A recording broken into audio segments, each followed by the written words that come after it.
Ave.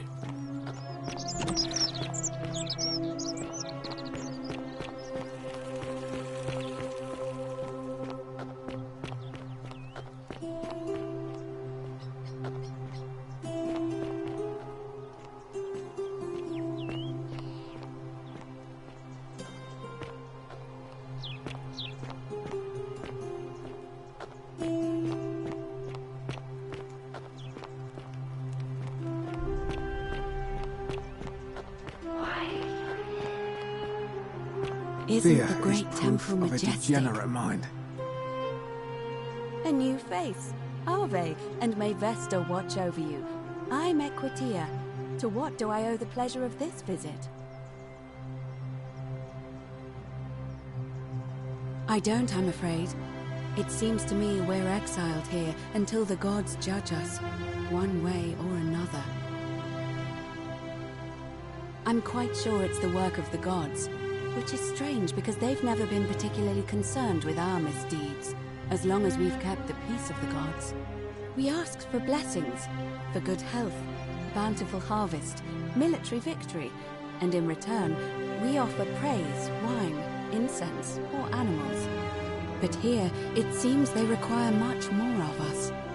I find myself reminded of an especially pertinent tale from our great poet Ovid in his epic Metamorphoses. Would you like to hear it? It is rather long. Wonderful. It goes like this. Baucis and Philemon were an old married couple living a humble life in a small town. One night, the town gets a visit from a couple of vagrants. They go from door to door, asking for a place to stay the night. Of course, being vagrants, they're turned away sharply from house after house, 1,000 in all. Until finally they come to the little cottage where Baucis and Philemon lived. Now the kind old couple had very little to offer, but nevertheless, they invite and a place to stay. Immediately the guests make themselves at home. They begin gulping down the old couple's wine, so much so that Baucis, the old lady, begins to worry they're going to run out. And then she notices something strange. Her wine pitcher keeps refilling itself, as if by magic. Realizing only a select few possess such powers, says to her husband, Philemon, "I think these men are gods in disguise." Immediately the couple begins apologizing for offering such coarse wine, and the vagrants metamorphosize and reveal themselves to be Jupiter, the king of the gods, and Mercury, the trickster god.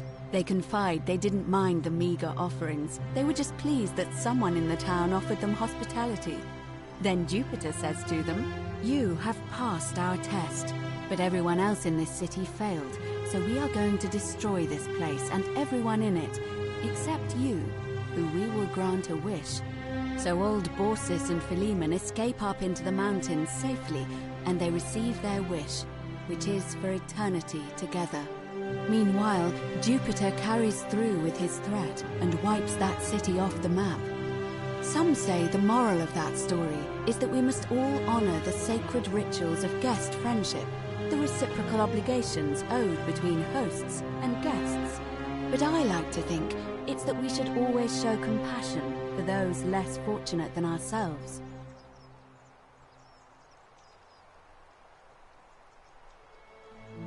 I'm pleased to hear it.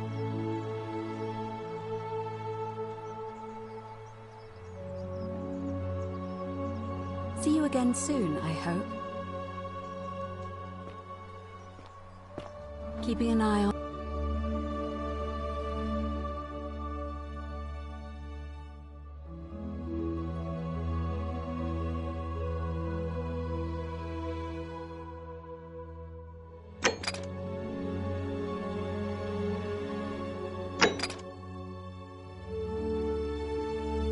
things, Horatius? As always, priestess. Any news about Santilla?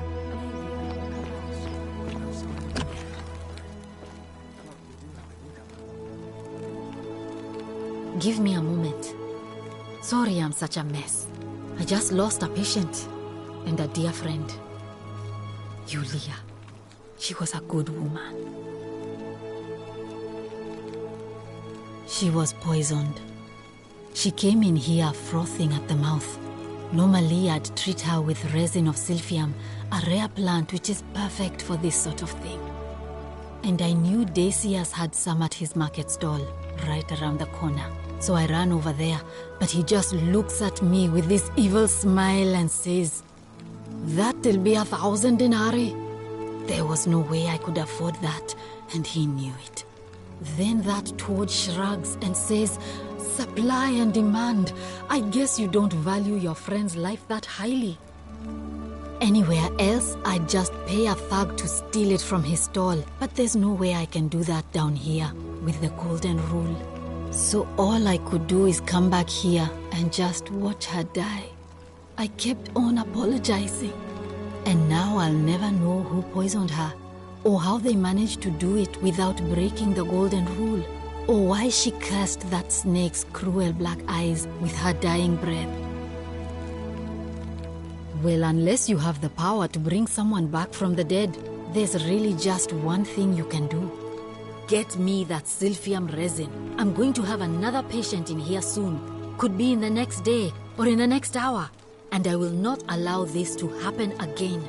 I don't care how you get it, but you have to make it happen. Because if I lose another patient this way, I swear to the gods below, not even the golden rule will stop me from marching up to that Genetricum Fututo and scratching his eyes out.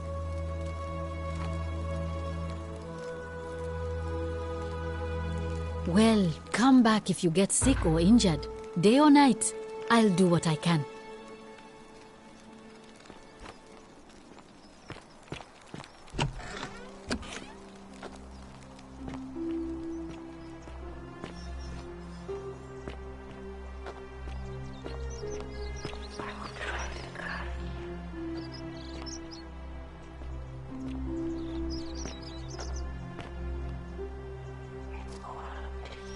Hey, Virgil, how much would you want to make me a bow?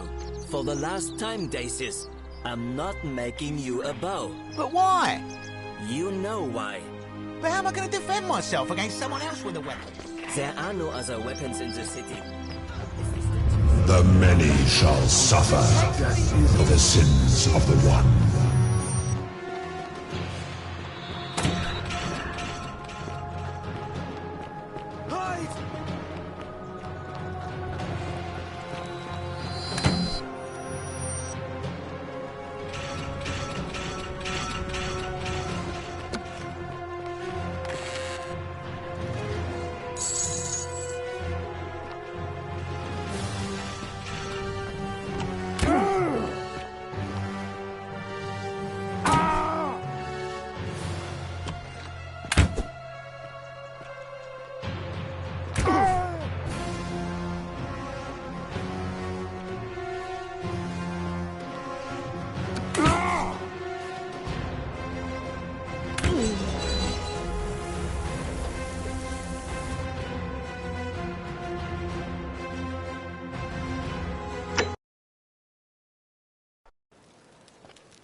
Are they?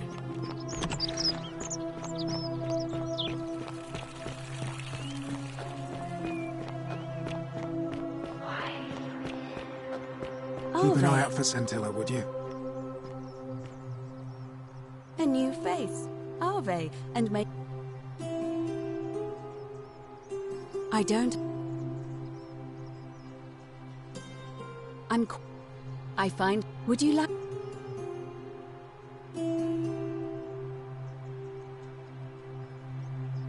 As you wish. See you again. Keeping an eye on things, Horatius? As always, priestess.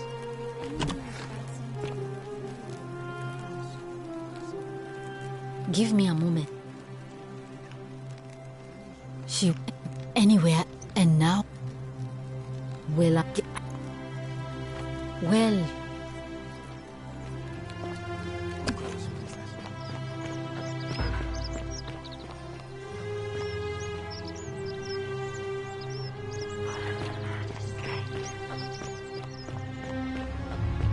The many shall suffer for the sins of the one.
Salve, friend.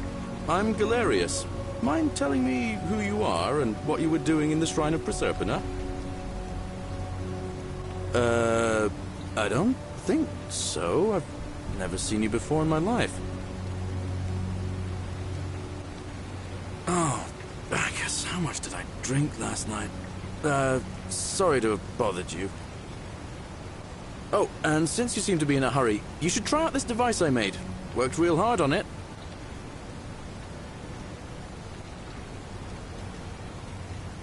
Just attach the pulley to the rope over the lake and hang on to the handles.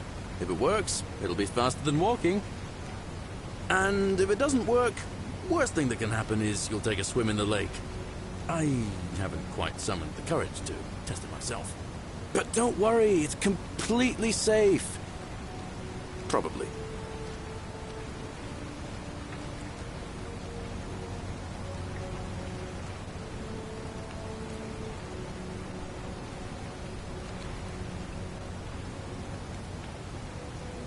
All right. See you around.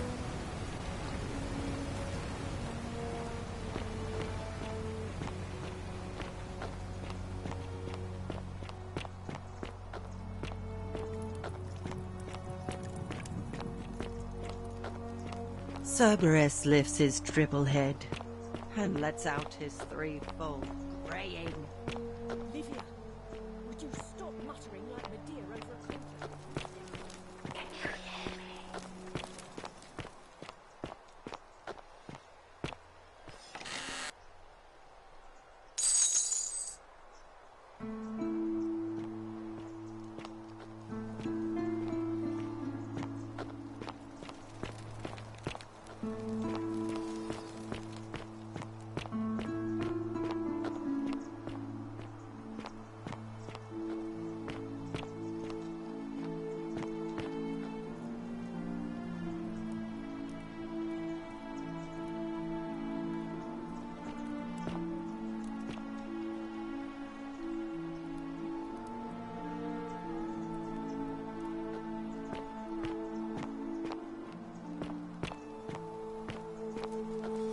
You, Tantalus, cannot catch the drops of water, and the tree you grasp at eludes you.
What are you doing in here?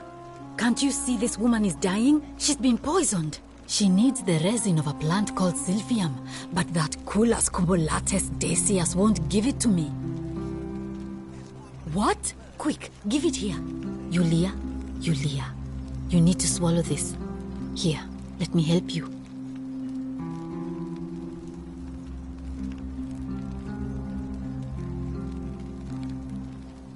Hopefully, in a moment, she should be able to breathe normally. That was extraordinary. How did you know she needed this exact thing, and at this exact moment? Are you some kind of oracle?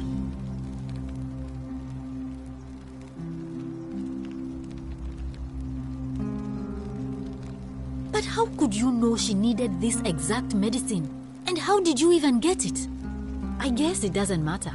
You just saved a person's life, and you should be proud of yourself. She might even be able to thank you herself in a few moments. And maybe she can tell us who poisoned her, and who she meant when she was muttering about that snake's cruel black eyes. In the meantime, I'm happy to help you with whatever it is you need.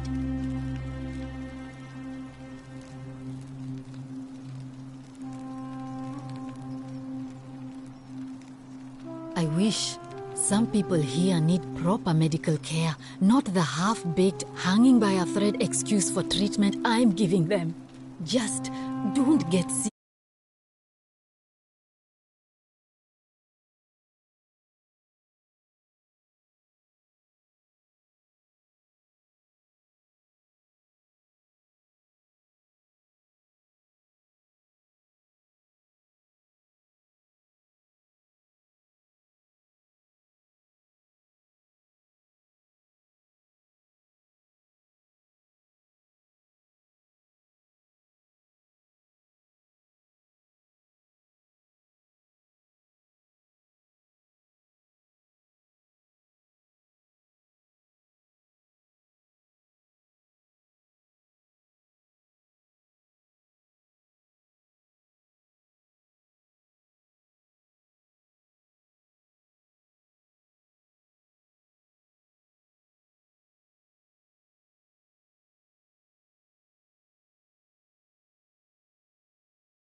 A city without sin might sound good on paper, but whoever dreamt it up didn't think it through. Maybe it was an attempt to create some kind of utopia. But snakes like Decius will always find loopholes to exploit. And what can we do about it? Absolutely nothing. In some ways, we are worse off because we can't take the law into our own hands. Oh no. Sorry, I don't mean to worry you, but no, that is definitely not normal. There was one other person who claimed she could hear the statues talking to her. But that was Nevia, and she went a little mad. Well, she used to run the clinic. She was a midwife, not a physician, but she was the closest thing we had down here. And she was good, too. Until she suddenly lost all interest in us. One day she told me she'd made some profound discovery about the golden statues. This changes everything, she kept saying. But time any of us saw her, she was muttering to the statues, like she could talk to them.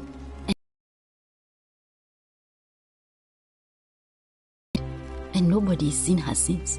She's been gone so long now, we figure she's either dead or up to something so strange that she doesn't want anyone else to know about it. But I really wish I could reach her, because that's the only hope I have of solving a troubling problem, a real thorn in the paw situation. One of my patients is suffering from terrible rheumatism.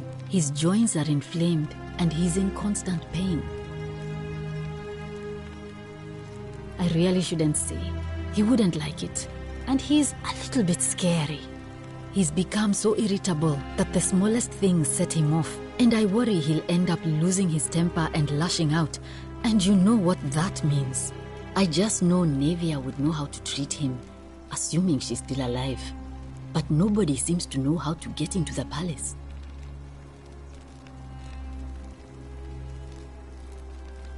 Thanks, I suppose.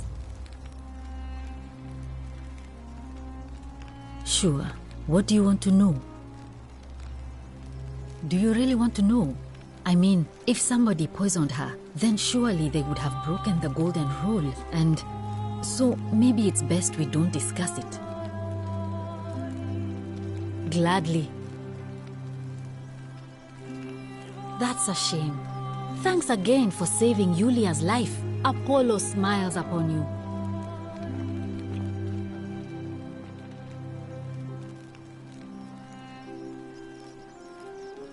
Oh, it's you. Sorry, I'm still a bit out of it. But thanks for trying to help me, I suppose. Was there something you wanted? Lucretia says I'm supposed to rest. As much as I'm grateful that you tried to help me, it's just not safe for me to talk about it. Please, no more questions.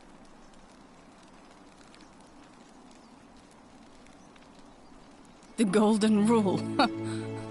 That's the least of my worries. The gods may be cruel, but Malleolus and Claudia are far crueler. Please, just leave me alone. I don't want to talk about it.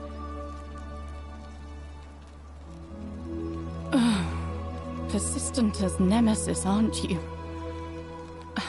I can tell you, but it's a long saga. All right. I'd been here about a week, when it dawned on me I'd be trapped here for the rest of my life. I could hardly breathe, and I knew I had to get out somehow. So when my new friend Aurelia offered me a secret way out, I would have done anything. And then I learned her asking price. 1,000 denarii. She was supposed to be my friend. I told her it would take me years to save up that much. So she suggested I take out a loan from Malleolus. And I did.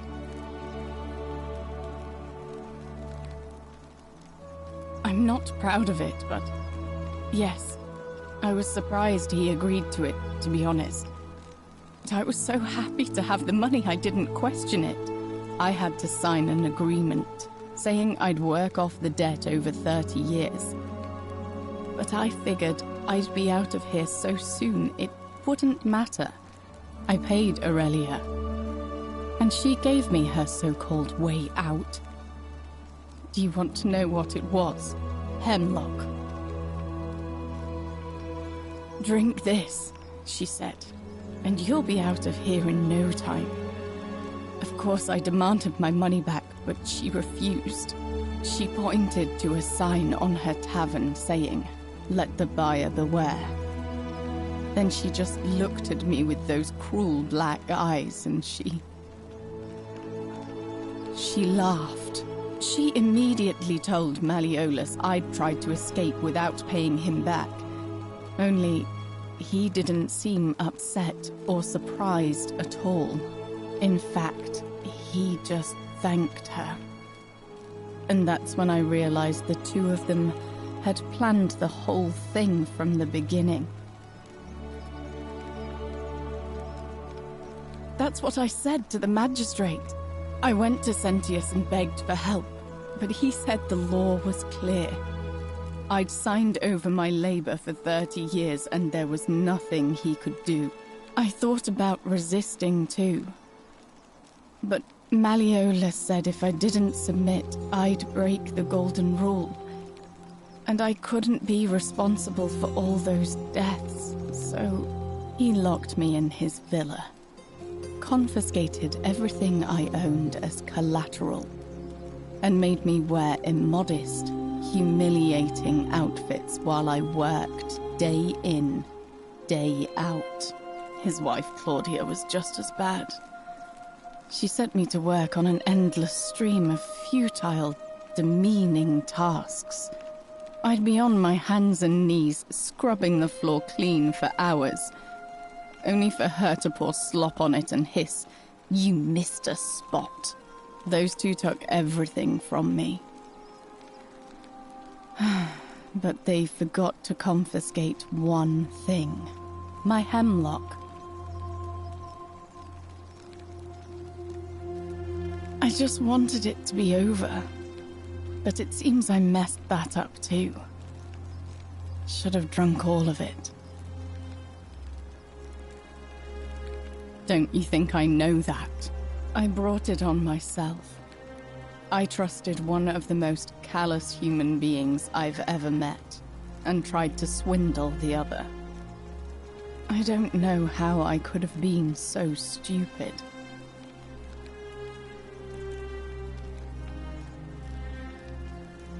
When I've recovered, I expect they're back where I started. Only this time, I won't be able to lull myself to sleep at night with the thought of a permanent solution. Honestly, it seems this is the fate the gods have chosen for me, for trying to escape. At least until someone breaks the Golden Rule. Maybe it wouldn't be so bad. A lot. But it doesn't matter. I made a suicide pact with Ulpius last night. He's in exactly the same position as I am. Malleolus and Aurelius set the same trap for him a month after they did it to me. He and I are in this together. He's probably already thrown himself from the bluff into Malleolus's villa by now. If so, I'd never be able to live with myself, knowing I broke my promise to him.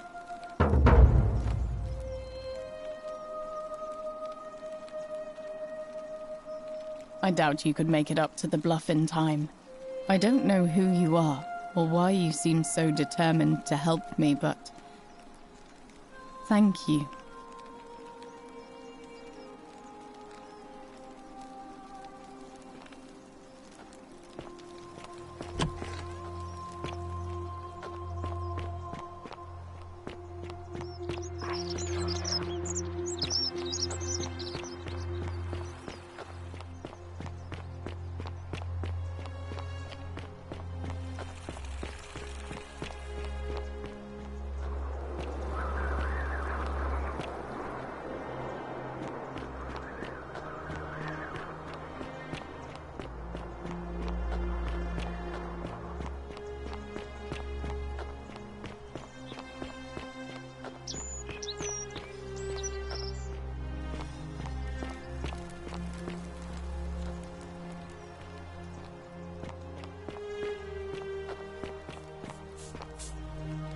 Salve, friend. I'm Octavia. Welcome to life under the Golden Rule. It's a ghastly thing, is it not? How are you faring so far? All right, well, it was lovely to meet you. I look forward to getting to know you better over the coming months. And if you ever... I can't believe this is how it ends. Oh, no. No. No, no, no, no, no. Ulpius, what are you doing? Get back from there. If you lose your balance, you'll fall. That's the idea. What? Why? Why would you want that? Why do you think I'm stuck for the rest of my life working for a man who treats me like an animal? I know things are hard for you right now. They're hard for all of us. We're all in this together, Ulpius. Please just think this through. If you do this, it could be the sin that seals all of our fates. Is that what you want? I'm sorry, but I just don't care anymore. Please, Ulpius. Help him. If he goes through with it, it could be the end for us all. I don't know what to do. I've never had to deal with this sort of thing. Please, you need to talk to him. I don't know, but it's a crime for slaves to take their own lives. And a debt bondsman isn't far off. Your life's in danger just as much as mine. Are you really just going to walk away and leave me with this? I see. Well, if we survive, I'll remember this. I'm out. Wherever you are. Scintilla, my love. I'm sorry. Ulpius, no!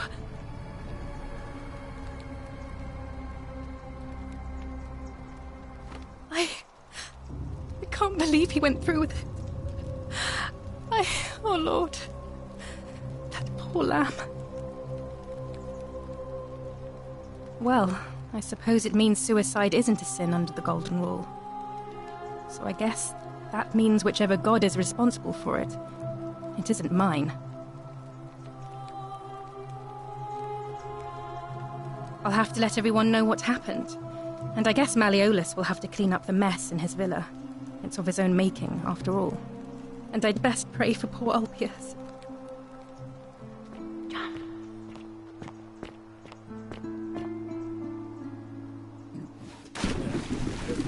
Thank you. Thank you. I am delighted and deeply honored to have been elected your magistrate. Yes, yes. Thank you. I'm delighted and deeply honored to be... Did you just leap into my villa from the balcony 100 feet above? That was either extremely reckless or impressively clever. Well, why have you risked life and limb to see me?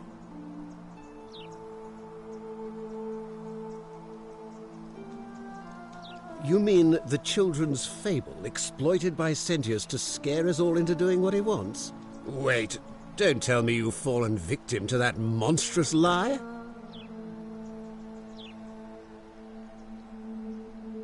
The person making a claim bears the onus of proving that claim. Can you do that? Can you prove the Golden Rule is real? Nonsense! There's no way you can prove that. If it was real and you'd seen someone break it, then you'd be dead already.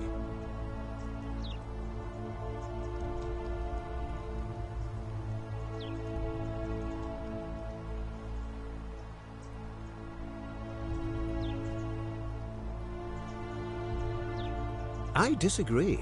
I'll be guided by what is best for the city's people, and that means giving them the freedom to do as they wish. What? Oh, I see what's happening here. Another poor, vulnerable soul taken in by Sentius's machinations. He won't get away with this much longer.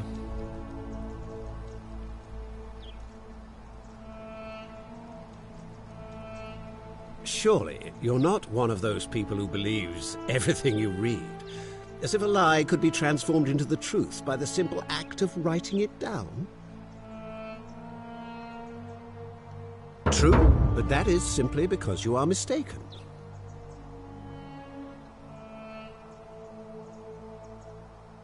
I'm afraid not. We're stuck down here together, for better or worse. We're all going to have to make the best of it. I trust you can see yourself out. Through the door this time? There's a key just beside it.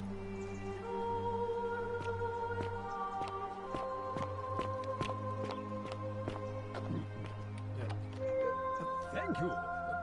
Thank you. I am delighted and deeply honored to have been elected your Majesty.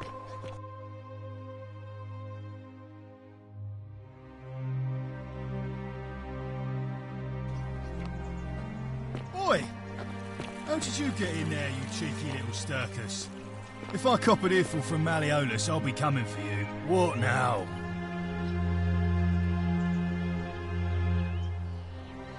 When Malleolus wins the election, yeah? This place will change. You won't even want to leave. You'll see. I think it's gone on long enough, and Malleolus is going to put an end to it once he's elected. Old man Sentius got you already, did he? Well, I'm not talking to people in his faction. Confituare.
A new face. Ave, and may Vesta watch over you. I'm Equitia. To what do I owe the pleasure of this visit?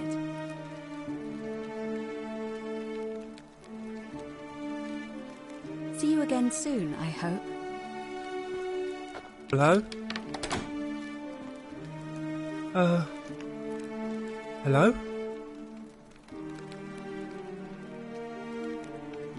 You're going to let me out of here? Really?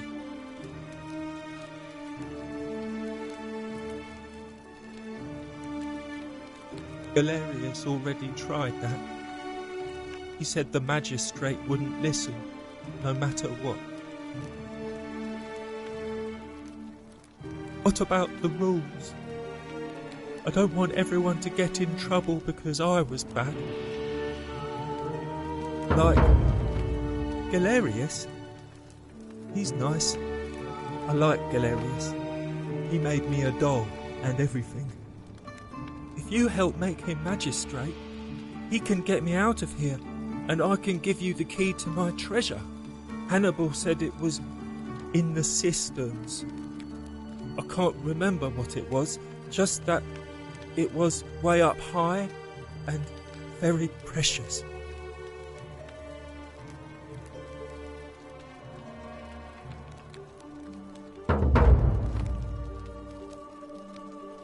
Gold? You mean treasure?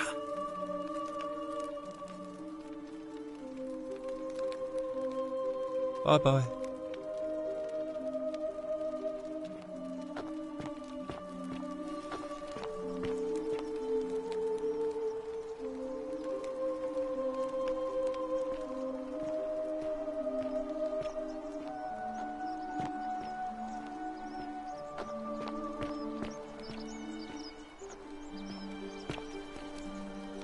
Help! You have to do something! A man arrived in the baths. A real nasty sort, with his face all covered up. And he's got a weapon.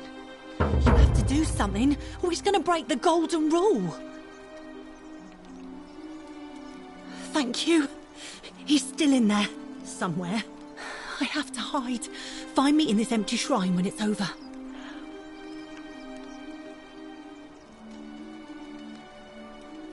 Hear what? What? We don't have time for this. I have to go. Ugh.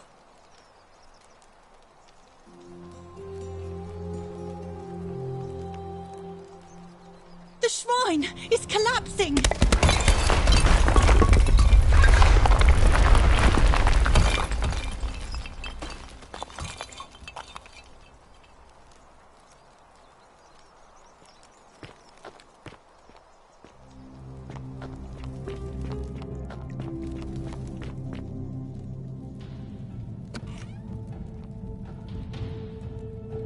Stop right there. I'm looking for Tiberius Quinctius Crispus, otherwise known as Quinctius. Do you know where he is?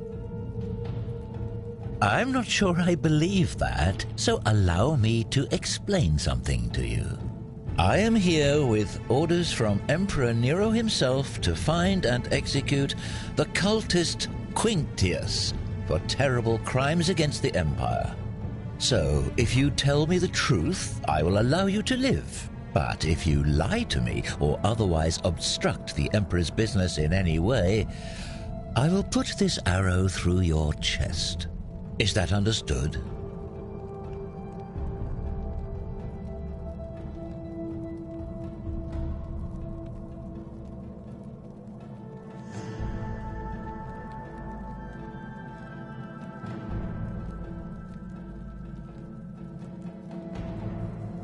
Thank you. Now tell me, who are you people, and what is this place?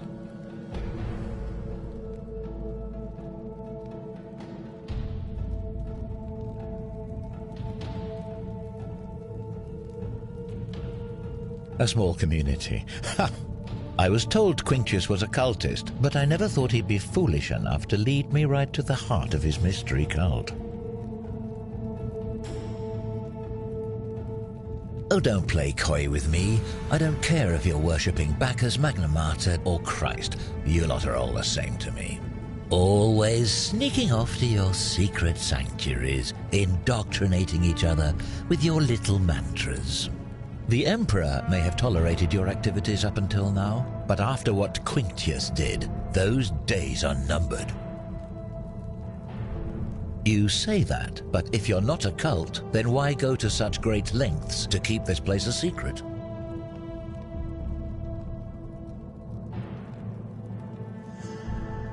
So you admit you're not allowed to leave. You're a terrible liar, so none of you are allowed to leave.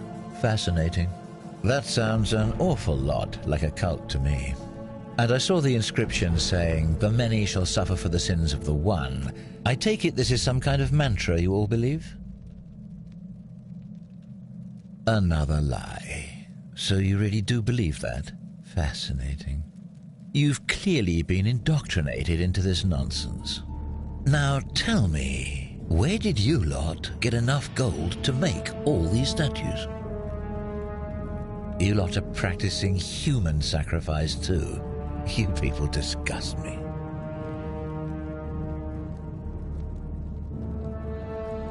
Yes, because I'm the real villain here. It's all clear to me now.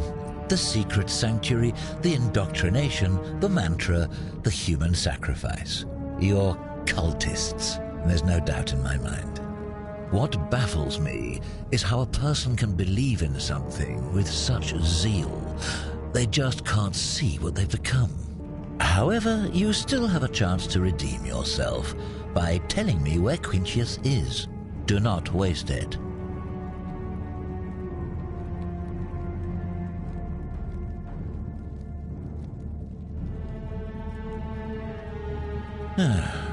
Then you're of no use to me. Do you have any last words?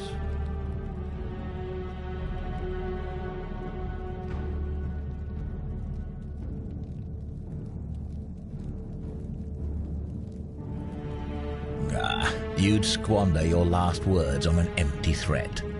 Now it's my turn to tell you something. Once I'm done with you and Quinctius, I intend to kill every last one of you wretched degenerates. And I can think of nothing I'd enjoy more. The many shall suffer for the sins of the one.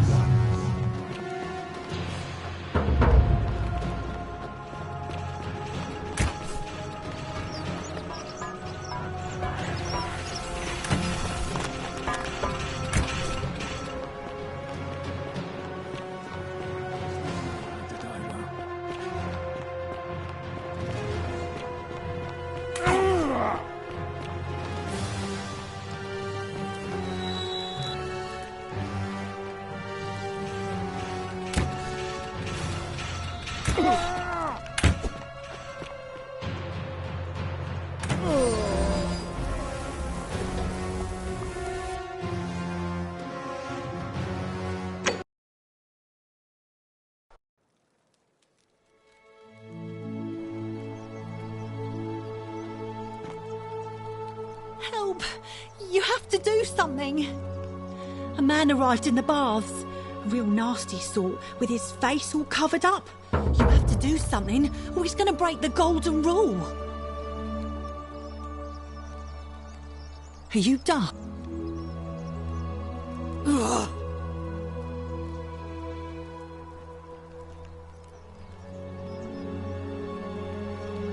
The shrine is collapsing!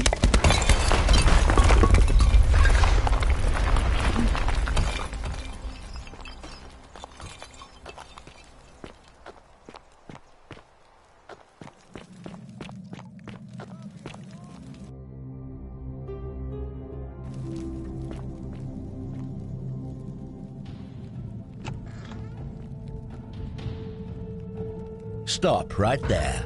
I'm looking for Tiberius. I'm not sure I believe. So, if you tell... Is that understood? Thank...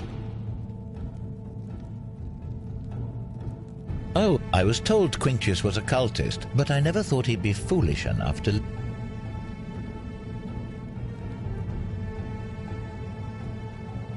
You say that, but if you're not a cult, then why go to such great...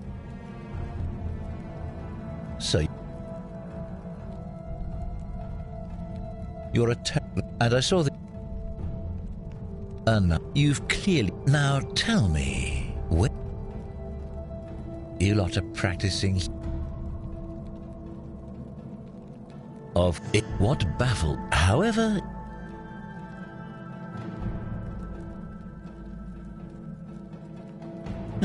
Do you have any last words?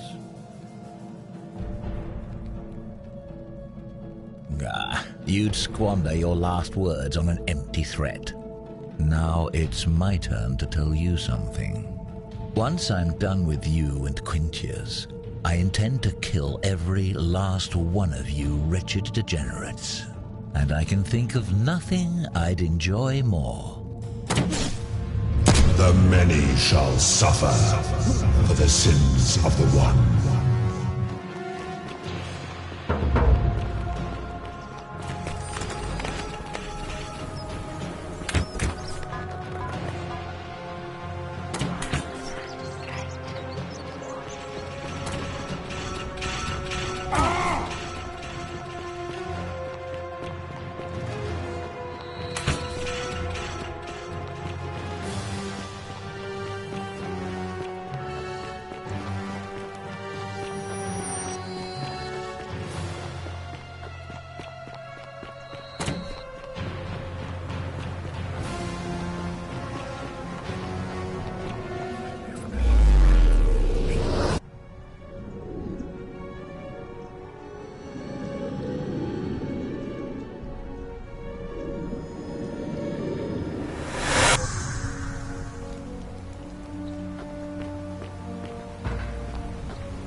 Salve, friend.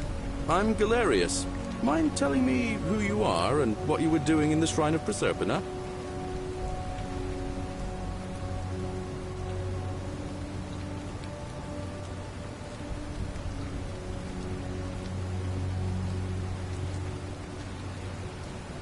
Oh, is that right? Well, just make sure you don't get lost in any other sacred places you're not supposed to be. Can't have you disrespecting the gods by accident, can we now? But listen, most folk seem a bit you see, live by... All right, friend.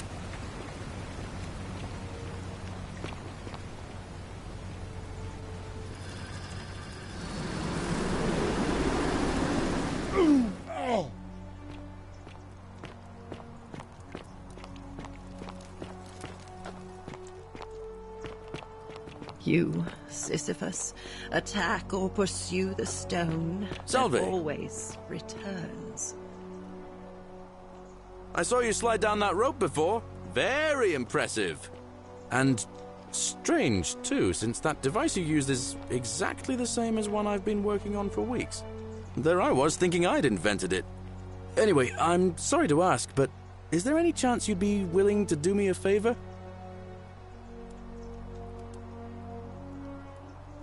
Well, I've been trying to get this rare flower from the rock spire in the middle of the lake. It's too steep to climb, so I hung a rope over the lake and made this pulley device, only I, couldn't quite summon the nerve to use it. Do you think you could use the device again and try to get that flower for me?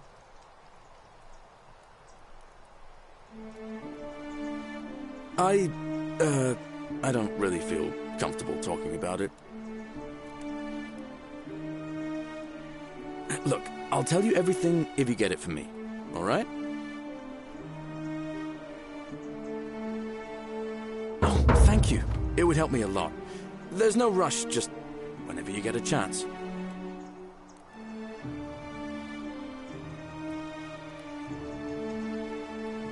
All right. See you around.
Cerberus lifts his triple head and lets out his threefold braying. Livia, would you stop muttering like Medea over a cauldron? You'll scare away my customers. They follow their trades, imitating their previous lives, but they are ignorant. This again. You're in a world of your own, aren't you? You stay away from my money!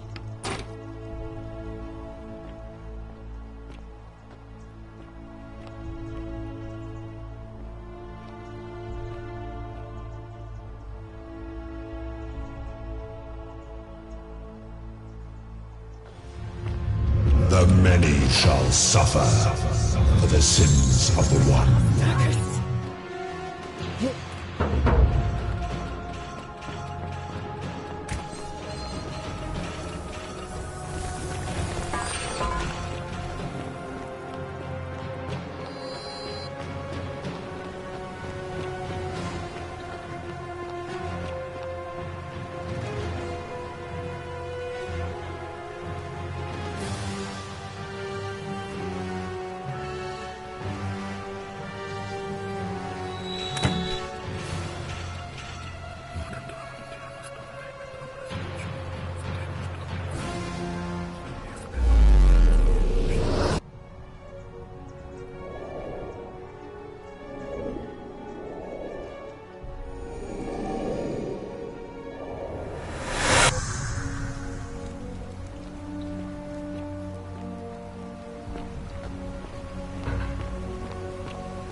Salve, friend. I'm Galerius. Mind telling me who you are and what you were doing in the Shrine of Proserpina?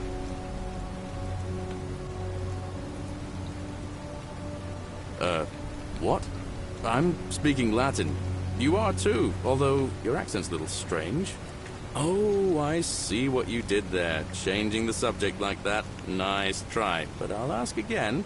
Who are you, and what were you doing in the shrine?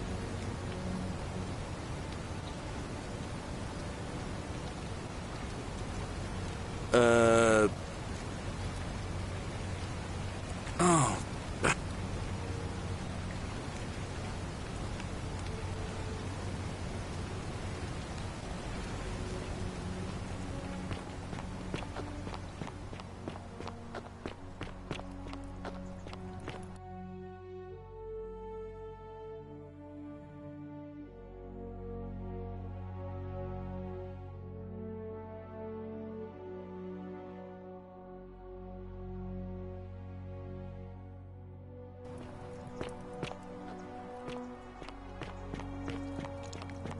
You, Tantalus, cannot catch the drops of water, and the tree you grasp.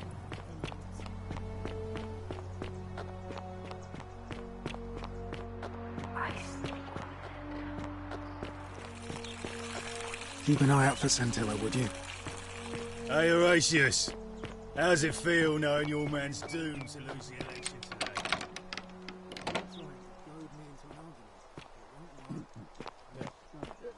Thank you. Thank you. I am delighted and deeply honored to have been elected your magistrate. Magistrate, yes.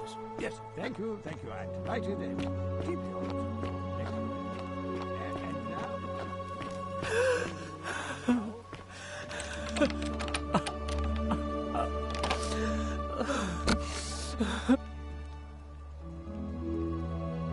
I'm not supposed to be in here. Talk. What business could you possibly have with me? My marital affairs are no concern of yours. Thank you very much.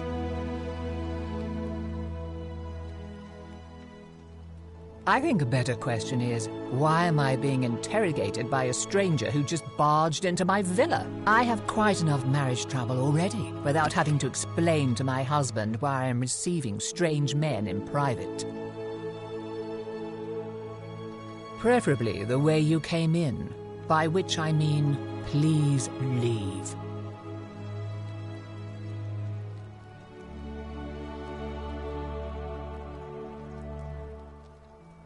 I think it's about to be broken if you don't hurry up and leave.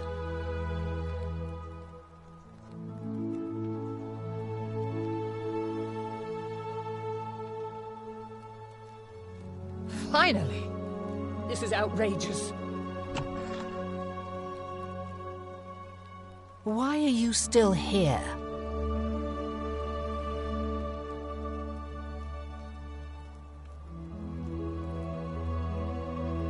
Finally!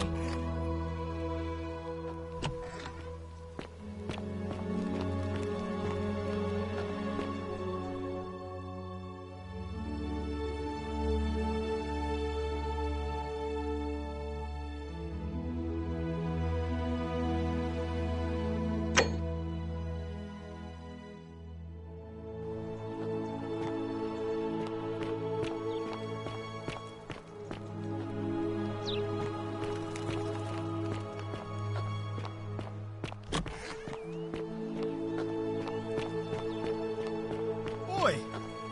How did you get in there, you cheeky little sturkers?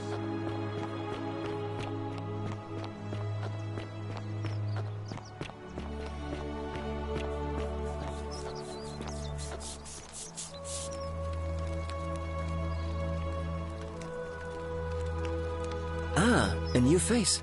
Salve, and welcome to a little community. My name's impossible to pronounce for most people, so you can just call me Virgil.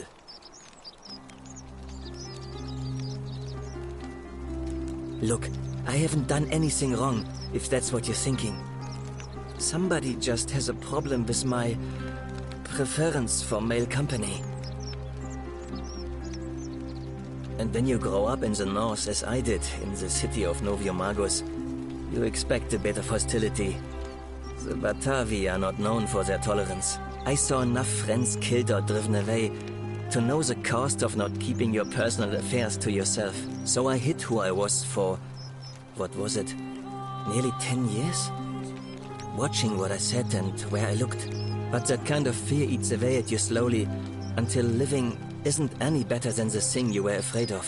Needless to say, since I'm now living underground, halfway across the known world, with an assumed name, my openness didn't go down well among the enlightened folk of the Batavi.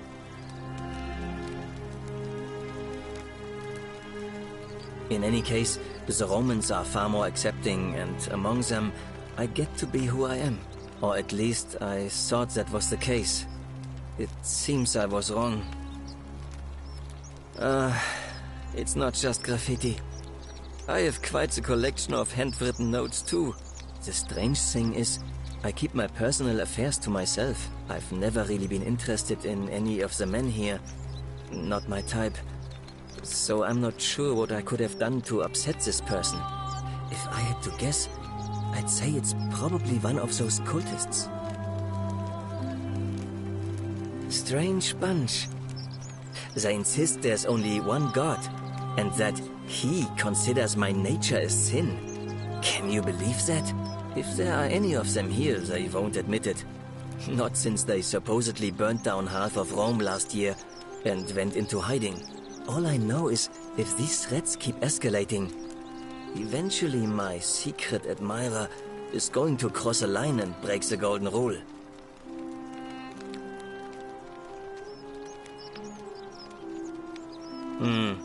Let's hope so.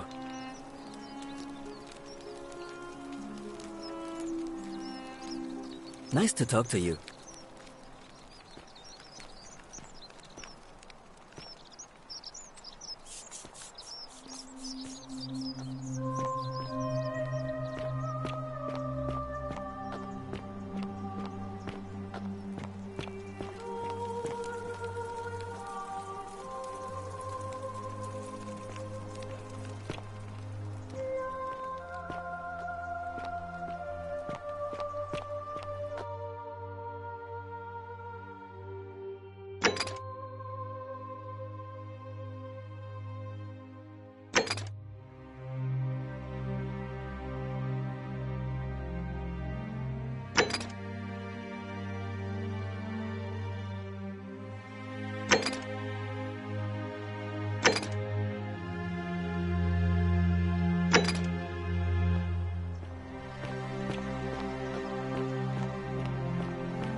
Hey, Virgil, how much would you want to make me a bow? For the last time, Dacius, I'm not making you a bow. But why? You know why. But how am I going to defend myself against someone else with a weapon? There are no other weapons in the city. We all went along with the magistrate's weapons ban, so it wouldn't be an issue. That's why I've got to get in first before someone else beats me to it.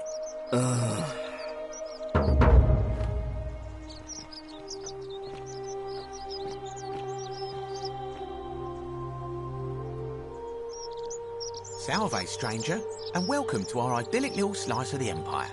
I'm Dacius.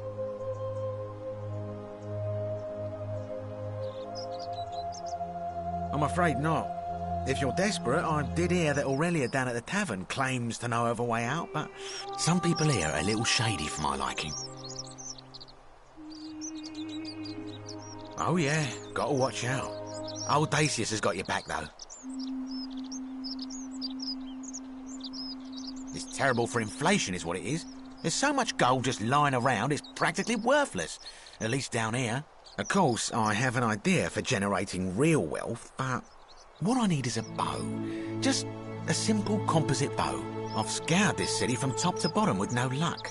But if you happen to find one, bring it to me and we'll talk.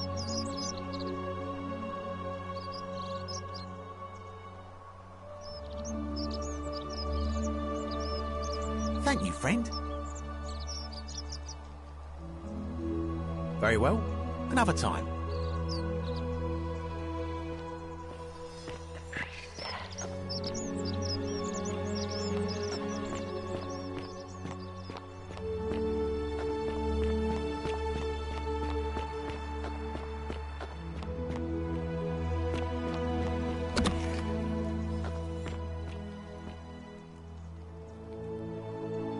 A new face. Arve, and may Vesta watch her.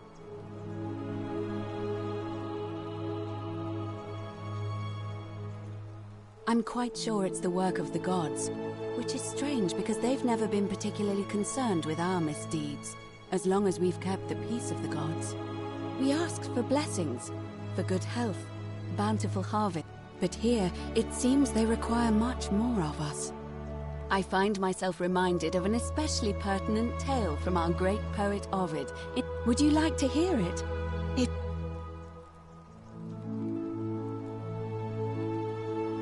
I suppose so. Jupiter and Mercury put a town to the test by disguising themselves as vagrants and asking for shelter there. Everyone turned them away and failed that test, except for an old couple named Baucis and Philemon, and so the gods gave them time to escape and granted them a wish, and then wiped that town off the map. Some say the moral of that story is that we must all honor the sacred rituals of guest friendship, the reciprocal obligations owed between hosts and guests. But I like to think it's that we should always show compassion for those less fortunate than ourselves.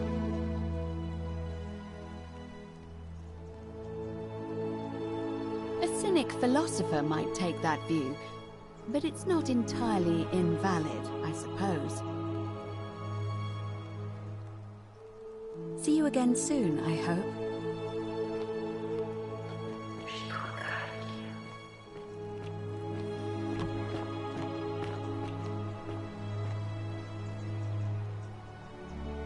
Arve again. Did you find what...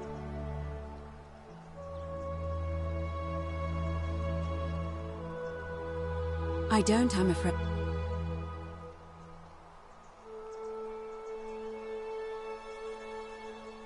Oh my. I take it people are quite direct where you're from. I suppose it's quite charming in its own way. Usually, however, you wouldn't simply march up to a Vestal priestess and without due formality or courtesy ask, "What is your story?" The proper approach would be to arrange an introduction through a mutual acquaintance in high office, by which time you would already know how to address me. And then you would find a way to satisfy your curiosity rather more indirectly. But to be honest, I've often thought what an unnecessarily formal way to communicate that is. So, let's do it your way. You just keep being yourself and ask whatever you like. It'll be a refreshing change. You know, I'm not entirely sure. But what about you? How did you end up here? Karen, you say? And nothing about that name seemed odd to you.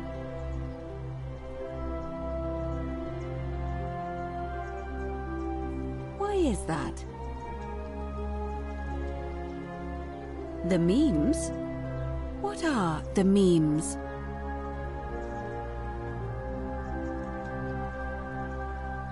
So, a bit like Egyptian hieroglyphs then?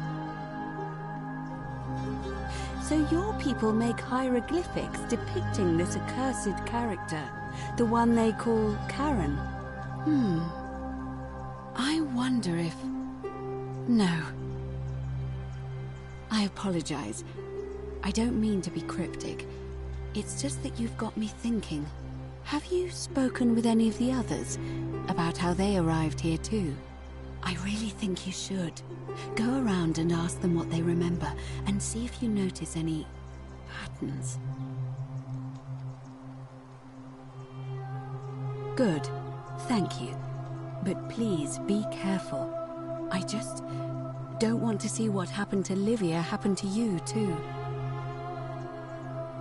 Up until a few weeks ago, she was a perfectly productive member of our little community, darning clothes and cutting hair. She was always so chatty, always seeking out newcomers and asking them where they were from and how they wound up here. And then, about a month ago, she suddenly changed. She withdrew, stopped working and became despondent, started muttering to herself. Galerius and I visited her to see how we could help, but she just looked at us with this haunted stare, called us bloodless shadows, and told us we were ignorant of some pattern. Look, it could be unrelated. Perhaps she simply fell ill. Or, as Galerius suggested, the weight of the Golden Rule was too much for her. But there is a small chance that she learned something, saw a pattern nobody else saw, and that it broke her. I just don't want to see that happen to you. So be careful, will you? Thank you. Now, go and follow the thread of truth through this labyrinth, and come back to me if you discover any patterns. Come back to me once you've acquainted yourself with the rest of our neighbors.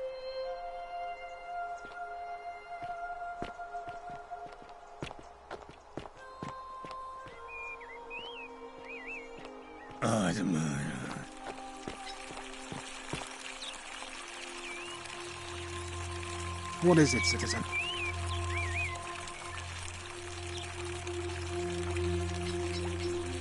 I'm a legionary of the 1st Italica, but there's not a lot of fighting down here.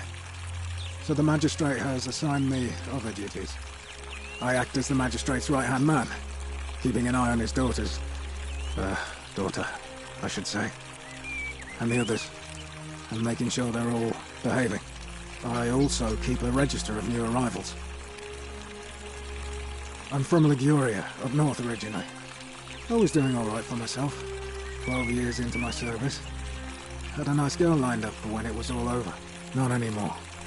She's probably figured I'm long gone and moved on by now. I try not to think about it. My commander sent me to deliver a message to Rome. While I was there, I thought I'd do something nice for my girl, and pick up a little pendant from a silversmith. That's when the crowd started flooding through the streets, shouting fire. People were screaming, trampling each other. Then some Genetricum Fugitor tried to take advantage of the chaos and pinch my pendant. I remember chasing him through the crowds, down towards the river. And then, nothing. Blacked out and woke up near here. No idea how I ended up floating so far downriver. But I'm fortunate to be alive, I suppose.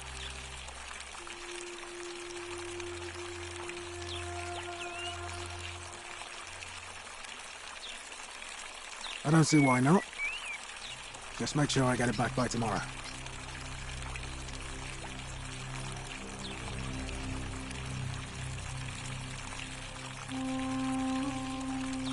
Not sure why you said it like that, but whatever.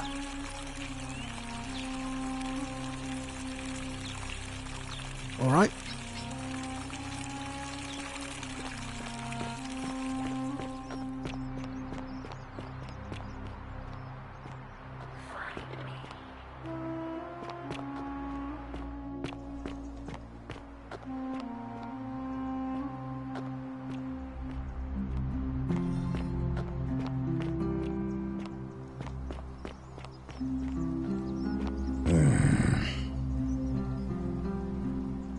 Name's Rufius. Better watch your step. Can't talk long, got to stay sharp, but family's from Seleucia on Tigris, Babylon province. But I've been roaming a long time now. Even joined the legions. The 6th, the one they call Ironclads.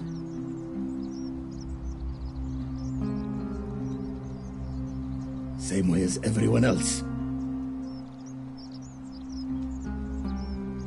Because we're all in grave danger. Is it not obvious?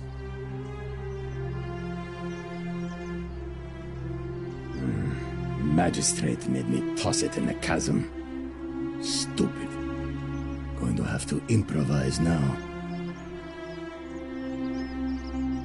If you were dealing with what I am, you wouldn't be either.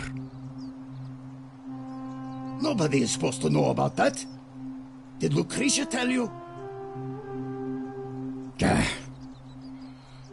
Look, I haven't been at my best lately. All my joints ache constantly, and the pain. It has a way of messing with your head. I get stirred up by things that shouldn't bother me, and then there's the statues, and my doubts about my faith. And I just want to scream. You want to help me?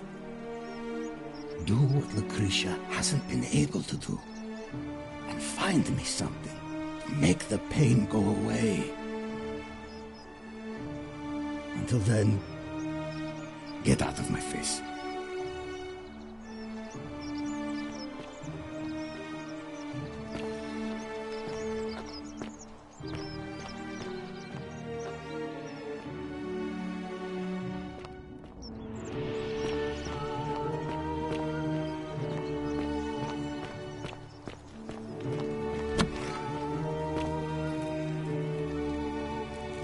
What are you doing in here? Can't you see this woman is dying? She needs the... What? Yulia?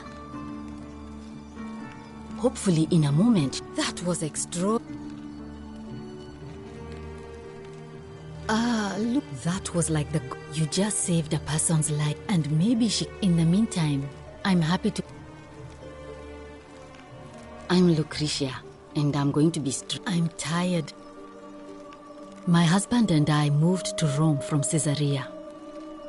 He embraced the Roman way more than I would have liked, and turned into an awful philanderer. I would have divorced him and demanded the return of my dowry, but I knew he would sooner have me killed than give me my right. So I waited for the right time to take what was mine and disappear. And then the fires came. As he prepared to evacuate our villa, I gathered our most precious belongings, coins and gemstones, and the moment his back was turned, I ran. I could barely see for the smoke, and the streets were full of people trampling each other. I ran for the river, like everyone else, and leapt in. The next thing I remember, I was waking up on a riverbank, not far from here.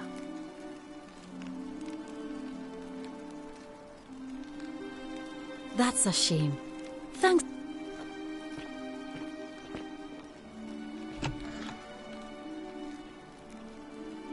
Oh, was there some... You mean our father? It was a good... We must have had 100 workers passing buckets of water, chanting prayers to Vulcan, but they fell on deaf ears. The fire was relentless, and it claimed everything. And everyone. Well, almost everyone. My employer told me to grab what valuables I could and flee for the Tiber, with the crowds. I remember diving into the river, and then... the next thing I knew, I was waking up on the riverbank not far from here.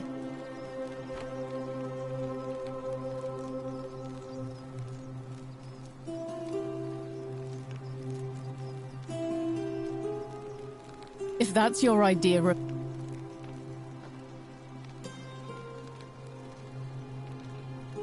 I know what kind of person you are.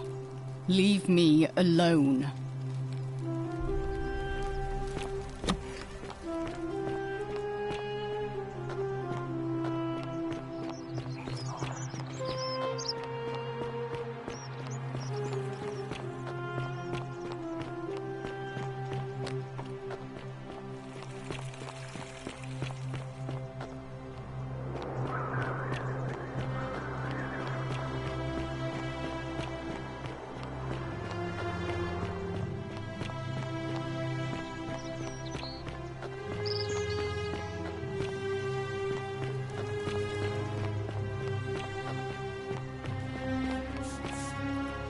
Salve, friend. I'm Octavia. Welcome to life under the Golden Rule. It's a ghastly thing, is it not? How are you faring so far? All right, well, it was lovely to... I can't believe this is how it ends. Oh, no. No. No, no, no, no, no. Ulpius, what are you doing? Get back from there. If you lose your balance, you'll fall. That's the idea. What? Why? Why would you want that? Why do you think I'm stuck for the rest of my life? I know. Please, please. I'm sorry, but I just don't care anymore. Please, Ulpius, help him. If he goes through with it, it could be the end for us all. I don't know what to do. I've never had to deal with this sort of thing. Thank you. And please, choose your words carefully.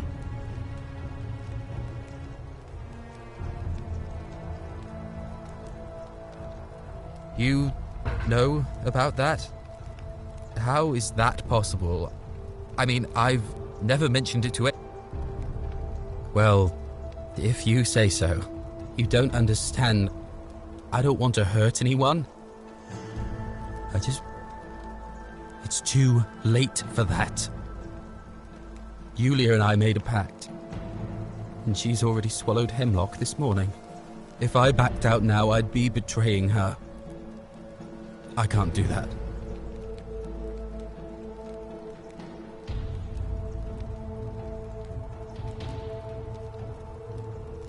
Oh, really?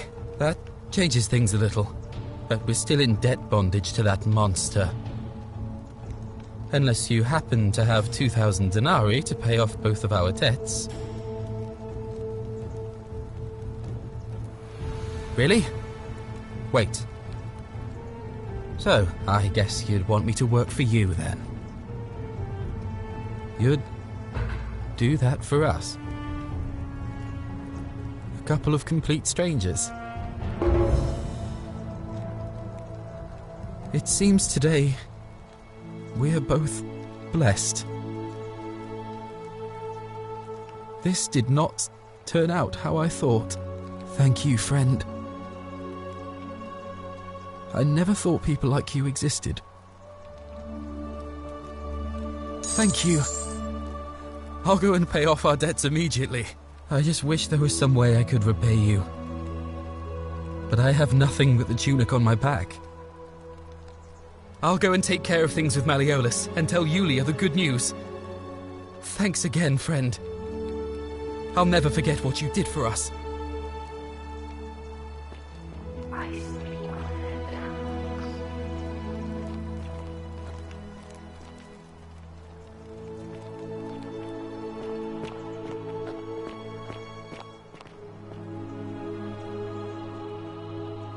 What you did was extraordinary, and I'll never forget it. I'm thankful that you're here. Can I help you with something?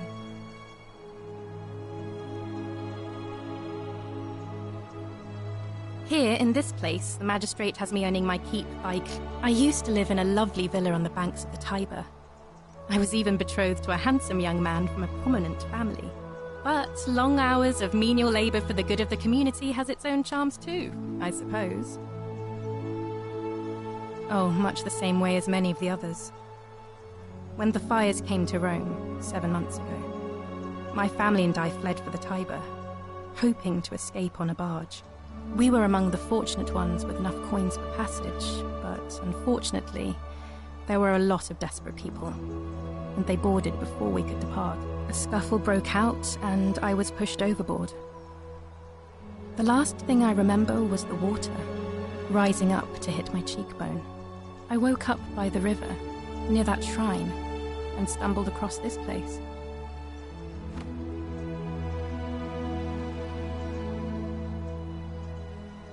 If you like. Please keep that to yourself. I know you're not from around here, but things are very difficult for us right now. There was a terrible fire in Rome last year, and our emperor decided to make us his scapegoats. There were executions. It was horrible. Oh, thank you. You have no idea how much I appreciate that. Ah, that's a shame. Another time, then.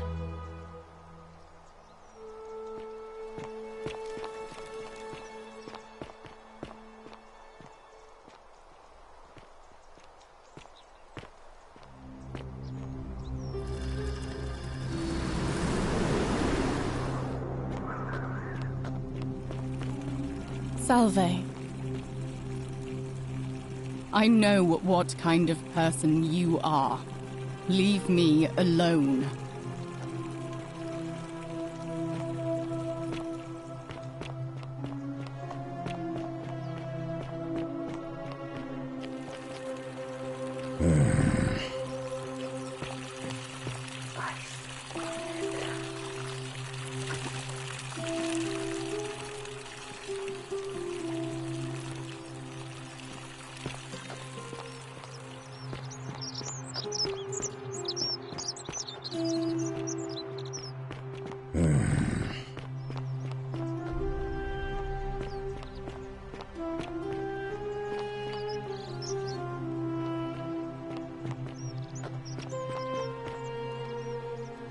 Help! You have to do something! A man arrived in the baths. A real nasty sort, with his face all covered up. You have to do...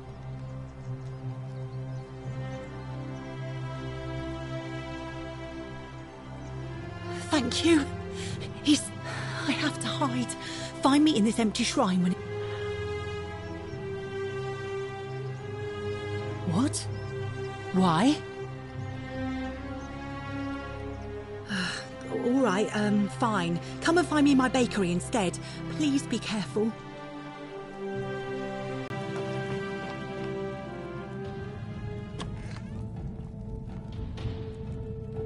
Stop right there.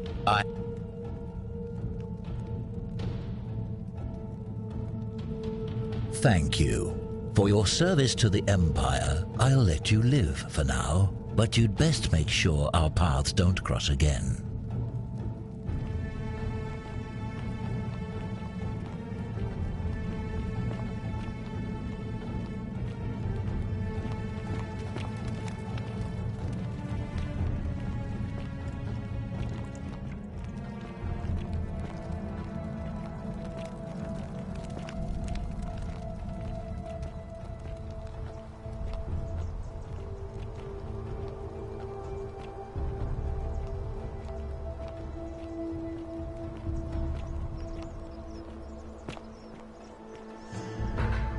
Filthy, lying degenerate!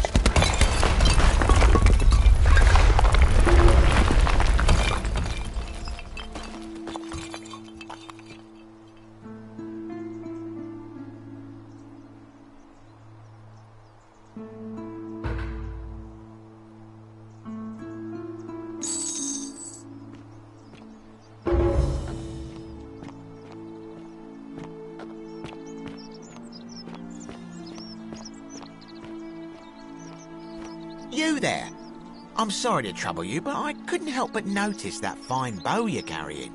No idea how you managed to get your hands on it, especially in the light of our dear old magistrate's ban, but I'm impressed. And before you ask, no, I wouldn't dream of trying to buy it from you.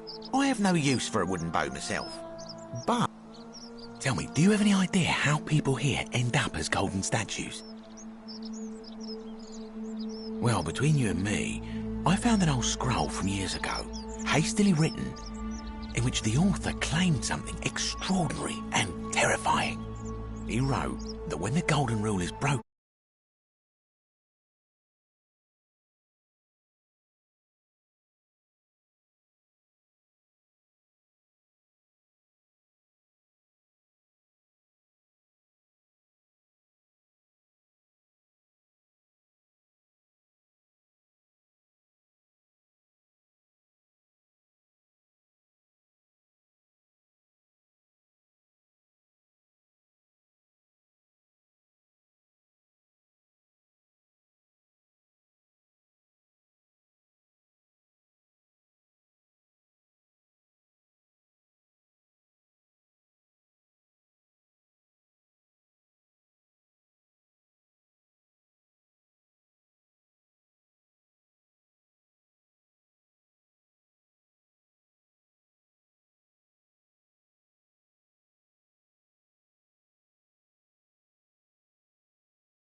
Is that you, partner?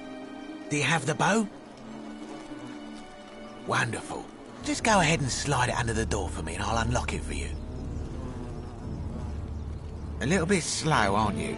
Yes, I locked you in, and until you give me my bow, you're gonna stay in there, like Tantalus in Tartarus.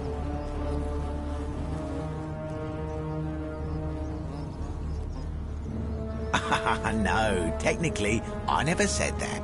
I said, if we were to split all those riches between the two of us, infinite wealth is still infinite.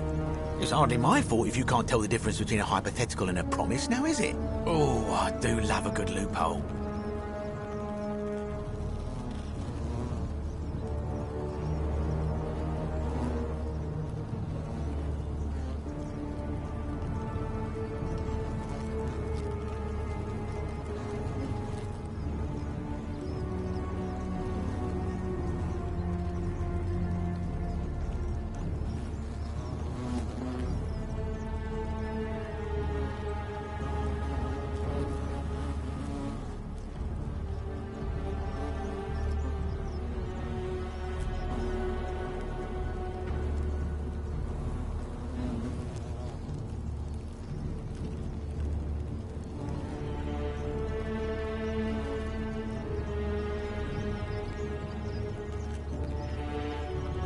You're just gonna have to take your chances, I'm afraid. The bow, now. And don't even think about giving me the fake one. I'll recognise my own handiwork. I would reconsider my position quickly if I were you. I'm not sure if you noticed, but you're stuck in there with a hornet's nest, and they can be rather aggressive toward intruders. You know, some say it takes 27 hornet stings to kill a man, but I always wondered how anyone could have known that. Let's find out if they were right, shall we?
My beloved Galatea, I write this so that one day, when we're finally together, you will understand what I've done and why I had to do it.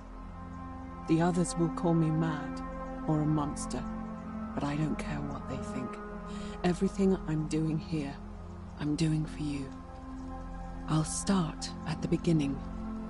Soon after my arrival here, As I walked down a corridor lined with golden statues, I thought I heard a whisper behind me. A rasp of air, as if vocal cords of metal strained to say a word or two. I tried to dismiss the idea, tried to concentrate on my work as the city's medic, but that tortured whisper haunted me. Weeks later, in the hallway to the bathhouse, I heard it again and found myself drawn to the statue of a Roman woman wearing a stola. Her face was contorted with anguish and fear, and disturbingly, it was as if she was looking right at me.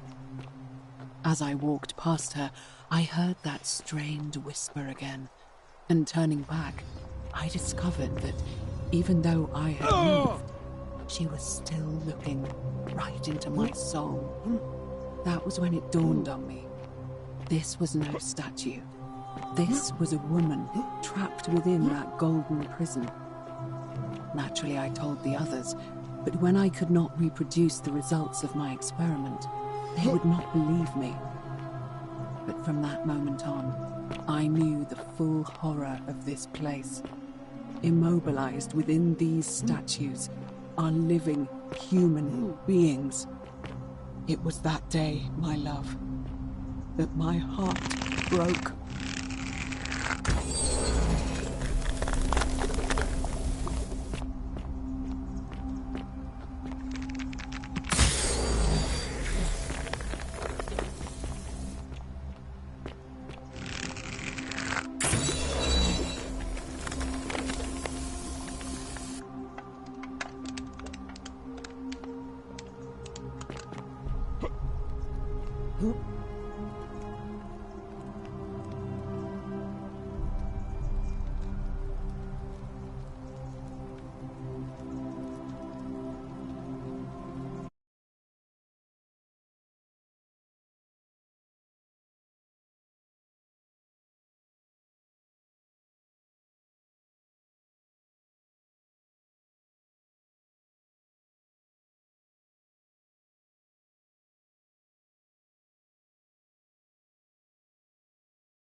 You're not supposed to be here.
done. Kill us. Thank you.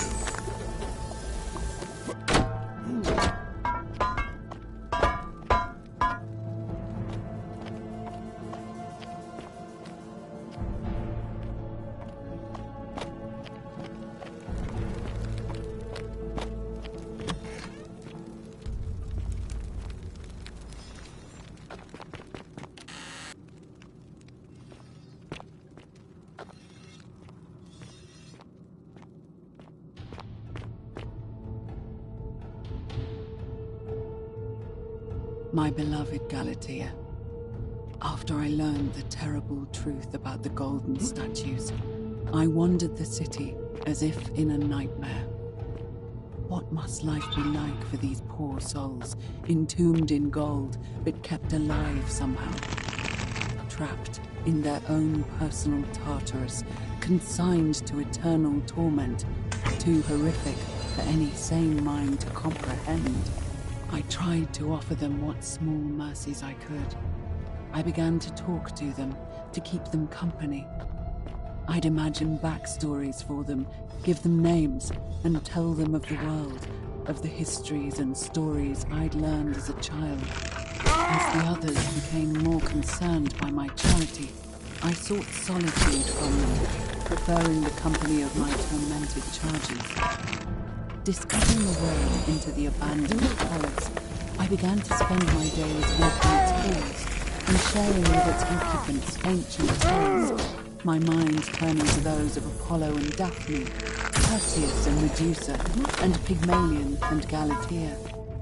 Pygmalion, the sculptor who fell in love with a beautiful statue, and who, praying to Aphrodite for aid, discovered that his beloved Galatea had come to life. It was then that I heard you whisper to me, Galatea. Forgive me. I know that is not your real name, just one I have borrowed from a story. But when I turned to look at you, I saw the most exquisitely beautiful woman I have ever known. Your face, forever frozen in a look of haunting sadness. Our meeting gave me new purpose. To free you from your golden prison, so that I might one day hear you speak, not just whisper your true name to me. So I gathered tools for the long and difficult task ahead, barred the doors to this place, and set to work.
My beloved Galatea, my attempts at freeing these souls from their golden prisons have not been going to plan.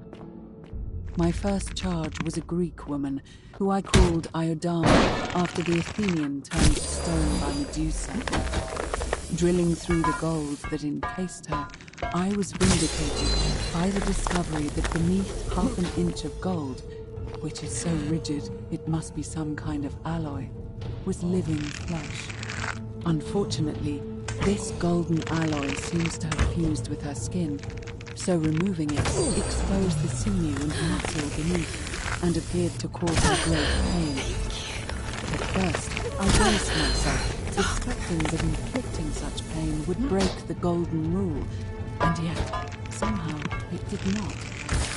It seems whichever god is responsible for imprisoning these poor souls does not care about their suffering at all. They are forsaken. Undeterred, I pressed on, working late into the night, attempting to remove the golden layer that encased her as delicately as I could. Eventually, I was able to free most of her body, but when I released her from her restraints, her first act was to lunge for my throat, clawing at me with all her strength and those sharp metal talons. This was my thanks for trying to save her. Whatever possessed Iodami to attack, she was clearly not a suitable subject for my experiment, and I was forced to lock her inside an isolated wing of the palace and bar the door. As I continued working on others, I could hear her flailing and launching herself at the other side endlessly. Regrettably, my other experiments bore similar results.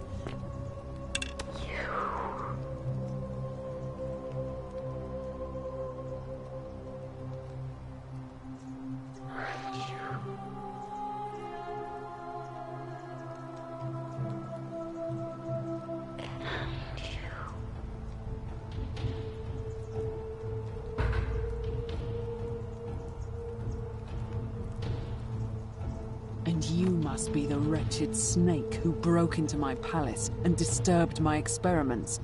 And, worst of all, look at what you made me do to her. This never would have happened if you just stayed away. You're going to pay for that.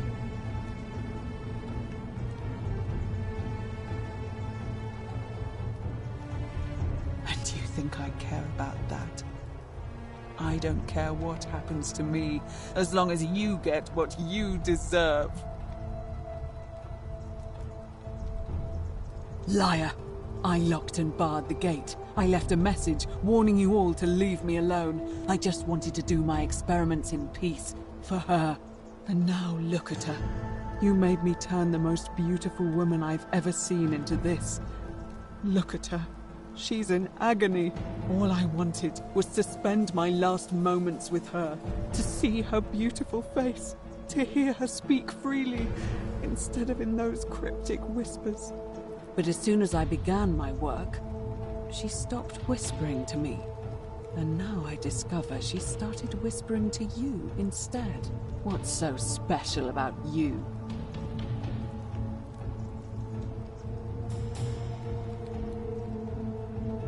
What do you mean, the same voice?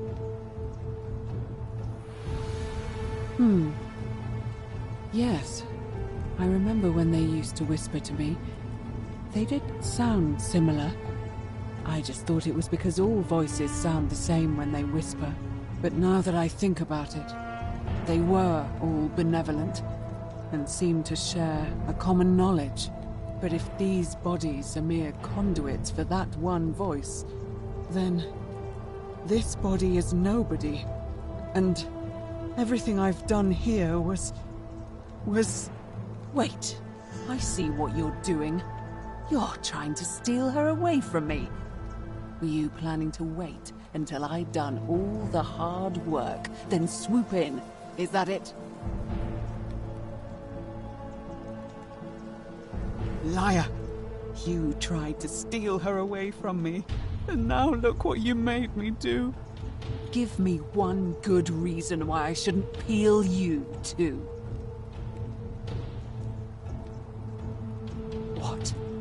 What What are you talking about? Wait. So you're saying you weren't coming for us?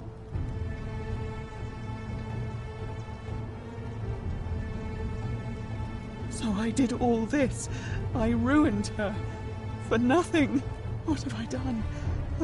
Oh God, I feel sick. I can't bear the thought of her being like this. And in so much pain. It's the air coming into contact with her flesh. It's agonizing for them. But the only way to fix it will be to break the golden rule and let it run its course. At least that way she'd be golden again, and we'd be together. All it would take is one little cut. It's too late. There's nothing you can do. I have to do this. I'm sorry.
break the Golden Rule and kill you and everyone else in this city.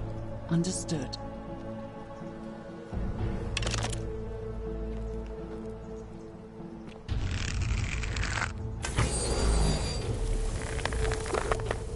You did it. You took away her pain. I don't know what to say. Thank you. I'll stay here to keep her company. But these poor souls, what can be done for them? I've tried everything I can. I fear the only one capable of releasing them properly is whichever god doomed them in the first place. In any case, I must honor our bargain. The treatment for rheumatism is willow bark. I believe there's a pot of it already in the Shrine of Apollo. Now, please leave. The door here leads out onto the palace balcony. You should be able to make your way down from there. Go, and never return.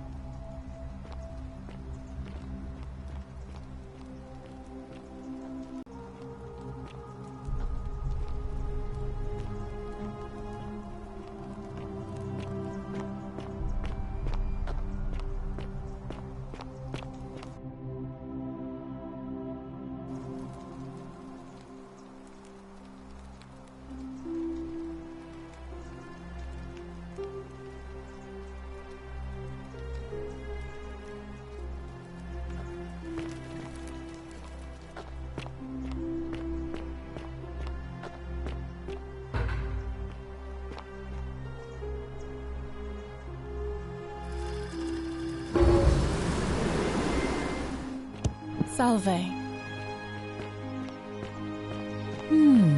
A golden bow, just like Apollo and Diana's.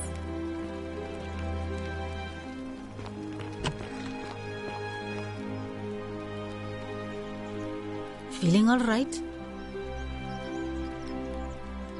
You made it into the palace. I'm impressed. How is Nevia? Willowback, I should have known. It was under my nose the whole time. That's very helpful, thank you. If this works, it should settle Rufius down some. I have some right here. Could you do me a favor and give him some of this? He'll just need to swallow a pinch of it. I'm hoping it will avert disaster.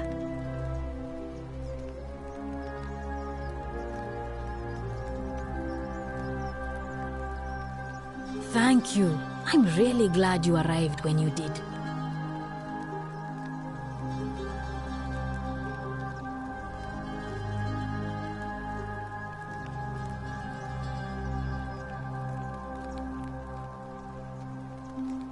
That's a shame.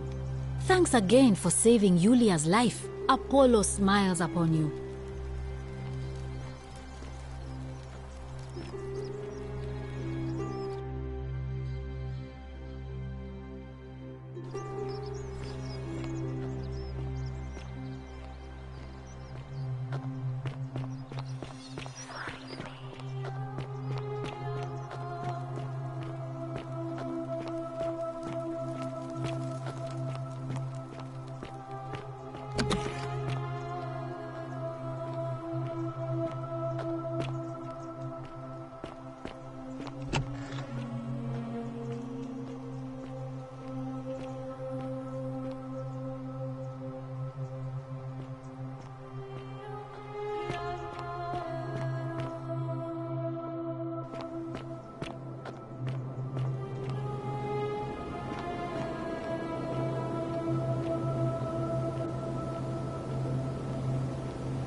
visitor. Welcome, welcome. May I ask your name?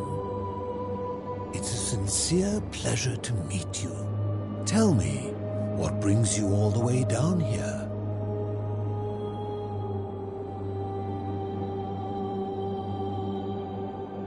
Then perhaps the fates brought you here to learn the secrets of this place. I will tell you everything I know, but first, a request.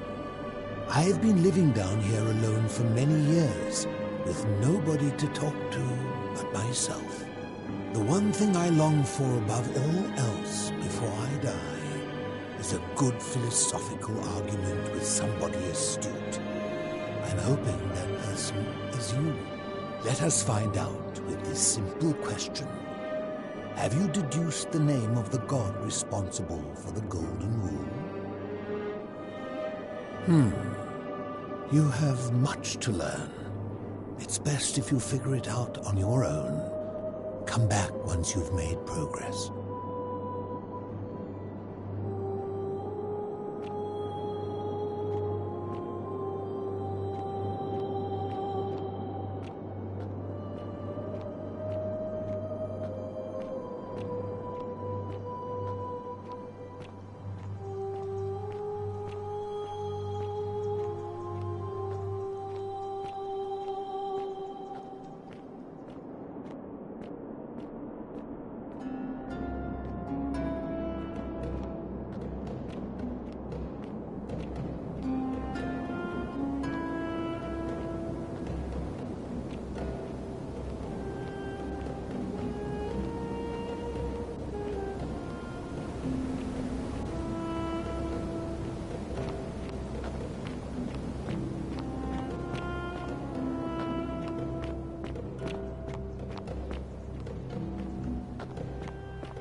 Galerius? Whatever's in that great temple up there on the bluff. There. I bet it's Still no another sign of fortune. Centella. And I haven't slept right in 3 weeks. Don't be too hard on yourself. from what I hear, nobody saw it coming. Anyway, I thought you Stoics weren't supposed What to worry about about things you can't control. Yeah. Willow bark. I keep thinking. And this will work? What if there is something I can do? Thank God. What if she's out Finally, there somewhere some relief. suffering, waiting to be found? This is what I've been Sounds like praying you're for. torturing yourself. Leave that for Maybe the gods. God hasn't Try to abandoned me relax. after all. Get some rest. Tomorrow's a Thank new you. day. I've been... I suppose you're right. In a lot of pain lately. The rheumatism, these cursed statues always watching, and the crisis of faith. It was too much. Started messing with my smile head. on you, brother. This is exactly what I needed to set it straight again. I owe you one.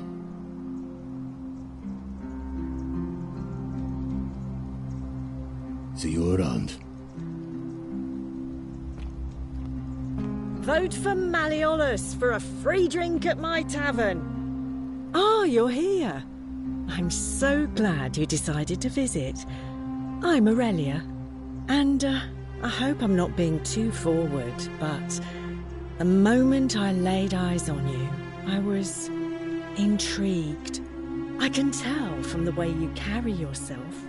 You're a warrior, like Aeneas on a journey far, far from home.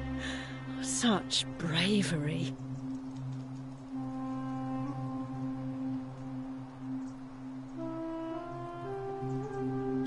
How dare you? Get away from me, you pig.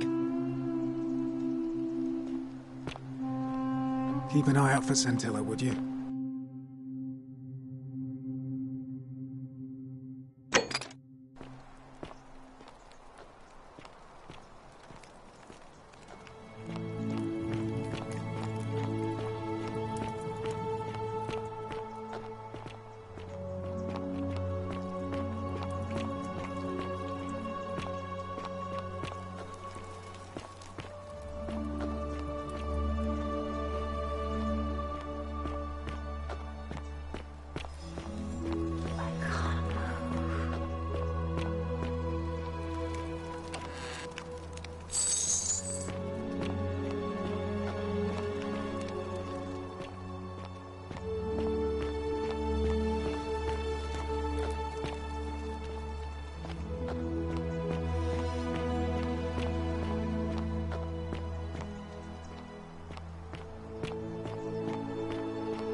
Arve again.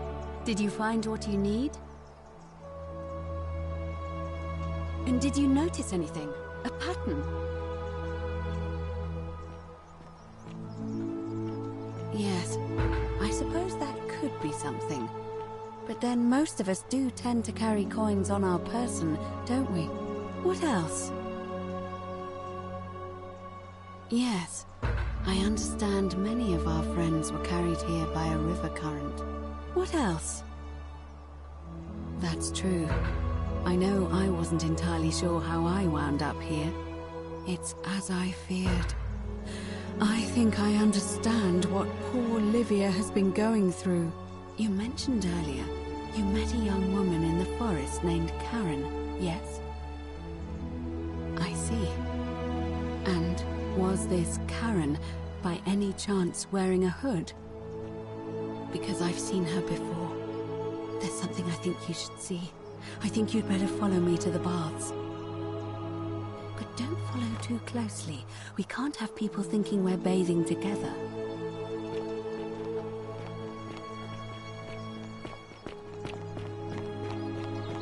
Greetings and salutations.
You were asking how I knew the young woman you met by the river was wearing a hood.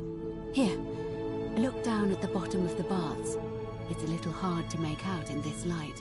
If only we could see. Oh, what a marvelous lamp. But do you see it? Somebody waking up by a river in a forest to find a hooded figure with a coin. It's just as you described it, only your pronunciation is a little off. The name you heard wasn't Charon. It was C-H-A-R-O-N, as in Charon, the ferryman of the dead. Charon, who, in exchange for the right coin, helps the souls of the newly deceased cross the Styx, the river that separates the land of the living from the land of the dead. When I dragged you out of the river, I thought you were never gonna wake up. I checked your pockets for ID, but all I found was some loose change. Feels like I've spent my whole life in a dead-end job with an endless commute. Sorry if I sounded cagey, it's just that I don't always get the best reactions when I introduce myself. My name's Karen.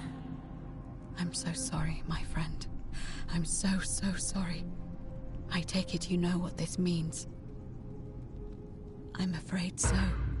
It's all starting to make sense. All these people whose last memory was running from the fires toward the river. It seems none of them escaped with their lives after all. Perhaps we should be grateful they don't remember their final moments. It also tells us that the Golden Rule is the work of Pluto, the god of the underworld, and why his epithet has always been Father of Riches. I know it's a lot to take in, and you look as if you have questions, so I'll try to answer them if I can.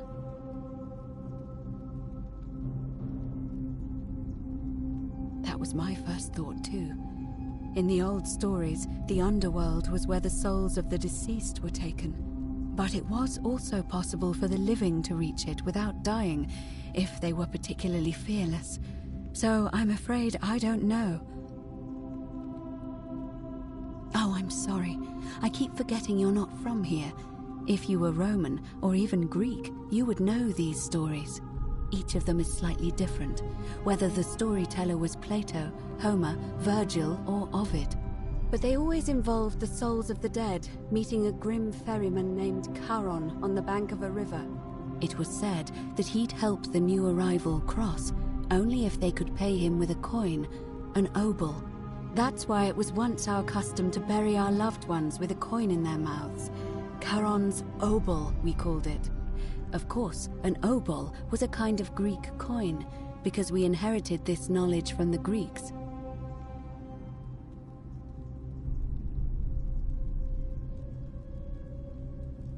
To be fair, the ferryman isn't exactly as the poets described, and he, she, they seem to appear to different people in different guises.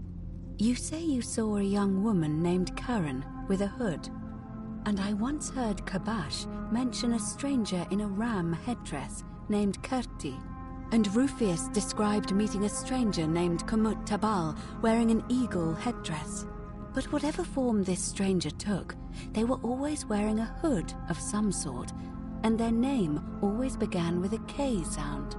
I suspect the only way you'll solve this riddle is if your paths cross again. Good question. Let's see. In the stories, Charon would always require a coin as payment for passage across the river, but that never made any sense to me. What does an ancient immortal being need with coins? In our case, it seems Charon didn't take the coins we had. He or she merely checked we had one in our possession. So, maybe there's something special about the coins each of us had on us. That might explain why we wound up here, but so many others did not. No. I mean, I had my suspicions, especially after Livia's ramblings, but I would never have figured it out without your help, I promise you. Now that we know where we are, we have to figure out what to do about it, if we don't want to be cast into gold for eternity. We don't have much to go on, except the old stories. I remember 4 in particular about heroes in the underworld. Hercules, the demigod and son of Jupiter. Orpheus, a Thracian poet. Sisyphus, a king of Ephyra. And Aeneas, a Trojan hero. Hercules was able to leave the underworld because he cowed its god with his strength. Sisyphus and Orpheus both relied on their wits instead. They persuaded the goddess of the underworld, Proserpina, to help them escape. And finally, Aeneas was able to escape with the help of a spirit guide, who led him through a secret gate. So it seems you have 2 options: to confront the god of the underworld head-on, or find a way to escape with the help of Proserpina or some other guide.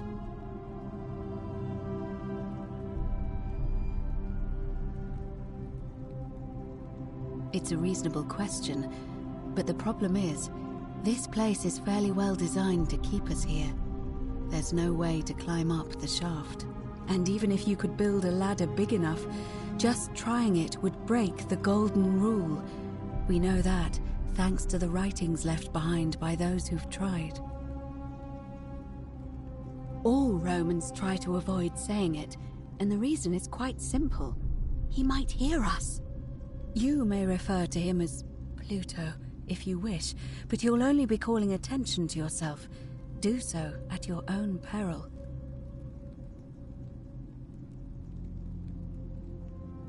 Shh! Is everyone so blunt where you're from? Oh. That option would be the boldest, but also the only way to learn the truth about the Golden Rule, and maybe even put an end to it. As I said, Hercules managed to overpower the god of the underworld, but he was a demigod. Forgive my candor, but you are no Hercules.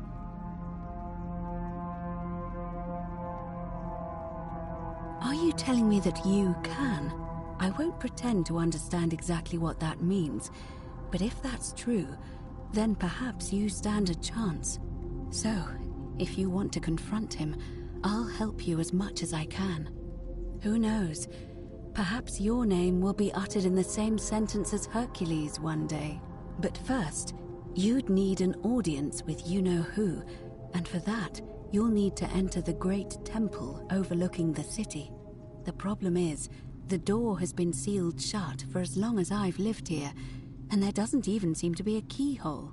I suspect the answer lies in the desecrated obelisk in front of it. I'm not sure if you noticed, but there are 4 plaques missing from its base.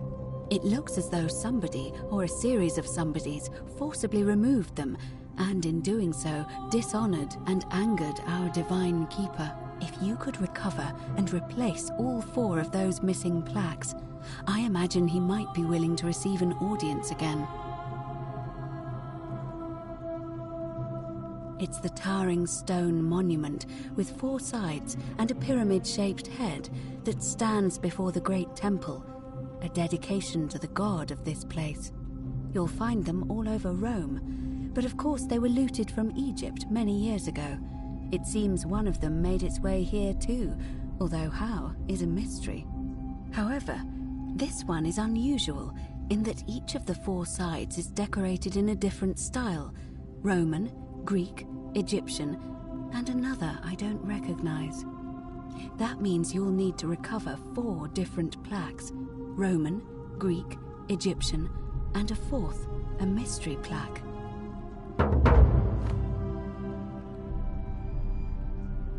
Good question. To answer that, we first need to ask who would have defaced the obelisk in the first place.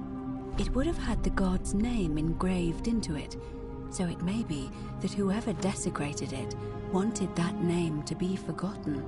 And there's only one group of people I know of who might want to do that. There's a cult in Rome that often argued there is only one true god. Theirs, of course. They've been known to start fires, as well as deface religious monuments whose existence challenged their beliefs. If I were you, I'd go looking for them. Of course, they've all been in hiding since the fire last year, so finding them won't be easy. But I did hear a rumor they have a secret shrine somewhere in the city. Perhaps, if you could find that, you might be able to recover the Roman plaque. I don't know. But perhaps you should begin your search with the local Greek fellow, Georgius. His store is in the Forum. Perhaps Kabash, our Egyptian resident, will be able to tell us. Unfortunately, he disappeared weeks ago. But I did hear Aurelia is peddling rumors about him at the tavern, so perhaps you could talk to her, or just take a look in his room.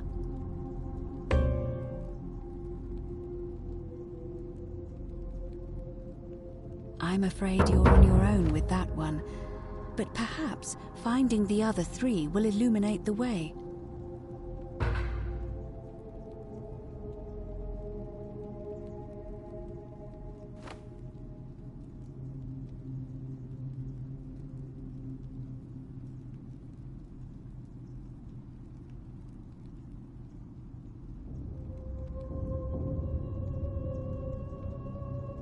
As I mentioned, both Orpheus and Sisyphus were said to have persuaded Proserpina to help them escape, and Aeneas was guided to the exit. The problem is, those are the stories of a poet, a self-aggrandizing king, and a brawler about their own heroic deeds, so they should be taken with a grain of salt. First, Proserpina. What we do know about her is, well, it's a grim tale. It's said the god of the underworld abducted and dragged her here against her will, forcing her into marriage.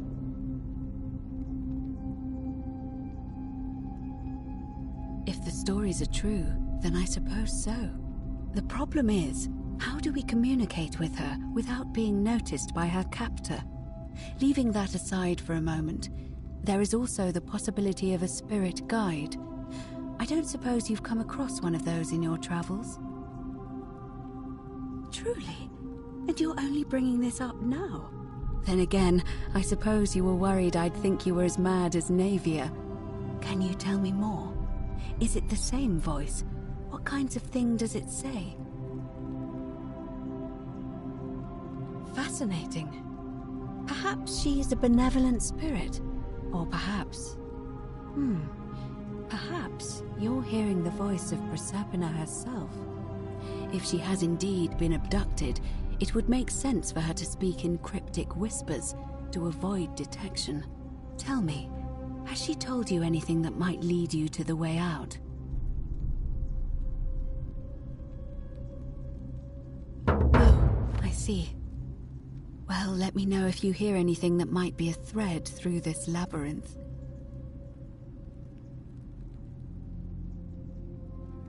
All right. I would suggest not discussing this with anyone. The best we can do for them is to let them remain oblivious for as long as possible.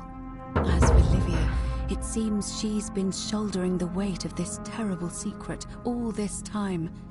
Perhaps it would comfort her to know she's not alone.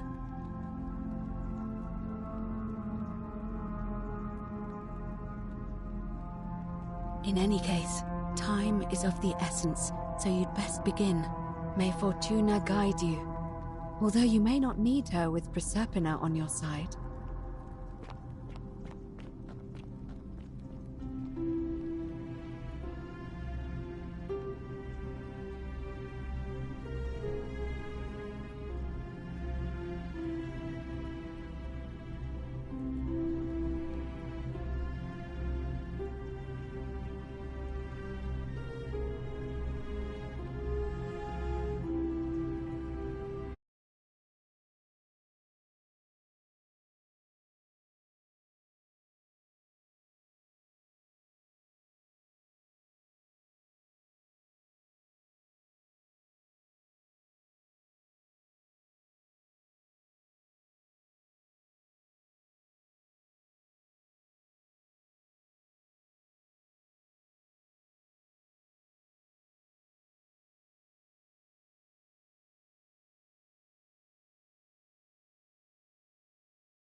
Ixion turns just as the ocean accepts the rivers of all the world.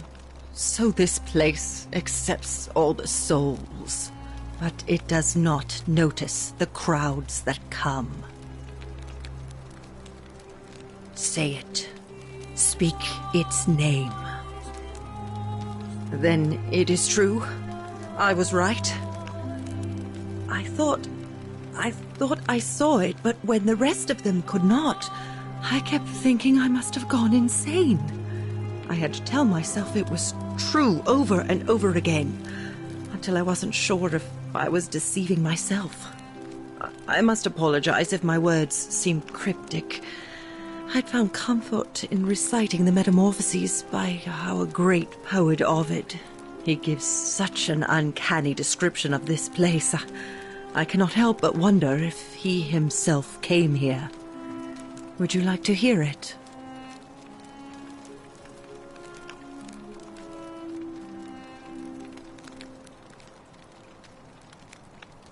I will do my best to remember the relevant verse. There is a downward path, gloomy with fatal yew trees. It leads through dumb silence to the infernal regions. The sluggish Styx exhales vapor, and by that way, the shadows of the newly dead descend, entombed with full rites, and the ghosts of those, at last, given proper burial. The wide, thorny waste is cold and pallid, and the newly arrived shades are ignorant of the road that leads to the Stygian city, where Black Dis has his cruel palace. As the ocean accepts the rivers of all the world, so this place accepts all the souls, and is never too small for any populace, nor notices the crowds that come. There the bloodless shadows wander without flesh or bone. Some crowd the forum, some the house of the ruler of the depths. Others follow their trades, imitating their previous lives, and still others incur punishment.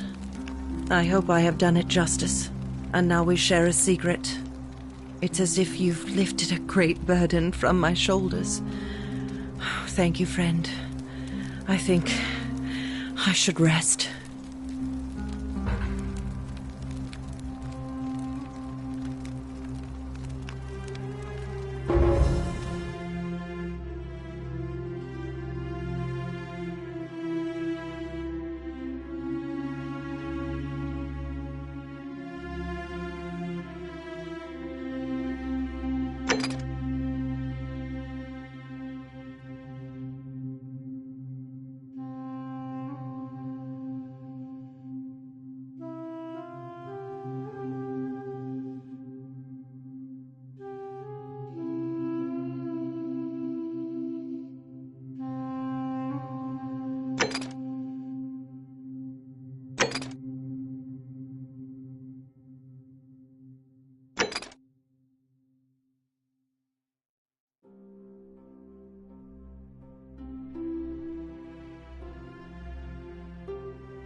Salve.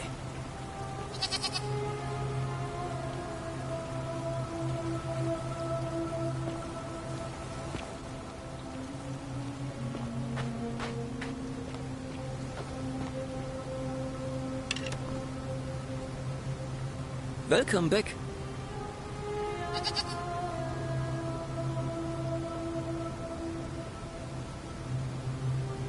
Well, I'm an architect.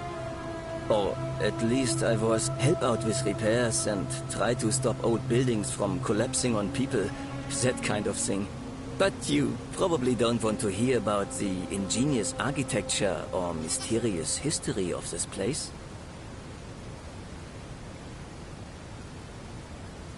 Oh, I'm glad you asked. Some of these shrines were constructed hundreds of years ago, which means Romans have been arriving here for at least that long. But there's one thing that puzzles me. The oldest shrine in this avenue isn't Roman at all. It's Greek.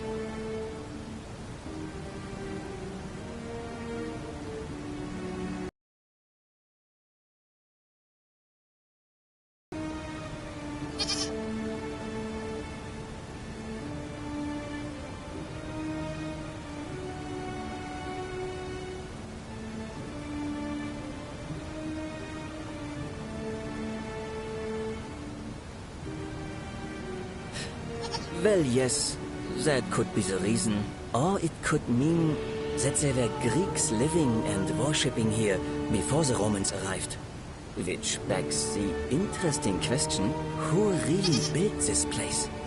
And could it be far older than any of us imagine?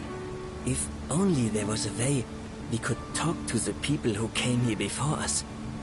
The stories they could tell. Gladly. Personally, my favorite thing about this place is the aqueducts. Those series of adjoining arches. They're an ingenious feat of Roman engineering with a very practical purpose. They take fresh water coming from outside the city and distribute it all across the chasm. It's funneled below the palace and into a cistern beneath the great temple. Some of it flows down into another cistern beneath the villas. And the rest is funneled to the shrine of Proserpina, where it fills the lake, and allows us to fish and farm. Hey, not so loud. Just talking about that could anger the gods for all we know. I'm not saying it's impossible, but you'd have to find a way inside somehow. Just, please, try to be a bit more discreet about it.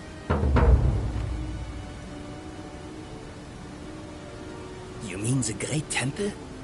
This one's a bit of a mystery.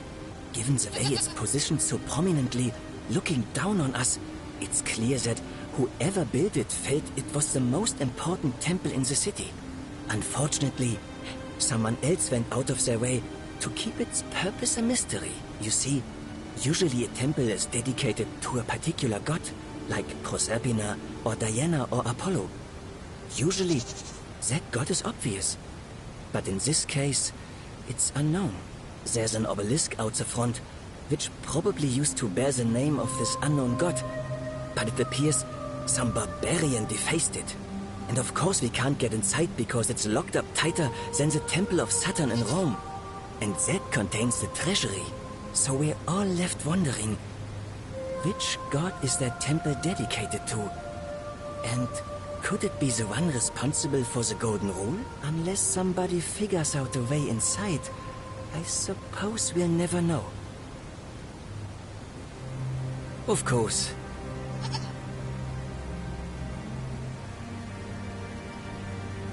Nice to talk to you.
found you.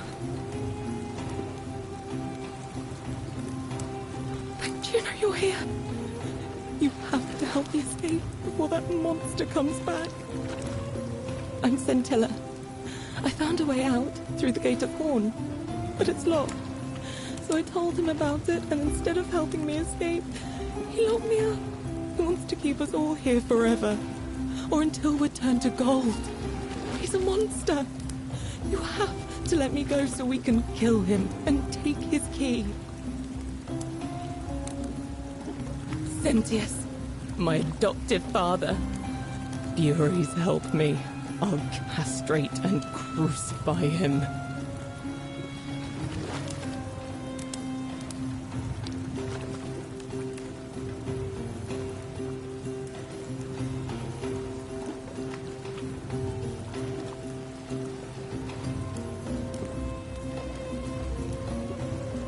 I don't know. He said the gods are on his side because they don't want us to escape either. Behind me, there's an aqueduct tunnel bringing water from outside the city, so it should lead us outside. The only problem is it's barred by a heavy locked gate, and he has the only key. I'm going to take that key from around his neck, even if it means cutting his throat to get it. The many shall suffer for the sins of the one.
Salve, friend.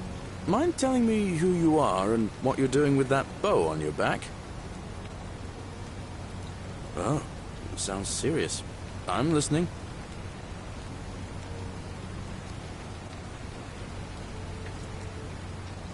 Yulia? Oh no. All right, I can do that. Poor guy. My uncle was a victim at rheumatism's altar, and he ended up killing himself. All right, got it.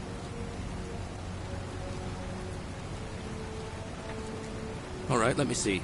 Stop Fabia going in, but send the new arrival to the empty shrine. Understood. But how did you... All right, of course. I'll make sure this gets to him. I'll go, but once I'm done, I'll need you to tell me how you know all of this.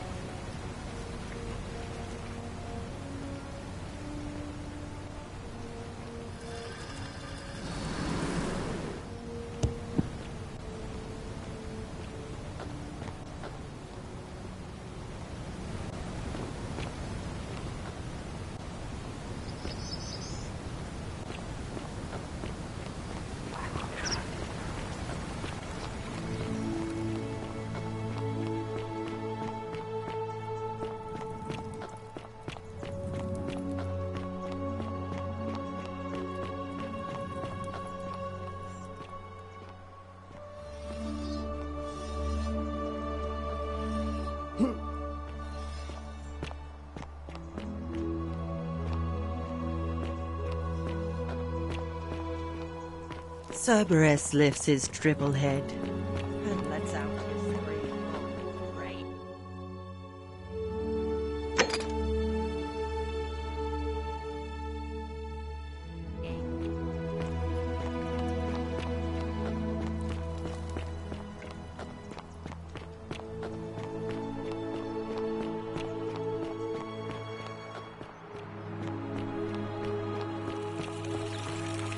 Thea is proof of a degenerate mind.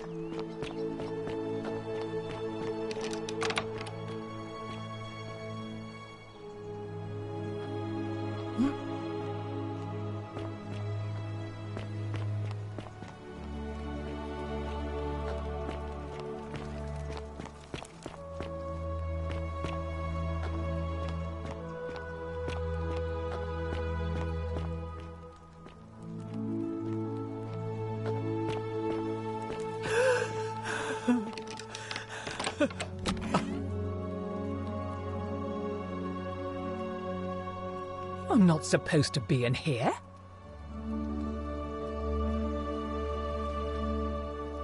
Talk. What business could you possibly have with me?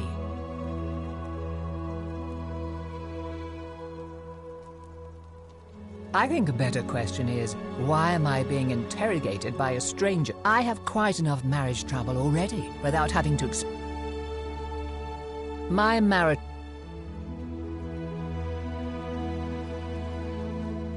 I think it's about to be broken if you don't. Preferably the way...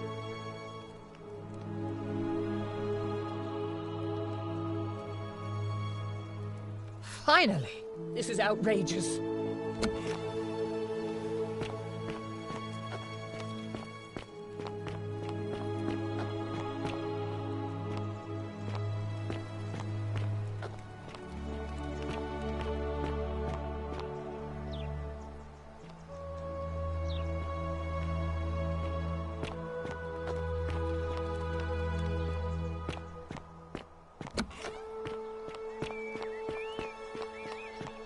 Oi!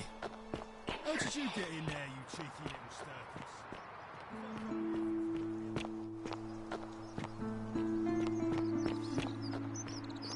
Citizen. Name's Rufius. Better watch your step. Sentius, military man, knows what he's doing.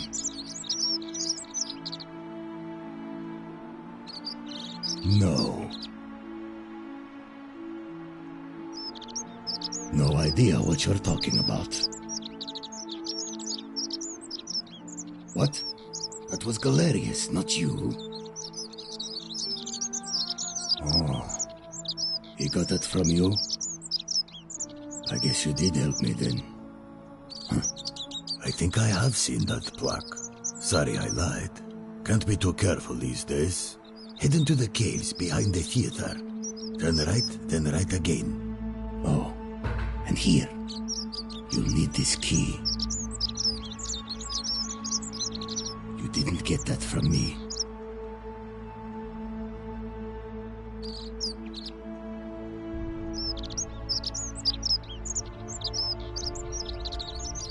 see you around.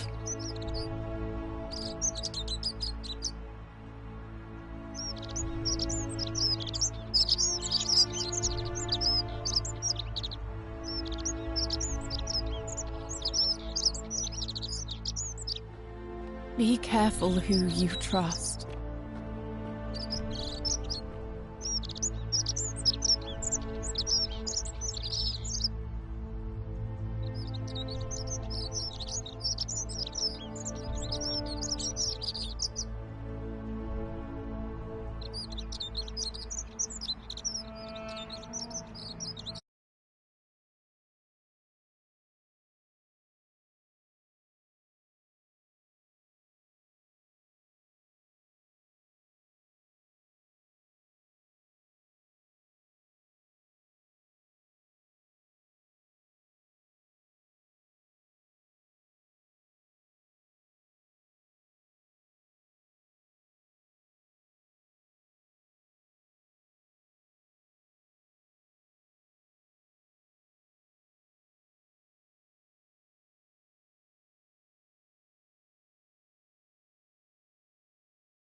Fear is proof of a degenerate mind.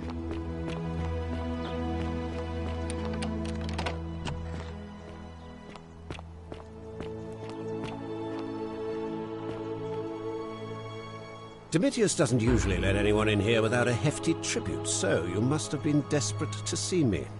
Well, what do you want?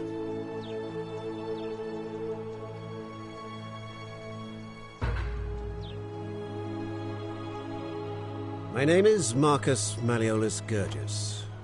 You seem to have confused me with someone else. You mean my heterochromia? I am guilty of nothing more than having different-coloured eyes. And I'm hardly the only person with the condition. Alexander the Great had it too, as it happens. I like to think it is simply the way the gods have chosen to mark a natural-born ruler. Nothing more.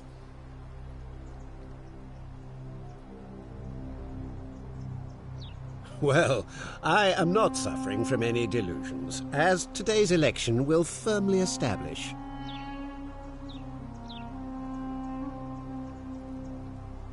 Unlikely, because it simply isn't true. Now, was there something else you wanted? Are you insane? You barge into my villa, uninvited, and then make outrageous demands? Why would I withdraw from an election I'm bound to win?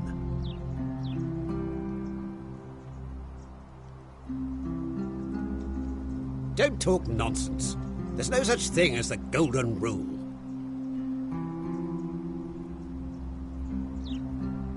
How could you possibly know that?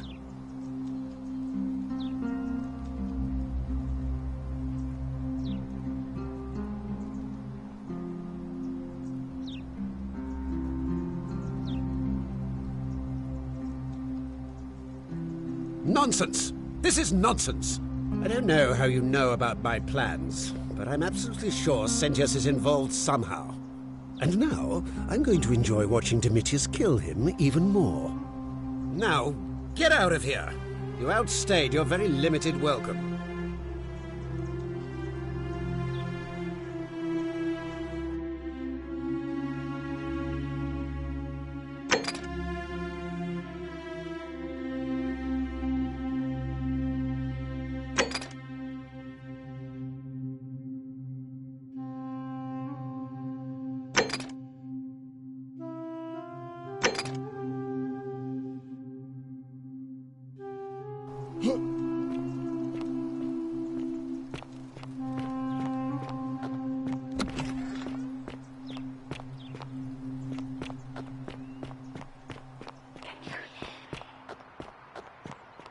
That's quite an impressive bow you have there. Just like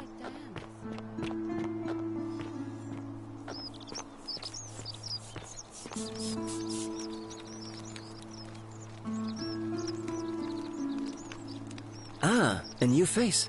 Salve, and welcome to a little community. I hear we have you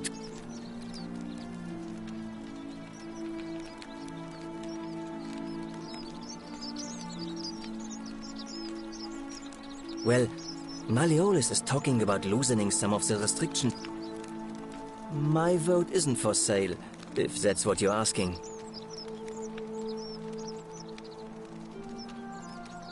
Look, I haven't done... Fine. And when you grow up in the north, as I did, in the city of Noviomagus, you expect a bit of hostility. I saw enough friends killed or driven away to know the cost of not keeping your personal affairs to yourself. So I hid who I was for, what was it, nearly 10 years? Watching what I said and where I looked.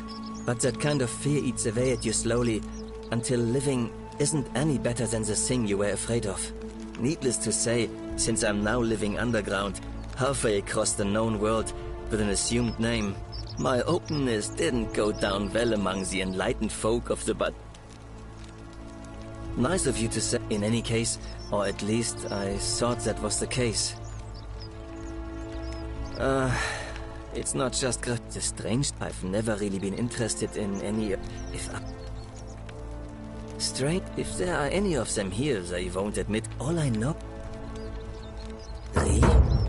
Who is it? You went snooping in his place? That was risky. Have you... I would talk to him myself, but I think that would just inflame the situation. It's probably best if you do it, if you don't mind. Nice to talk to you.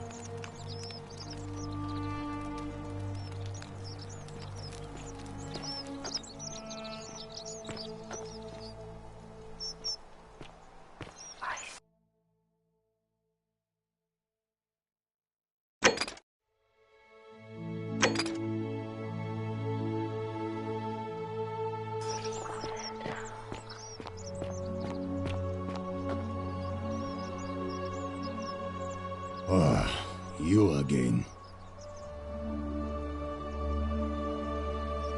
No idea what you're talking about?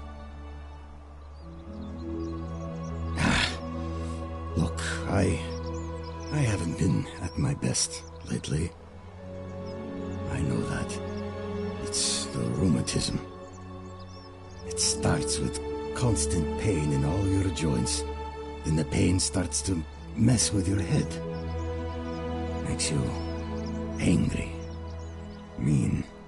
I know that's not an excuse for how I acted, but it's the truth. But with the willow bark, I'm already starting to feel like myself again. I'll leave him alone from now on. It's not as if I was ever going to hurt him anyway. I was just lashing out. I'm going to go and clean up the graffiti. Just forget this ever happened, will you?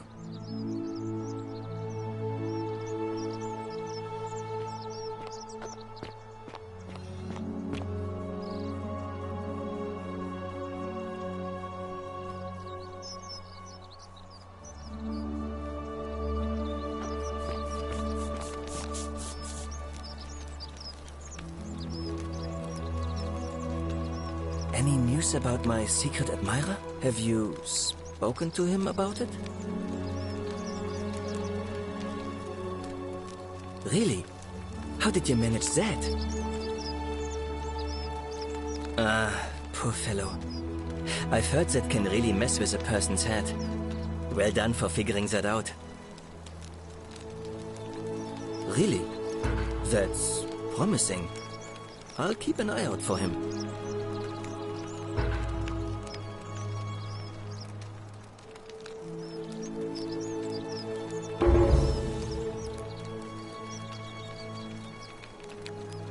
You wouldn't believe how often the new ones ask that question. But I'd tell you the same thing I tell everyone else. There are much worse places to live out your days. You might have a few sleepless nights thinking about the golden rule, but once you get used to the fear, knowing that a single slip-up could cost you everything, it's not too bad. Nothing new to me, anyway. Oh, I just mean I grew up in the Batavi tribe, far to the north in Noviomagus, and learned to expect a bit of hostility. They weren't nearly as tolerant as the Romans. Some people say it's divine, the work of a god, but I'm not so sure. It just seems so flawed to me, like it's distinctly human. I mean, once you've been here long enough, you'll notice people doing things that just seems so wrong to you. But this so-called god doesn't seem to care, which means one of two things. Either you don't know the difference between right and wrong, or this unknown god doesn't. And I'm pretty sure I know the difference. Do you? Good. Then I hope you'll agree that there are only two ways of dealing with unfair rulers. The first is to leave. The second is to remove the ruler from power. And it seems leaving may not be an option. Good question. It's best if I say no more, but I hope you'll give it some thought. Nice to talk to you.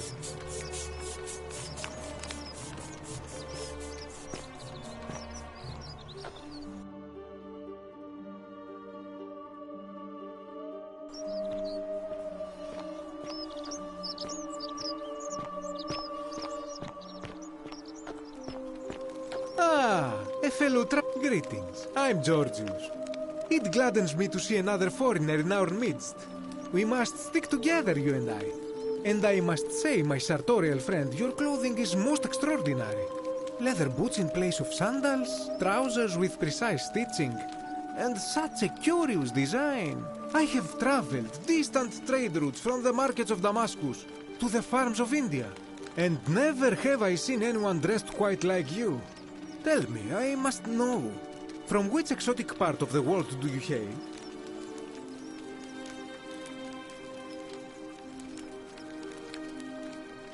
Is this a riddle, or perhaps you mean to say you feel like you are ahead of your time? I feel the same way. Another reason for us to stick together. We will have much time here to get to know one another. But for now, do you require assistance? I know you do not require clothing, so information perhaps? My story?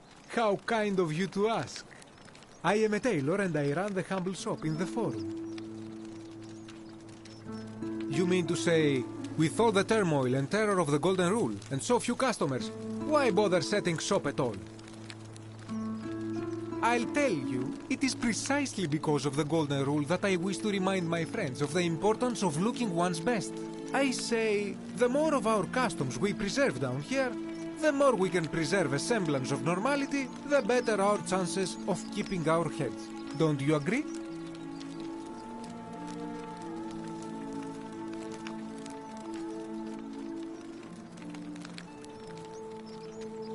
A good question. A very good question indeed. And I would be happy to tell you if only I could remember it clearly myself. I remember I had just been to Rome to sell an extraordinary selection of wares, and drowning in coin, I decided to celebrate my success. I rented a prestigious villa by the Tiber, invited over a few select friends, and we began making our way through some of the most exquisite wine money could buy. Quite a lot of it, in fact. Now, I have had visions and awoken in strange places before. I have even found myself naked in the desert sands more than once, but none of that compares to this. This time, I remember people screaming, then falling into a void as empty as time before creation, gasping for air, and then nothing. When I regained my faculties, I was lying naked by the banks of the Tiber, gods know how many miles from my villa. Indeed. I'm lucky I was carrying a little extra weight. I believe it kept me afloat. In any case, it seems I'd been rescued and resuscitated by a benevolent stranger.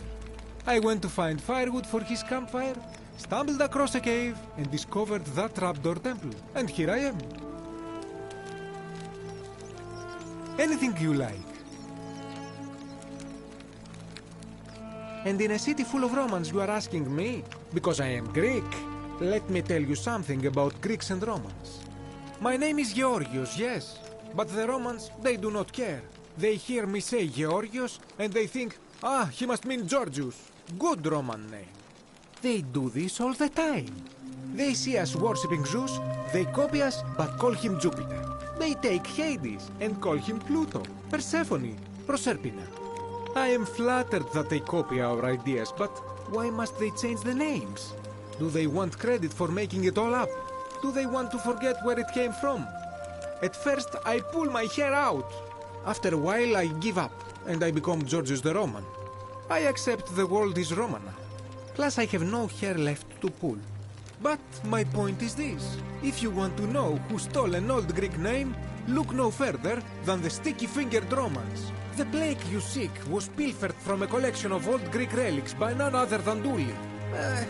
He cannot help it. Like a typical Roman, he likes shiny things, especially those that once belonged to my people. And besides, it makes him happy. So I say, let him keep it. I believe he still has it with him. in his cell, just opposite the Temple of Demeter. That, my friend, is quite the dilemma. But after some reflection, I'm leaning toward voting for Malleolus. I do not enjoy the thought of another visit from Domitius if I voted the wrong way. Nothing comes to my mind. I hope that our path...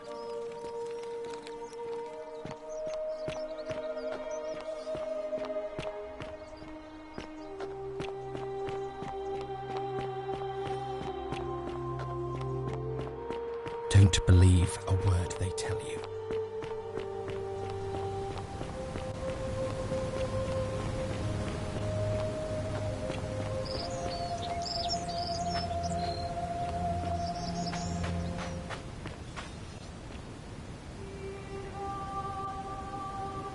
Salve again, friend. I went and did as you asked, and it worked. How is it possible that you've just arrived here and you already know everyone and exactly what's about to happen to them?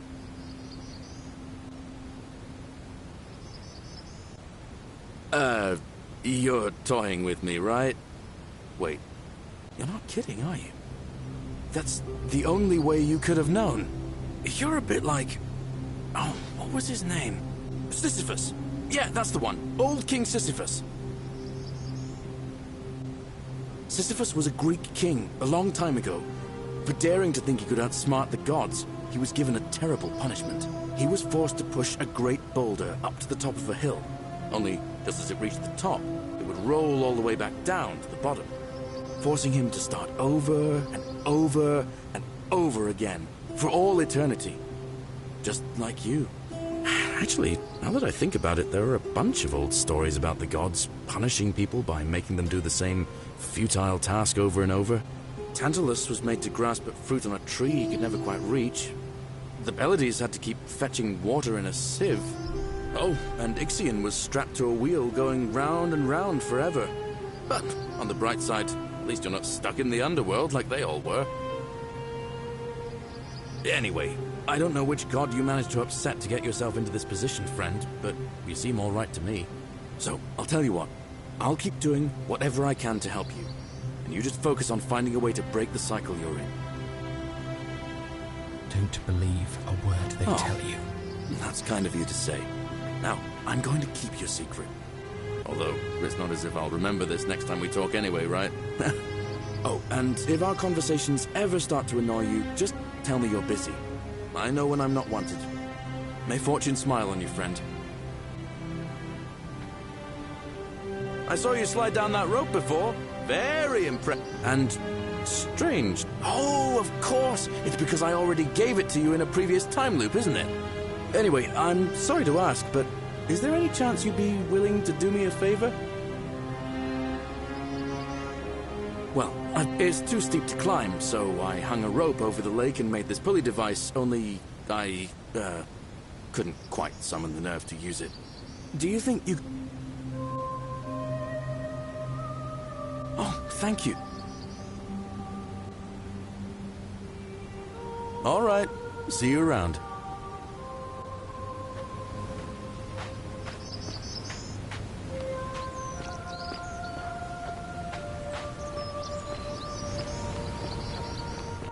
Don't believe a word they tell you.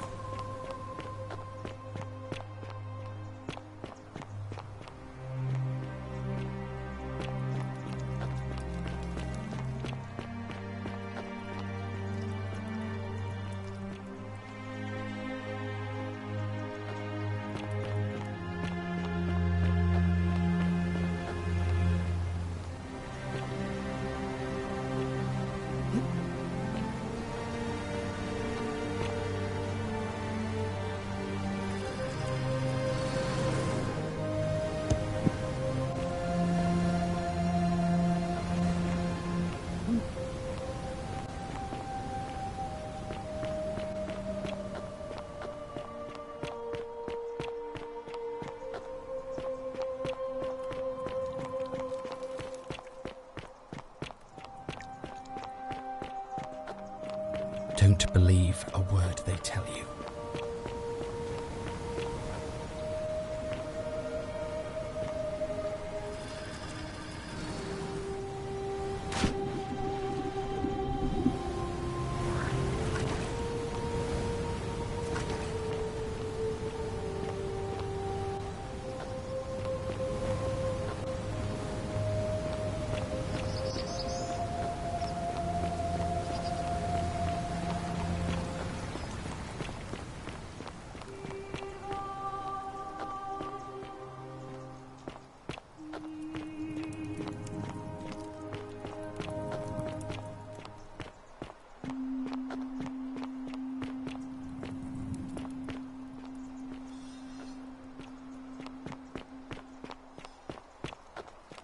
Ixion turns.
Don't believe a word they tell you.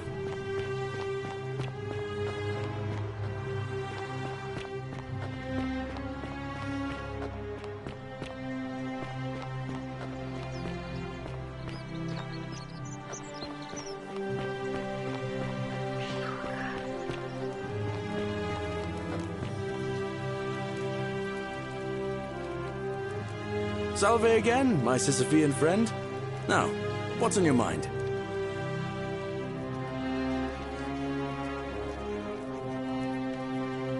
Brilliant! You did it! Well done! This is going to make her so happy. Equitia, I mean. Now I just have to figure out how to give it to her. What I really want to do is walk up to her, give her the flower, and confess I've been madly in love with her since the moment we met. But on the other hand, I can't shake the feeling that the consequences could be terrible. You mean, aside from her execution? You see, Equitia is a Vestal priestess, meaning she's taken a vow of chastity, the breaking of which would be an extremely serious affront to the gods and a capital offense. Even if she was just suspected of being unchaste, it could lead to her execution. Unchaste Vestals get buried alive. Oh, and I'd get flogged to death for good measure. But at the same time, she's just so kind and graceful, and I feel so much love for her that if I don't tell her, it'll burn a hole in my chest. I don't know what to do. What do you think? What would you do?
I suppose you're right.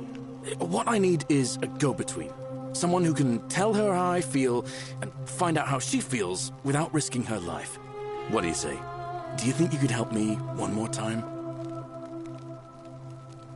Wonderful! Now, all I need you to do is give her the flower and tell her it's from a secret admirer. Tell her I'll keep my distance, and that I just want her to know that she's loved. Thank you. Come back as quick as you can, and tell me what she says.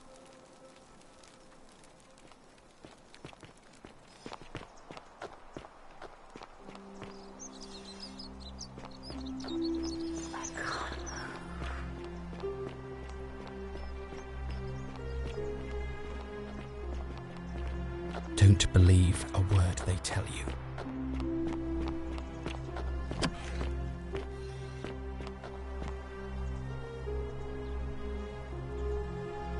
A new face.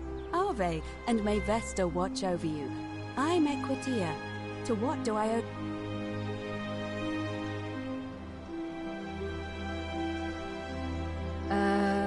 I beg your pardon.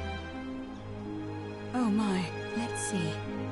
If that is indeed the case, we don't have Hercules, Sisyphus, and finally, so it seems you have two...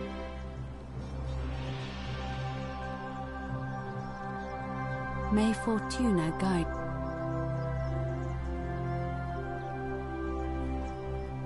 Ave again. Did you find... Oh, how lovely. It just happens to be my favorite, too. Who do I have to thank for this?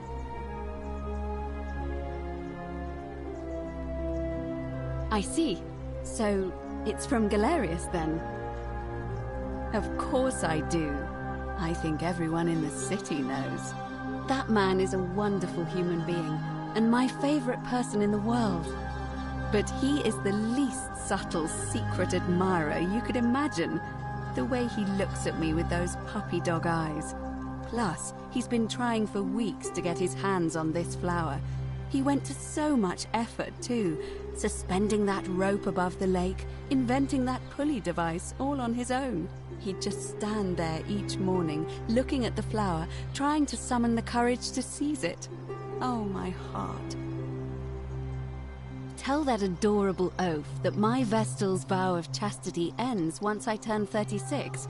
So if we ever make it out of here, and he doesn't mind waiting a few years, then tell him I love him too. I hope so. It must be completed by dusk, just the same as it'll be between... Why do you ask?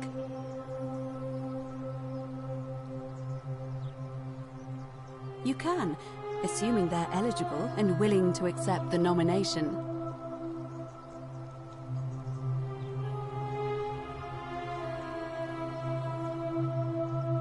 Certainly.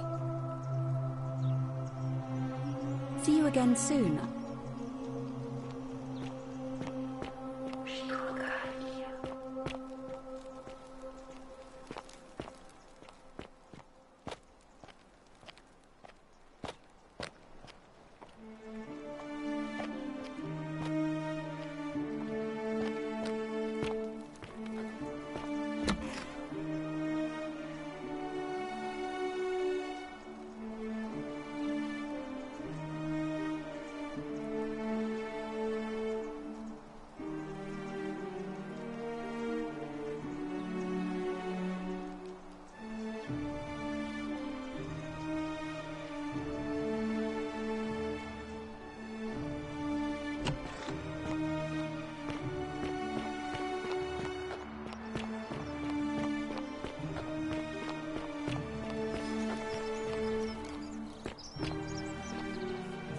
Salve.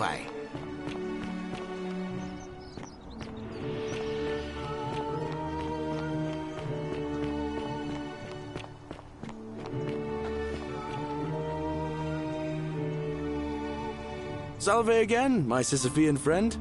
Now, what's on your mind? Thanks. What did she say? Venus, that is the best news I've ever heard in my life. Oh, thank you. Thank you so much. You have no idea how happy you've made me. I wish there was something I could do to thank you properly, but I don't have much to offer you. All I can do is tell you where there's a secret stash of coins you might be interested in. In the rock tunnel, near the stairs, there's a little doorway set into the rock. Inside, if you look carefully, you can see a chest. Unfortunately, one of those golden huntress statues is blocking the path, and I'm not game to move it. If you can figure out how to get past it, I reckon there might be a small fortune waiting for you. I hope that helps in some way. I can't see how I could vote for either candidate. I don't like Sentius much, but Malleolus is almost as bad. Even I could do a better job. Me, a farmer. And I've never given a speech or put on a toga in my life.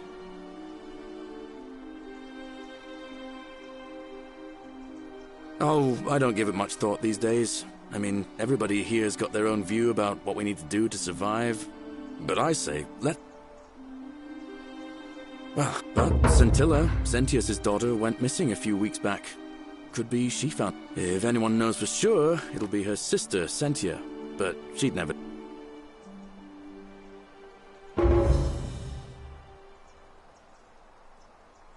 Well,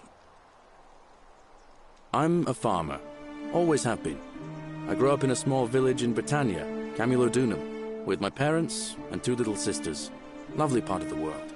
One day, when I was about 20, my father and I were in the top paddock, loading our cart, when some Roman legionaries came along, demanding produce for their men. My father told me to run into the house for his axe, and so I did. I sprinted so fast I almost threw up, but by the time I got back, he was bleeding out on the ground, and our cart was empty. That was my first encounter with the legions. My mother died of a broken heart soon after, and things went downhill from there. I took over the farmstead, but I was young. It was a struggle. More raiding started before too long. We'd come outside in the morning to find animals missing, our stores pillaged. These Legion thugs just took whatever they wanted. One night, when my sisters and I had nothing left to steal, there was a knock at the door. I knew who they were, and what they wanted. I got my father's old axe, pulled the door open real quick, and before that soldier knew it, split his face right down the middle. But there were more of them. I never saw how many, because the next thing I knew, I was waking up with a mouth full of dirt and lungs full of smoke. My home was reduced to ash. My sisters, dead. And they left me alive to see what they'd done. Still burns whenever I think about it.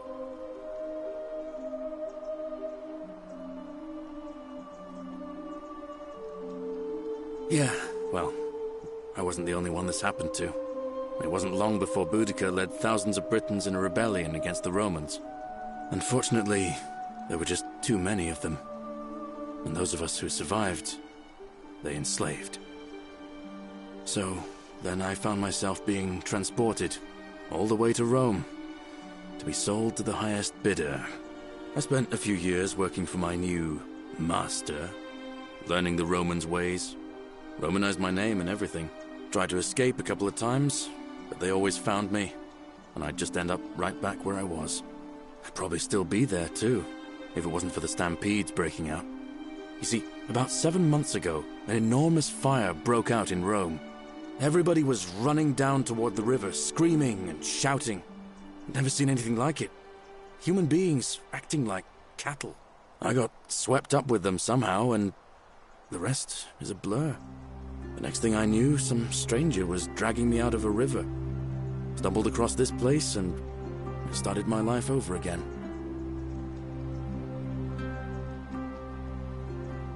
That's what I thought too, for a while. But it seems the gods aren't done tormenting me yet. See, I finally had my own farm again, safe from the grasping hands of the Romans. Or so I thought. Until Sentius the Decurion demanded I hand over all my produce. It's for the good of us all, he says. Only he takes the best bits for himself, of course. He even told me if I refuse his demands, I'll break the golden rule. I'm not sure I believe him, but then, what if he's right? So, it turns out our dear old magistrate is no better than the Legion thugs who took everything from me. I'm right back where I began. But don't you worry, Nemesis is waiting, and he'll get his one day. He'll get his... forget I said that last part, will you? I get carried away sometimes. Thanks, friend. I knew I liked you. Anyway, that's enough of me rambling. Was there something else you wanted to talk about? All right, friend. Hope you find a way to break that cycle you're in.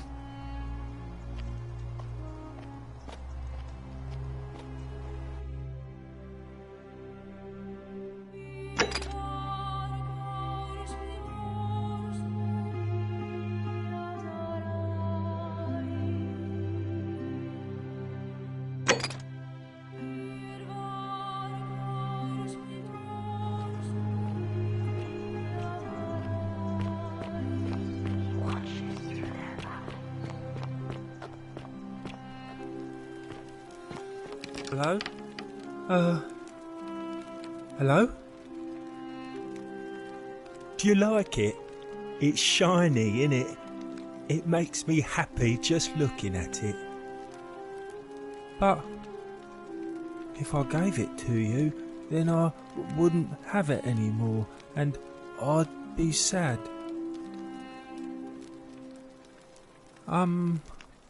Well... if you get me out of here, then I wouldn't need it anymore because I'd already be happy. Then you could have it, and you'd be happy too. Galerius already tried that. He said the magistrate wouldn't listen, no matter what. Like, Galerius? He's nice. I like Galerius. He made me a doll and everything.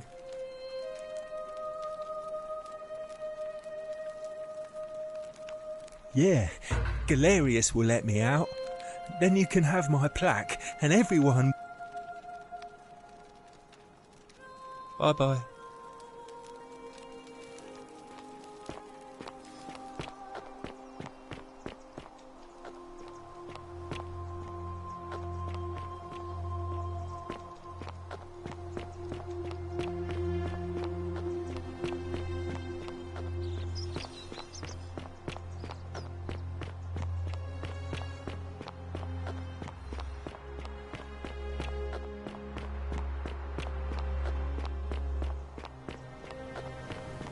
Fortune smile on you, brother.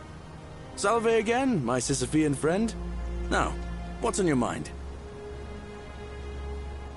I've bounced the idea around once or twice, mainly as a way of getting Dooley set free. God knows Sentius is never going to do it. But from what I hear, Malleolus has the election stitched up. Nobody's going to take him on and win. And maybe that's not such a bad thing. I mean, he talks a lot about freedom. So I'm hoping if he's elected, he'll release Dooley from his cell. And that's good enough for me. And how could you... Oh, wait. You've seen it in another time loop, haven't you? Well, in that case, we need to find a way to make sure Malleolus loses. Better yet, get him to withdraw altogether. If you can do that, and Sentius is the only candidate left, I'll run against him. Deal?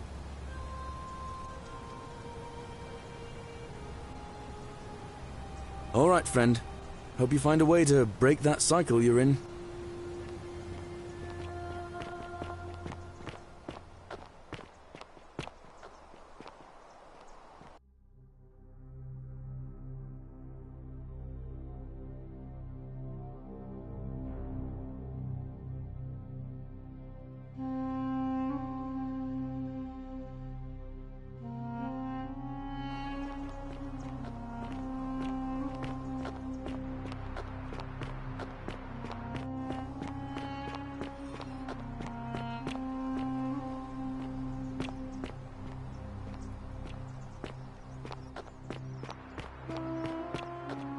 That's quite an impressive survey again.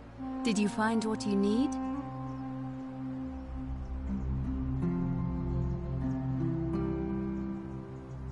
It must be completed by dusk. It'll be between... Why do you ask?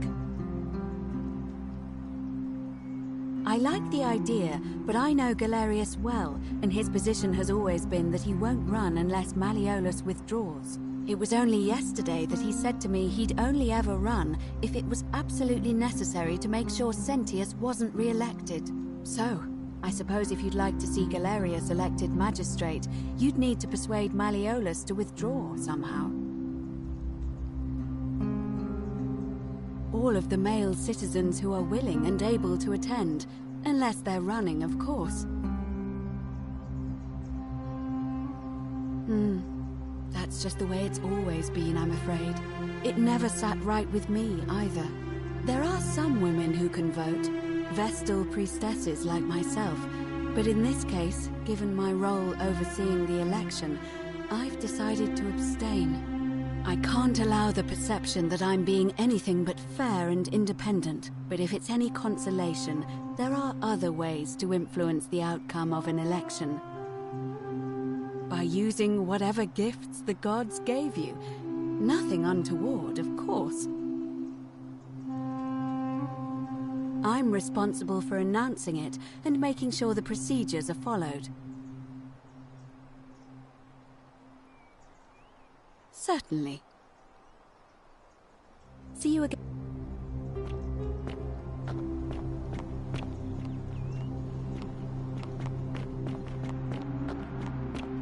Don't believe a word. Shalom, friend. Arve. Sentius, I suppose. I'd have to be insane to vote for Malleolus after what he did to me.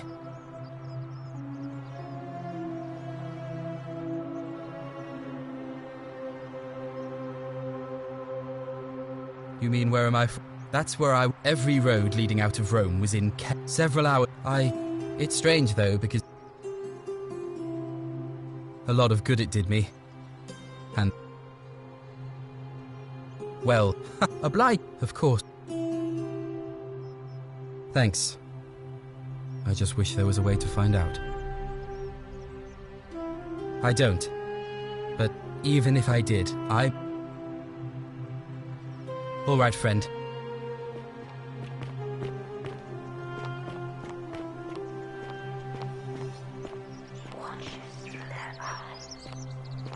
You look well, my sartorial friend. Hello again, my sartorial friend. What is on your mind? That, my friend, is quite the dilemma. But after some reflection, I'm leaning toward voting for Malleolus. I do not enjoy the thought of another visit from Domitius if I voted the wrong way. Nothing comes to my mind, my friend.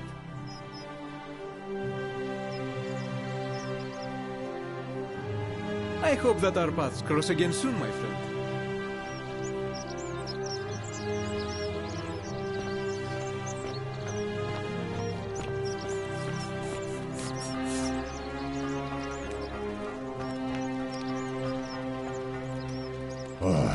You again. Sentius, military man, knows what he's doing. No.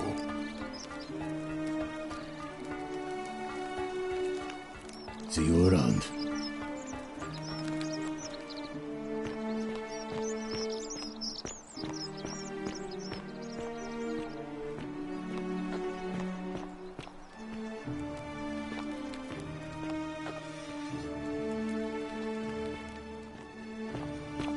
Don't you just love springtime?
Ah, a visitor.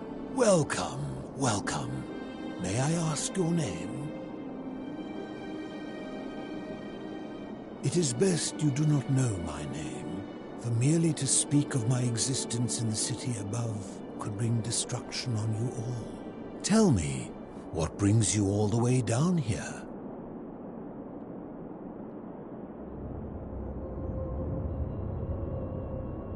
Ah, yes, that cursed thing.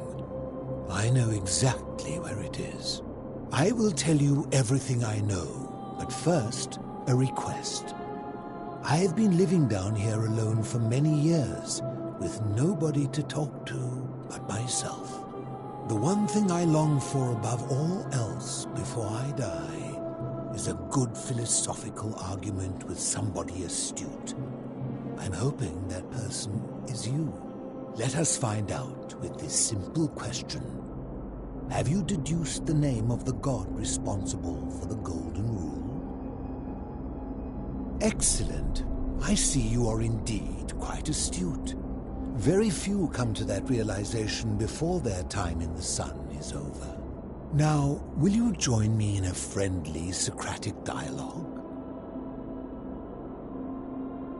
Wonderful. Then let me begin with a question.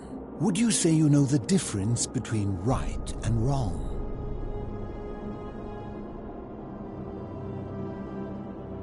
You are an overthinker too. We're the same then. It is probably why I became a philosopher. But if you struggle with right and wrong normally, then down here with the Golden Rule, surely your struggle can only have become more difficult. Well, that's reassuring. And the truth is, you're not alone.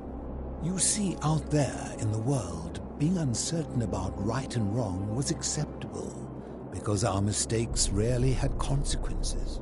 So we would tell lies and bend rules and turn a blind eye and rationalize, and yet still find a way to think of ourselves as good people. But under the Golden Rule, morality matters. The slightest wrongdoing could result in a mass execution. So to navigate this maze, we would have to be certain about the difference between right and wrong. Wouldn't you agree? That is an excellent question, and it leads directly to my next line of inquiry. So let me ask you this. Is there one system of morality which is always perfectly correct, which you could follow in every situation and always do the right thing?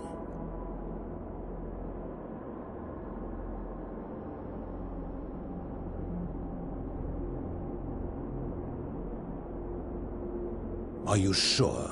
Or is it possible that humans simply haven't figured out the right system yet? So is it up to each of us to decide what right and wrong mean to us individually? Or must we simply follow the laws and customs of whichever community we're in?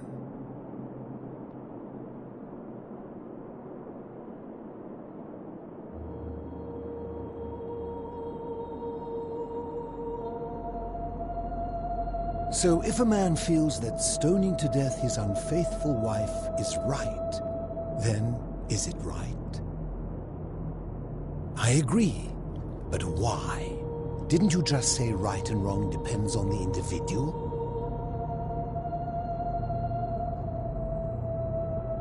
And that's a credit to you. It is the mark of a civilized person to change their position when presented with a superior argument. Good. Never discourage anyone who continually makes progress, no matter how slow. Would you say you know the difference between right and wrong? And to what extent? In every situation?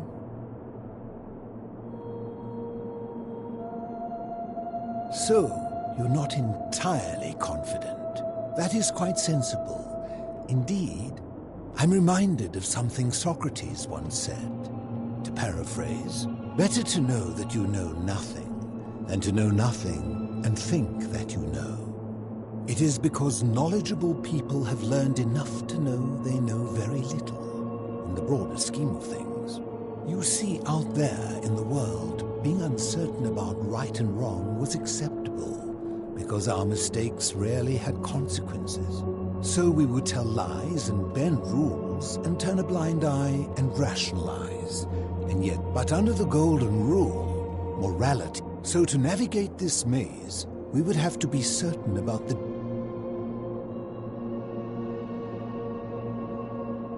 So let me ask you this. Is there one system of morality which is always perfectly correct, which you could follow in every situation and always do the right thing?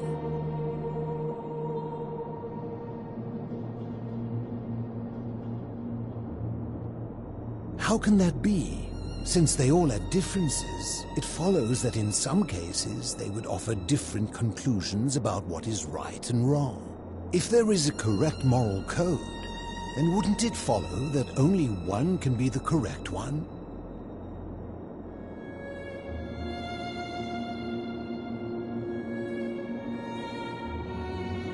Ah, you know, I think you'd find an ally in Herodotus, a scribe from among my people who lived some 400 years ago.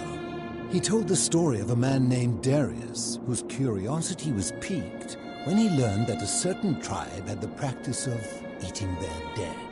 He asked some Greeks who burnt their dead, "What would it take for you to eat your dead?" Aghast, they replied, "Nothing."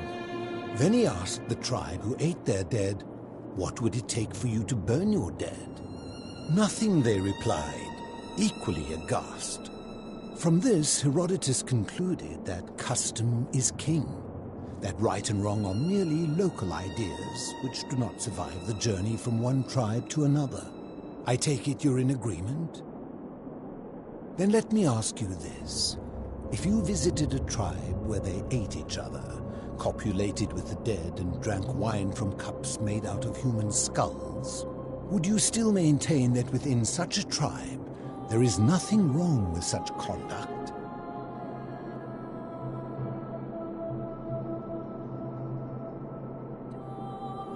And that's a credit to you.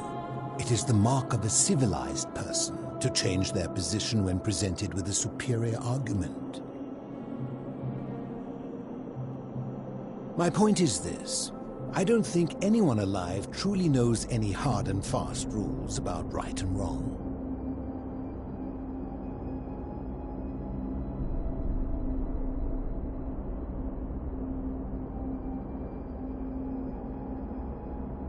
Surely you would agree there are circumstances where an exception may be made, such as where it is necessary for self-defense or to prevent a greater evil?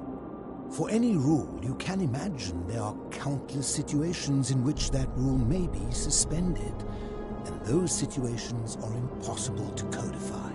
If there is one thing I have observed about rules, it is that virtuous people do not need them, and evil people will always find a way around them.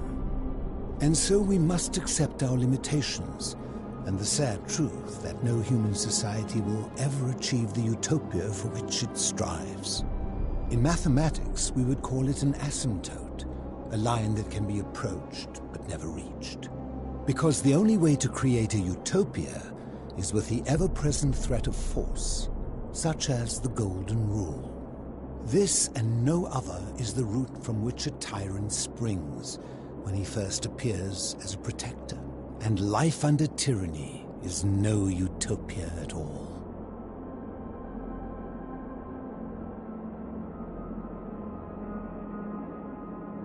I'm glad to hear that. In any case, thank you for humoring an old man. I would be happy to answer your questions.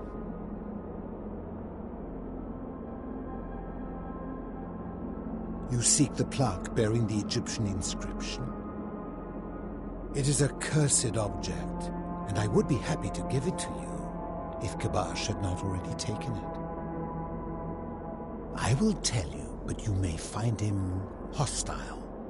To prepare for your encounter, there are certain things you must know. Very few know this, but before the Romans came to this city, It was once entirely Greek. The architecture, the temples, and the people. When the Romans came, in typical fashion, they claimed it as their own, built over everything that could be built over, and renamed the things that could not. Thus, the Shrine of Persephone became the Shrine of Proserpina. And when they found an obelisk bearing the name Hades, they tore it off and replaced it with Pluto instead. And the city's dwindling Greek residents, witnessing this compulsive Roman conquest, decided to preserve what they could of their heritage. They gathered their art and valuables, secreted them away through the Temple of Demeter, and hid them here, out of reach of the Romans. However, there was one thing that always seemed out of place to me, and it is the very thing you seek. An even older plaque bearing an Egyptian inscription.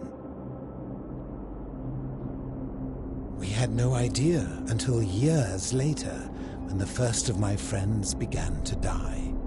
As a result of their deaths, we began to dig catacombs branching off from this cavern to lay them to rest. We extended the tunnel so far that we accidentally discovered another, an even older tunnel, which somebody had gone to great lengths to keep hidden. Suddenly it made sense why there was an out-of-place Egyptian plaque among our people's possessions. You see, we proud Greeks had thought the Romans beasts for stealing and corrupting our heritage. But it turns out this game has been going on much longer than any of us imagined. I think it is best you head through the catacombs and follow Kabash's trail. There are certain things you must see for yourself. Take this key. You'll need it to open the gate.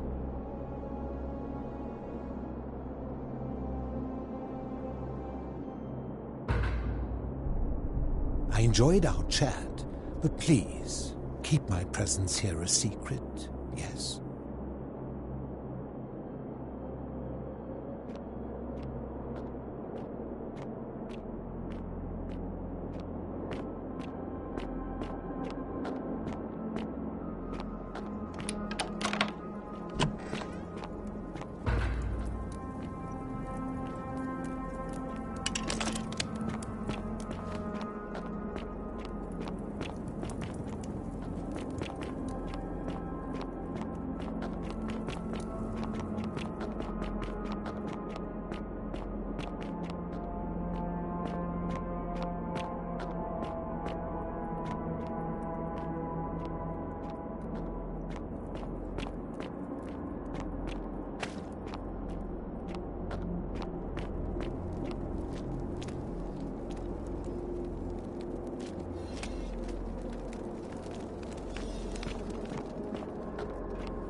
Stop!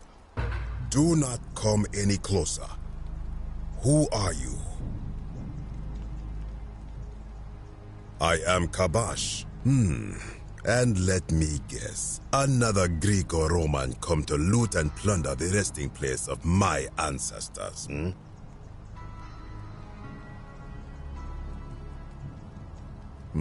To what end? That is welcome news.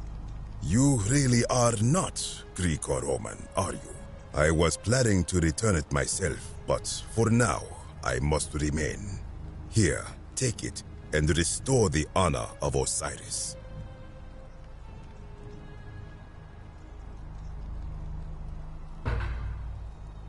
Now, as for the other plaque. Indeed, I have it right here. I stumbled across a collection of dusty curiosities while searching for a place to hide from the hungry children of Amit, and there it was. You may not. In fact, I am about to destroy it.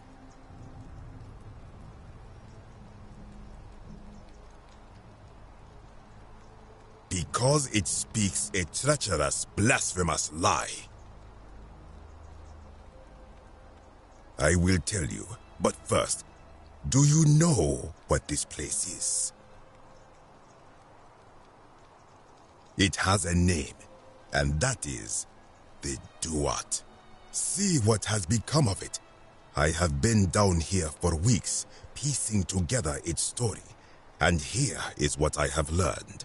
As Egypt declined and the Greeks had their turn to flourish, their souls came here in great numbers. But instead of adopting our ways, they copied and corrupted them. When they found the obelisk bearing the name Osiris, the true god of the underworld, they desecrated it, removing his name and replacing it with Hades. Even the ferryman of the dead, known to my people long before as Kerti, they renamed to Keron. As if that desecration was not enough, they built over this place, using it as the foundation for their own underworld, so that ours was forgotten. My only solace is that the Greeks then suffered the same fate when the Romans rose to power, renaming Hades to Pluto, and the cycle began anew.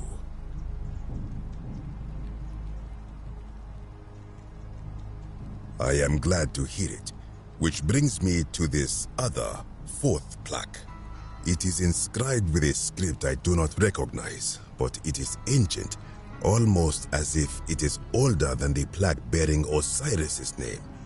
But if that is so, it would imply the gods of Egypt are mere imitations too, copied and corrupted from an ancient people who prospered even before us, and that my people did to them what the Greeks and Romans did to us.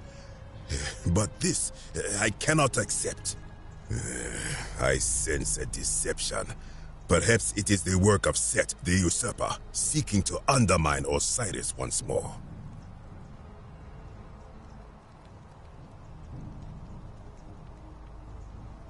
You must think me a fool. This work of sacrilege must be destroyed, thrown into the black abyss below in Osiris's name.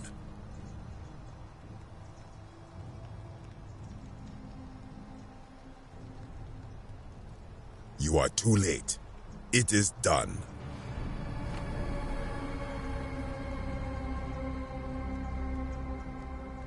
You would plunge into the depths of the Duat with no way back up.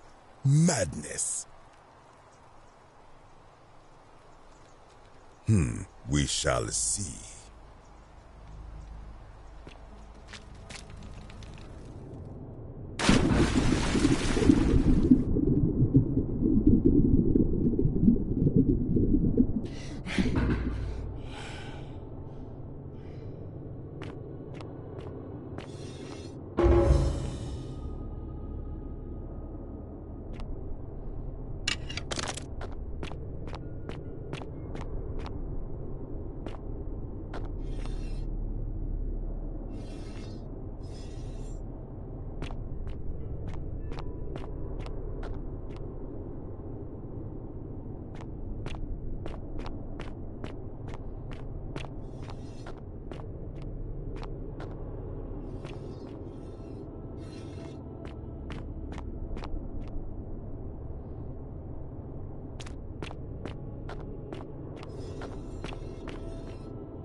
When I told you that you would not find a way back up, that was not a prediction. That was a promise. You will die here.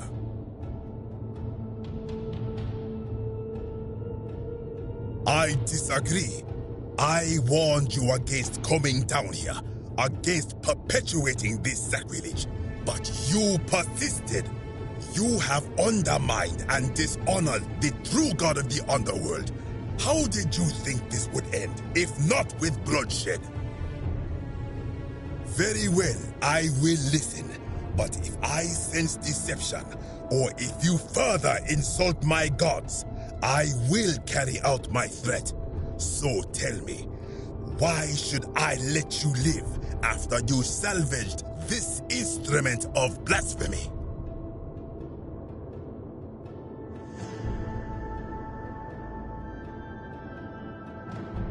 That may be true of many things, but this is different.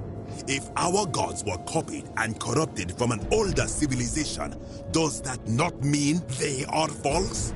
Does that not mean our prayers to our gods all fell on deaf ears because we were not even addressing them by their true names?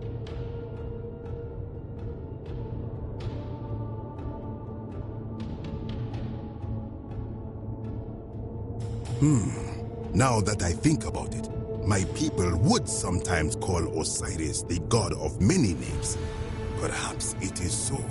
But the underworld of my people is so different to this one, and so unlike the way it was described by our priests. Many of my ancestors endured great hardship to live good lives so that we may descend to the Duat in death and be judged accordingly. We prepare to have our hearts weighed on Anubis' scales and to swear ourselves innocent of sin before the 42 assessors of Ma'at. And yet, I arrive here to find the Book of the Dead contained only a seed of truth. And now, I ask myself, did our priests steal and embellish the stories of an older people and feed us lies all our lives simply to trick us into obedience?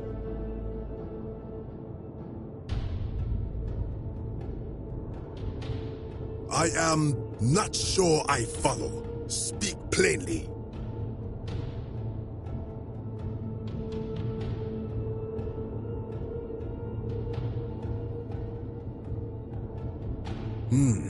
Perhaps there is some truth in that.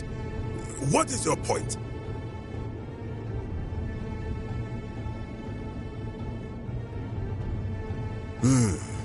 You are persuasive.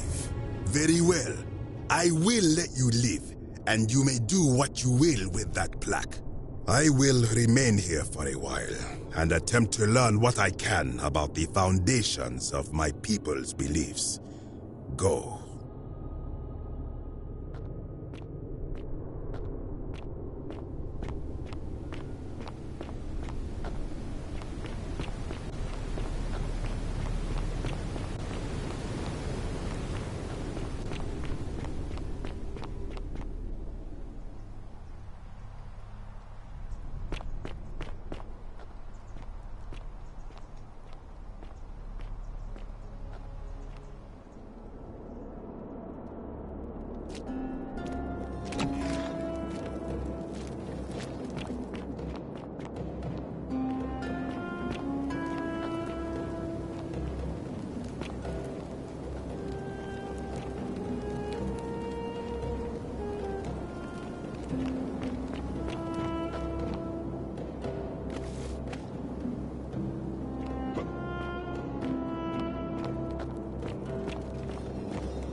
Ah, you've returned.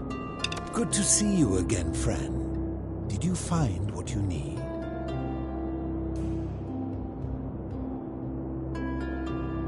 I enjoyed our chat, but please, keep my presence here a secret, yes?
You look well, my sartorial friend.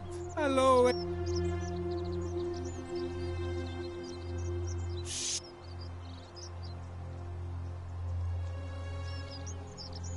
I must ask you to stop that at once. Have you not been told about the last attempt? Oh, then I suppose this duty falls to me. Ah, it is a long story. Of course, the first question any of us asks when we first arrive is, how do I escape? It is only natural after all. And scaling the chasm wall is out of the question, for it is simply too steep and too far. But as they say, if the wind fails, use the oars. And here the second option is to leave the way we came in, through the shaft above the bathhouse. See, the shaft is quite high, but if one gathered up enough wood, one could make a series of ladders and climb one's way out.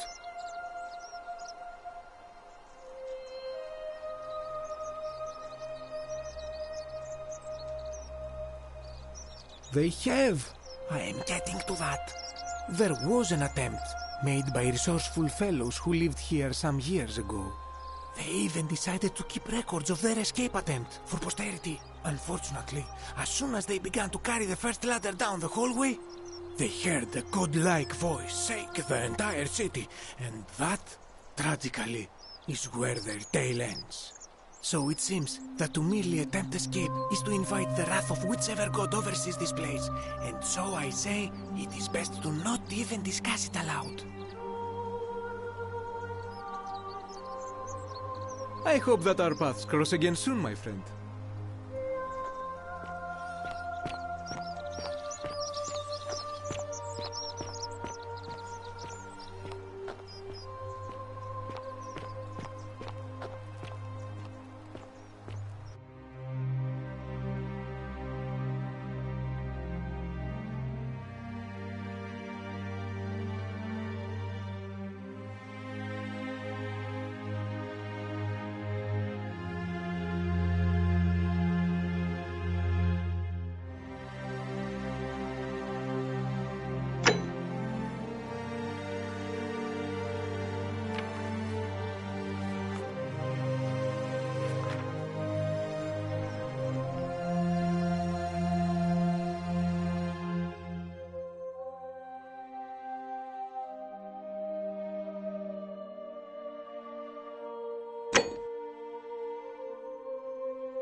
cafe again.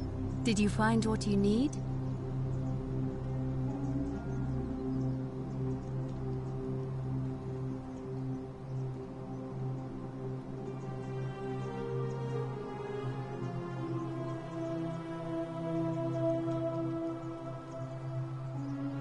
It must be completed by dusk, just the same as any other official business.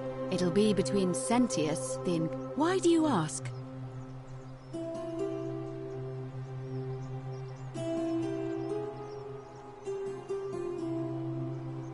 As I said,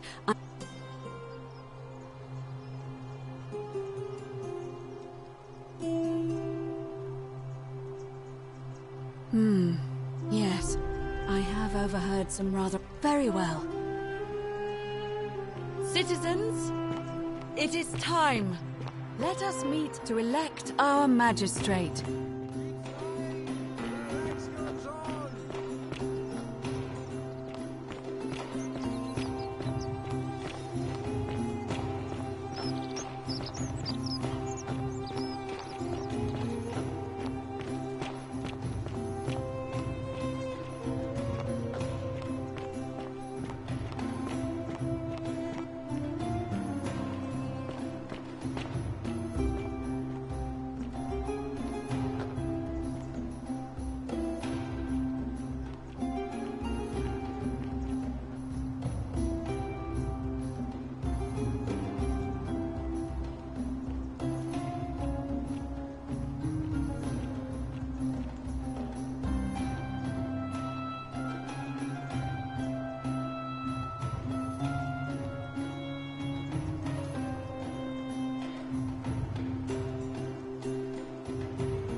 Citizens, we have a quorate body of voters gathered here to elect the city's magistrate. The candidates are Sextus Sentius Imperiosus and Marcus Malleolus Gurges. As agreed, we shall dispense with ballots and candidates will abstain from voting. Let's make this quick. As I say your name, call your vote. I'll start with you, Horatius. Sentius, of course. Georgius. Sentius. Dacius. Malleolus. Galerius. I abstain. I'm just here to observe. Virgil. Malleolus. Ulpius. Sentius. Rufius. Malleolus. And finally, Domitius. Malleolus. Who else? Citizens, you have made your decision. Your new magistrate is Marcus Malleolus Gurges. Hail, Magistrate Malleolus. I said, hail, Magistrate Malleolus. That's more like it. Thank you. Thank you. I am delighted and deeply honored to have been elected your magistrate. And now, I make this solemn promise to you, good citizens. Under my leadership, you will finally enjoy the freedom you deserve. No more shall you walk on eggshells, fearing simply to live and breathe, because the tyrant Sentius told you it was forbidden. For my first act as magistrate, I hereby announce a day of celebration to mark the end of an era. The myth of the Golden Rule is no more. The Golden Rule is real, you idiot. For his attempt to deceive us all, Sentius is hereby found guilty of treason against the Empire. What? I have committed no crimes. This is madness. His sentence: to fight for his life in gladiatorial combat against Domitius. Here and now for your entertainment. You have no idea what you're doing. You're going to get us all killed. Wait, I exercise my right as a Vestal priestess to pardon him. I will not allow you to do this. You're showing your true colors now, priestess. Your corruption sickens me. Domitius, ignore her. Proceed. This is insanity. You'll doom us all. Lies! It is time the Golden Rule was exposed for what it is. A children's fable, exploited by a treacherous leader to instill fear in all of us. This is why he's in his gladiator gear. They've been planning this all along. Shut up, all of you. The magistrate has spoken. I'm going to enjoy killing you, old man. Out of my way! The many shall suffer the sins of the one.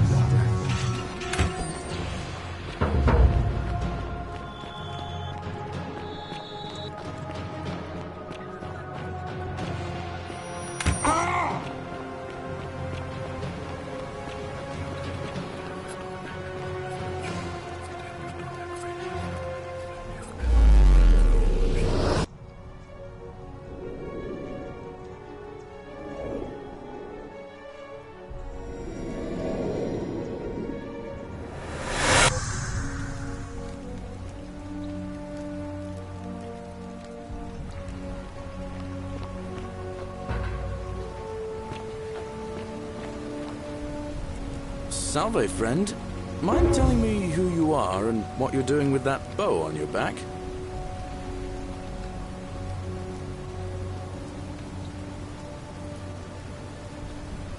Oh, sounds serious. I'm listening.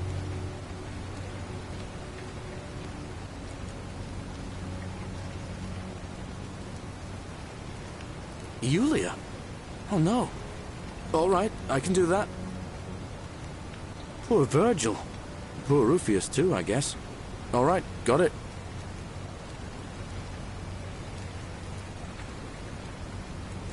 All right, let me see. Stop Fabia going in, but send the new arrival to the empty shrine.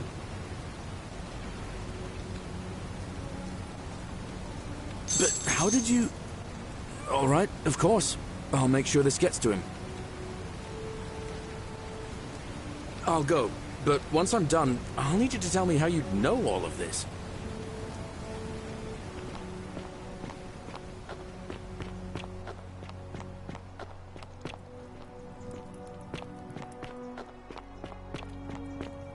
The 49 Belades fetched again.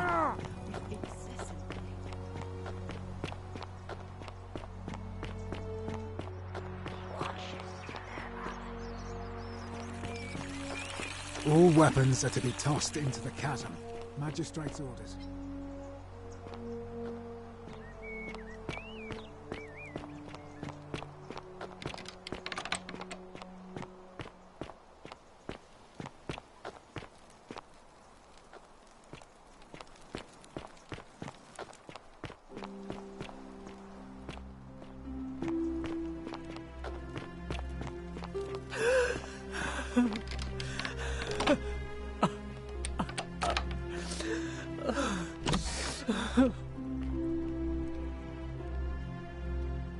You're not supposed to be in here. I should hope so. This is outrageous. Why are you still here?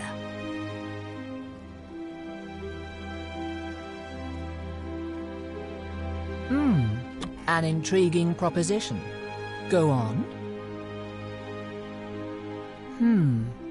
Perhaps you're not as silly as those clothes make you look. What makes you say that?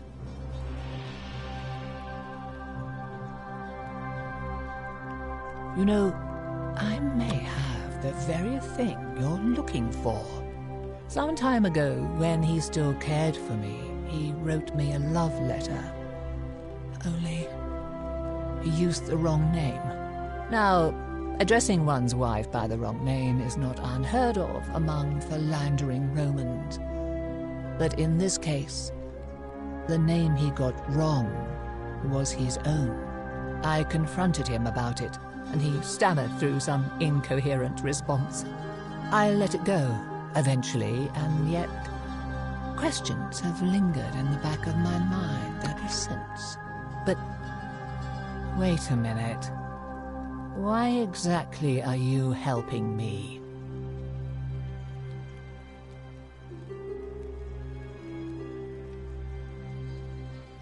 Oh, aren't you charming? I'm quite sure my husband would seethe with impotent rage if he overheard you say that. I love it. It seems our interests are aligned.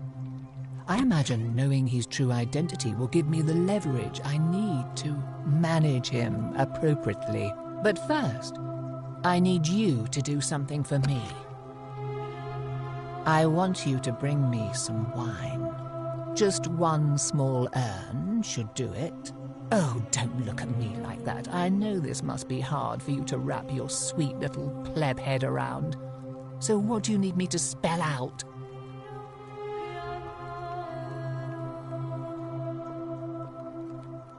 So you'll help me? Thank you. Here's the letter.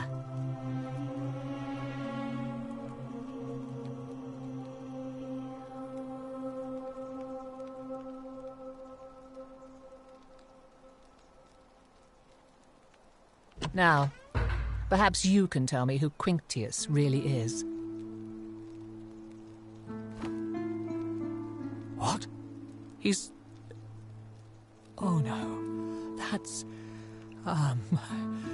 quite a lot more serious than I imagined.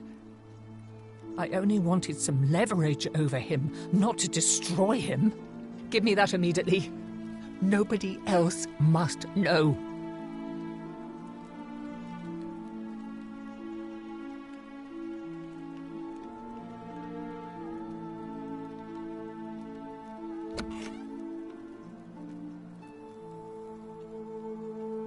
What? No. You tricked me, you mendacious little Sturkus. It was a lie of a mission. You were planning this all along and you deliberately concealed it. May Jupiter cut you down. I curse you. I curse your life and mind and memory. May you be unable to walk or eat or drink. May this drag you to the depths.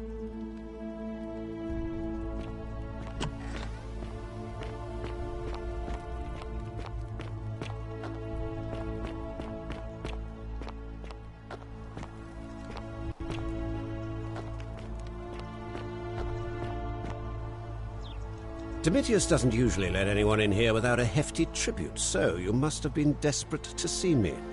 Well, what do you want?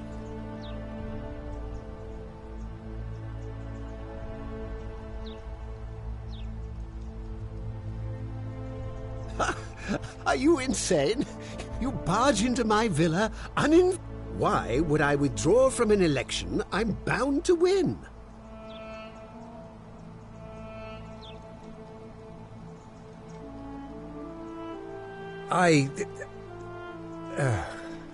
So, it finally caught up with me. I suppose that makes you... what? One of Nero's assassins?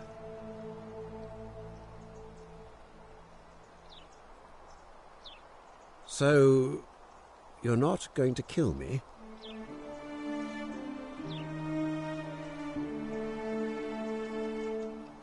Oh, so much work and money.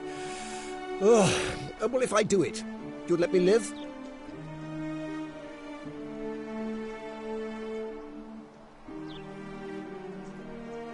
Fine. Ruling this cesspit of a city would have been beneath me anyway. I'll have Domitius notify the priestess of my withdrawal and release those two from debt bondage. There, you got what you wanted. Now, please, leave my villa and never speak to me again.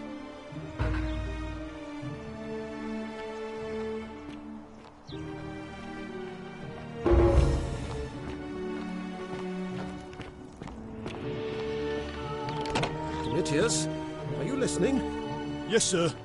I've made a decision to release Julia Adolpius and withdraw from the election. I want you to go and inform Equitia. Sir?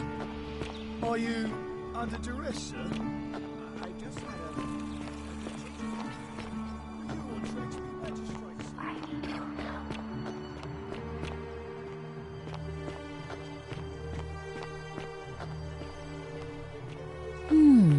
A golden bow, just like Apollo and Diana's.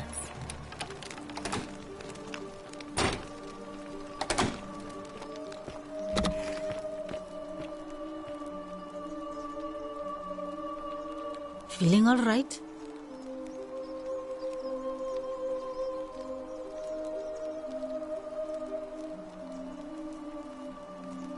That's a shame.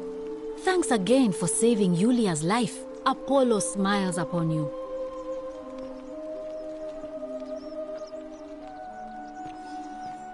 Citizens, I have an announcement.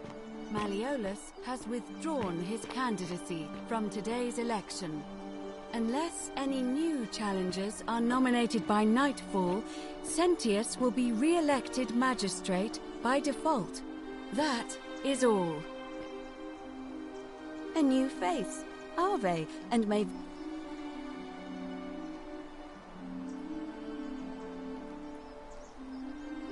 Well, Malleolus, why do you ask?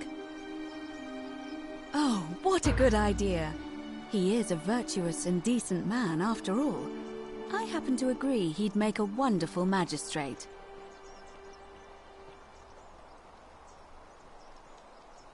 Certainly. See you again soon, I hope.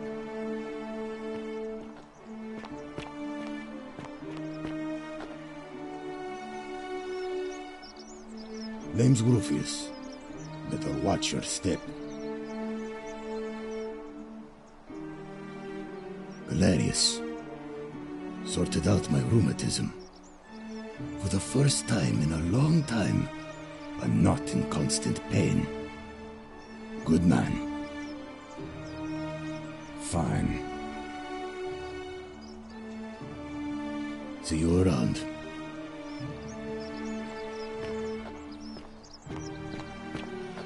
Ah, a fellow traveler. Greetings. I'm Georgius.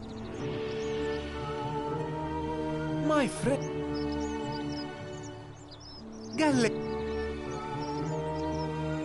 But of... I hope that...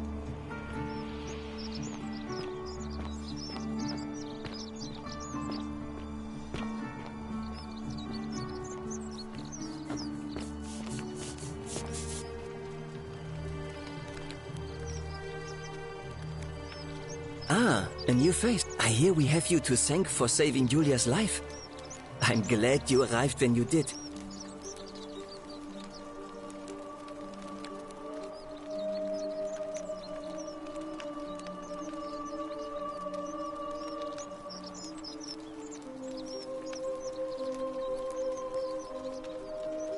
Galerius, definitely. He put an end to the notes and graffiti I've been receiving. All right. Nice to talk to you.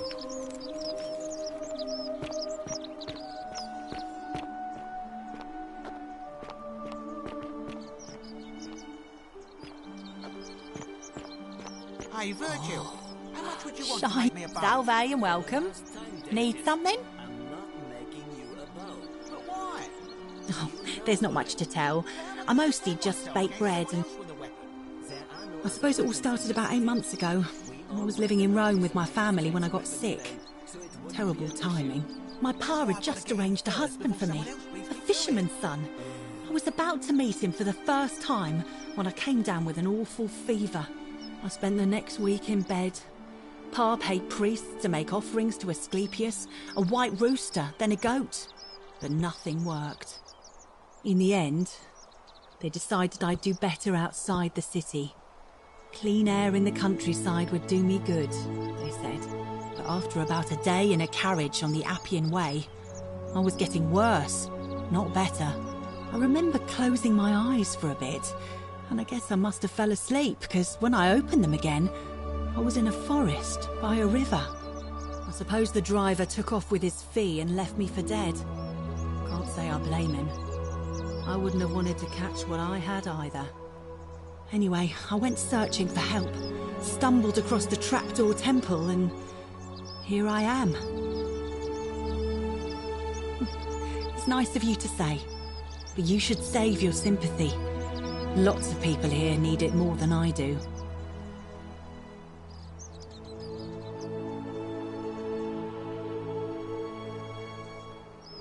All right.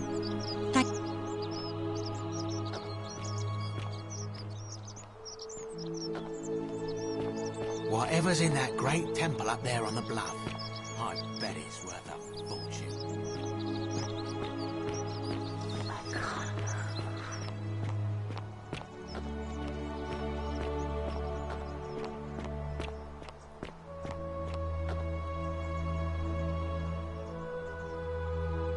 Ave again.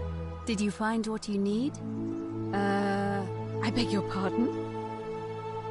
Oh, we don't. Hercules, Sisyphus and fun. So it's...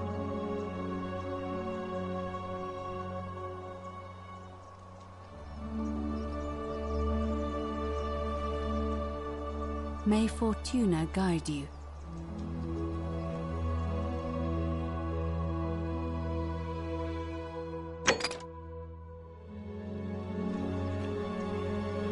Ave again. Did you find what you need?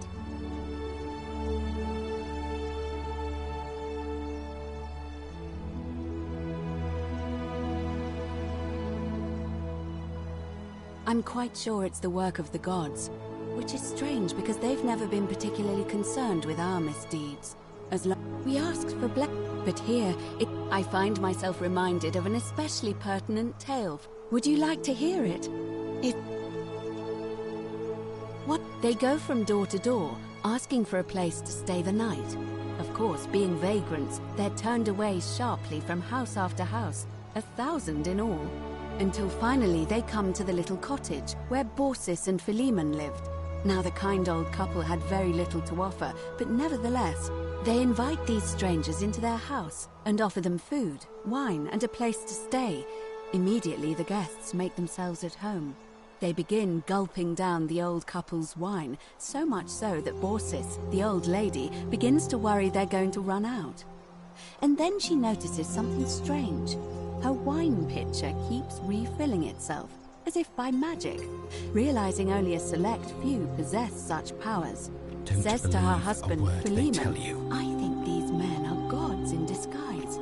Immediately the couple begins apologizing for offering such coarse wine, and the vagrants metamorphosize and reveal themselves to be Jupiter, the king of the gods, and Mercury, the trickster god. They confide they didn't mind the meager offerings. They were just pleased that someone in the town offered them hospitality. Then Jupiter says to them, you have passed our test, but everyone else in this city failed, so we are going to destroy this place and everyone in it, except you, who we will grant a wish. So old Baucis and Philemon escape up into the mountains safely, and they receive their wish, which is for eternity together. Meanwhile, Jupiter carries through with his threat and wipes that city off the map. Some say the moral of that story is that we must all honor the sacred rituals of guest friendship, the reciprocal obligations owed between hosts and guests. But I like to think it's that we should always show compassion for those less fortunate than ourselves. I'm pleased to hear it. It must be completed by dusk. It'll be between sentient. Why do you ask?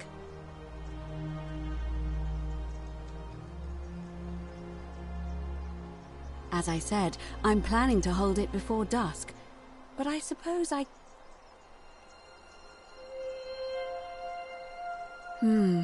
Yes, I have overheard. Very well. Citizens, it is time. Let us meet to elect our magistrate.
We have a quorate body of voters gathered here to elect the city's magistrate. The candidates are Sextus Sentius Imperiosus and late nominee Gallus Galerius Helva. Marcus Malleolus Gurges withdrew his candidacy earlier today. As agreed, we shall dispense with ballots and candidates will abstain from voting. Let's make this quick. As I say your name, call your vote. I'll start with you, Horatius. Sentius, of course. Georgius. Galerius. He saved the life of my dear friend Fabian. Dacius. Sentius. Virgil. The man who put a stop to the threats I've been receiving. Galerius. Ulpius. Galerius, the man who saved my life. Rufius. The man who treated my rheumatism. Galerius. Citizens, you have made your decision. Your new magistrate is Gallus Galerius Helva. What? It has been decided. Magistrate Galerius, would you like to make a brief address? I just want to say, this isn't something I ever wanted. Now that you put your trust in me, I'm going to do everything I can not to let you down. I'll need some time to put together a list of the changes I want to make around here. But I promise you, there will be changes. My first order is that Dooley is to be freed. Horatius, release him from his cell immediately.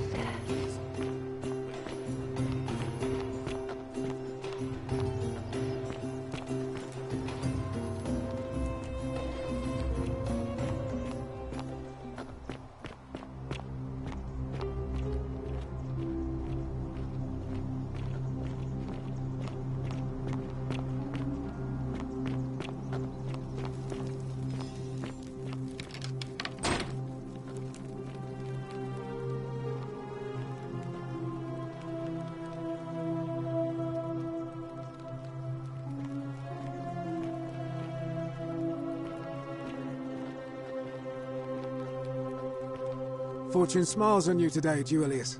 Magistrate Galerius here has ordered your release. You're going to let me out of here? I'm sorry it took so long, my friend. And it wouldn't have happened at all if it wasn't for a newcomer. So be sure to offer your thanks when you can. I will. I will. Thank you, Galerius. I'm so happy. I'd love to stay and chat, but I've got a lot of work ahead of me. Why don't you go to the baths? Then tell Georgius I said you could have some new clothes. Then I want you to go home and rest. I'll speak with you soon, Dooley.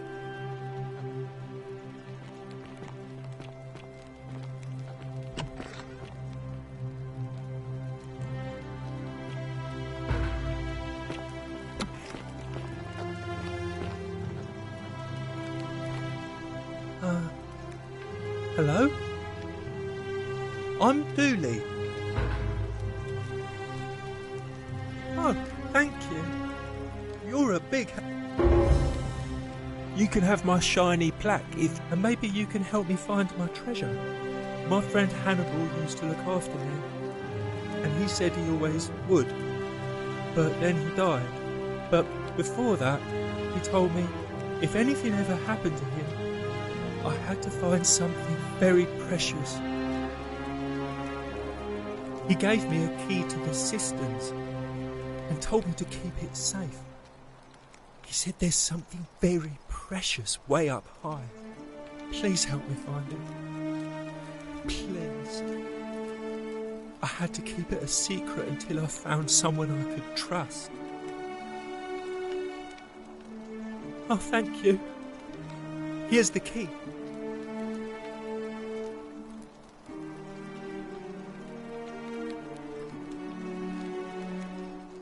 I hope you find it. In the cisterns, way up high, Hannibal said. Oh, look over there. Something shining.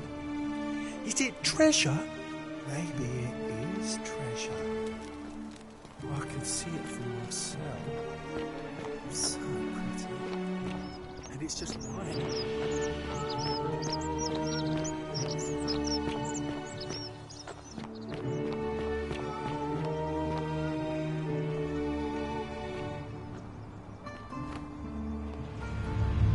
The many shall suffer for the sins of the one.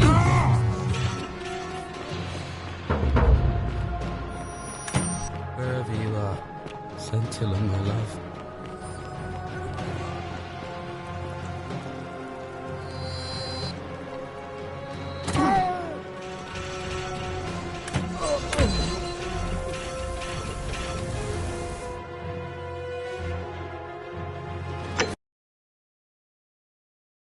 Then I want you to go home and rest. I'll speak with you soon, Dooley. Hello? Oh, thank you. You're a big helper. Maybe you can help me find my friend Hannibal, but he gave... Oh, thank you.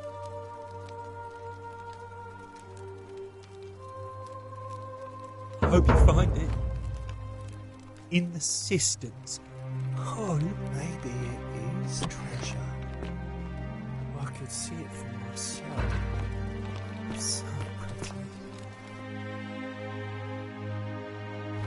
And it's just lying out here.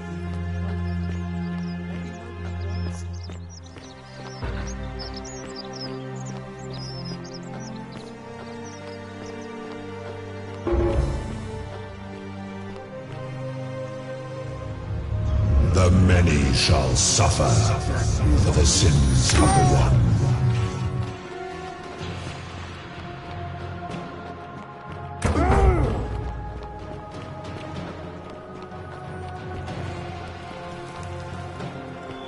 Follow me, quickly.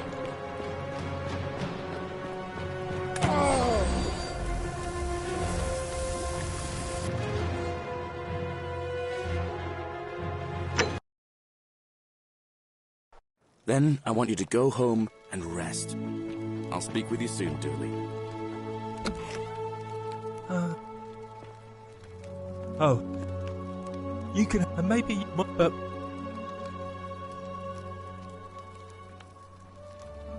What was in there? Was it gold and... I'm confused. Oh, all right. I trust you. Oh, look over there. Maybe it is treasure. I can see it for myself. So pretty. And it's just lying out here.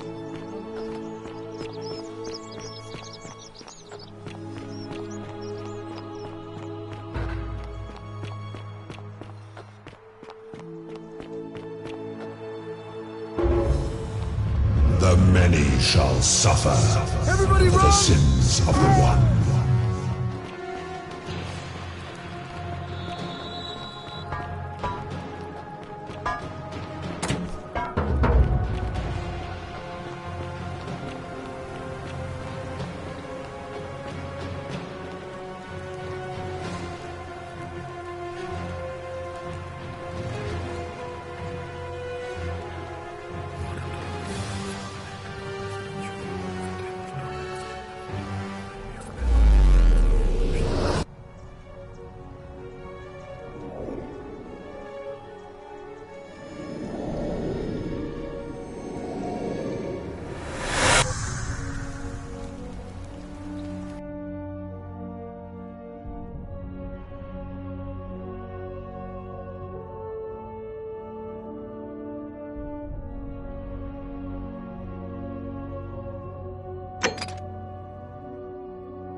Salve, friend.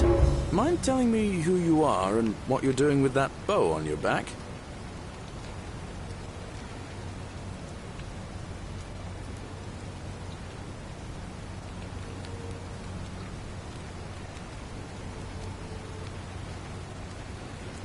All right then. I'll get out of your way.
Salve, friend.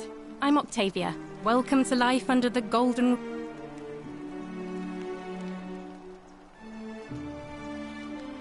That's good. If you're not, well, we've all been where you... I used to lay... I still don't...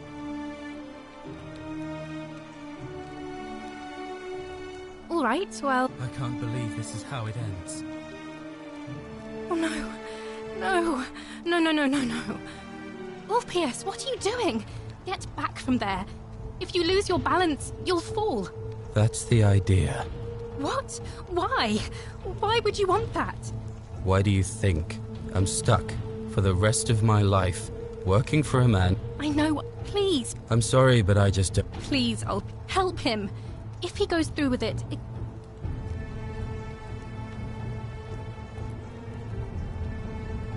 I don't know, but it's a crime for slaves to take her.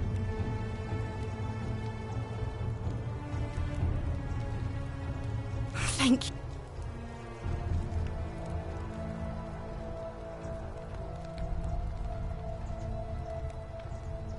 You... Well, you don't understand. It's too... If I backed out now... No. No, I'm out. Wherever you are, Scintilla, my love. I'm sorry. Ulpius, no!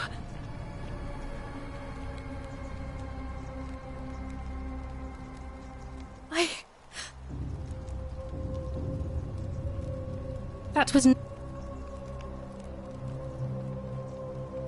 I'll have to let her... And I'd best...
And here you are. Allow me to introduce myself. As you have already gathered, I've been known by many names. Nergal to the Sumerians, Osiris to the Egyptians, Hades to the Greeks, and Pluto to the Romans. But the one constant through it all has been my title, God of the Underworld. And I've been watching you with curiosity, mortal. ever since your arrival. You're unlike the others, aren't you? And what is more, you carry a weapon that was never intended for mortals to wield, and you do it so brazenly. But there will be time for your reckoning later. First, as a reward for undoing the desecration of my obelisk, I will allow you to satisfy your curiosity. Ask what you will.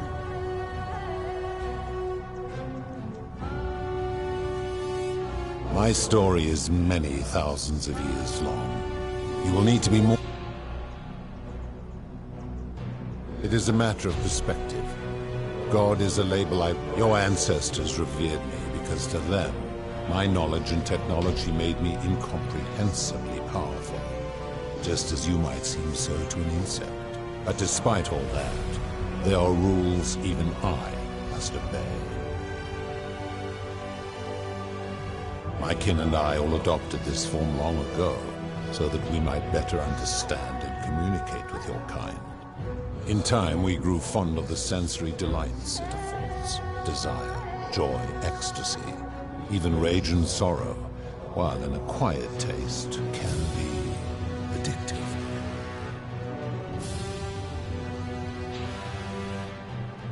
No. Long ago I swore to Persephone that I would remain in this form for as long as we remained among your kind. I must honor that.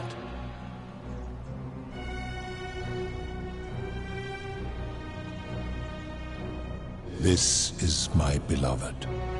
Like me, she has been known by many names. Ereshkigal to the Sumerians, Isis to the Egyptians, Persephone to the Greeks, and Proserpina to the Romans.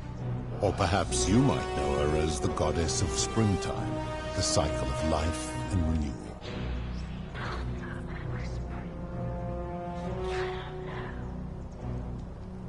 Your gaze lingers too long. That is my servant.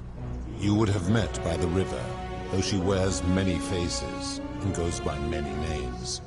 Kumutubal to the Sumerians, Kirti to the Egyptians, Charon to the Greeks, and Charon to the Romans. Her role is to ferry souls between the mortal world and this one, and to make their transition as seamless as possible. For that, she earned herself the infamous, if erroneous, moniker, the Ferryman. You will talk more later. For now, ask your questions. As you wish. It has come to be known simply as the Underworld, and it exists because of a wager I made long ago. That is a long story, one that began over 3,000 years ago and continues to this day. You see, long ago my kin and I set out from our home on Elysium to search for other forms of life among the stars. We discovered your planet and witnessed your kind evolving from primates into something lawless and barbaric. You all but destroyed yourselves, your 2 short lives being extinguished by violence and ignorance and disease. Yet Proserpina saw raw potential in you, and persuaded the rest of us it would be squandered without our intervention and stewardship. So we revealed ourselves to your people in a place called Sumer. We offered guidance in agriculture, toolcraft, and law, and you called us gods. For a time you flourished, but soon you were too many for us to oversee. And as you spread from that cradle of civilization, we saw something disturbing. We had sown the seeds of dependency and confusion, and soon you returned to your old ways of violence and ignorance, this time in our name. My kin had seen enough, and gave up on your kind, condemning you as barbaric and chaotic, scarcely more than animals. We began preparations to return to Elysium, our home world, a utopia unspoilt by conflict and unimaginable in its beauty. But my Proserpina could not bear to abandon your kind without guidance, and knowing it would force the rest of us to leave her behind, she made an extraordinary sacrifice. She gave up her immortality to descend permanently to the ranks of humankind. And so she began her inescapable trajectory toward death. Horrified, I acted swiftly. I placed her in suspended animation in a deep frozen sleep to prevent age and sickness from claiming her. And then I pleaded with Proserpina's father, who the Romans called Jupiter, to bring her with us to Elysium. It was and is my hope that once there, we might one day learn to undo what she has done to herself. But he refused. I did everything I could to persuade him, but he would not relent. He would rigidly uphold his final pronouncement. Humans were unworthy of ascension to Elysium, and no exceptions would be made. But seeing that I was aggrieved, he proposed a wager, the terms of which were as follows. If even one human city could prove itself capable of living without sin for a single year, then Proserpina and all of humanity would be permitted to join us in Elysium. My part would be to remain behind, the last of my kind, to watch over you, without interfering, and to sit in silent judgment. And so my reward has been to languish here, enduring a 3,000-year winter, waiting for the day your kind proves itself worthy of her faith in you, so that I might take her with me to Elysium and unthaw my goddess of springtime. And here I am, after all this time, still waiting.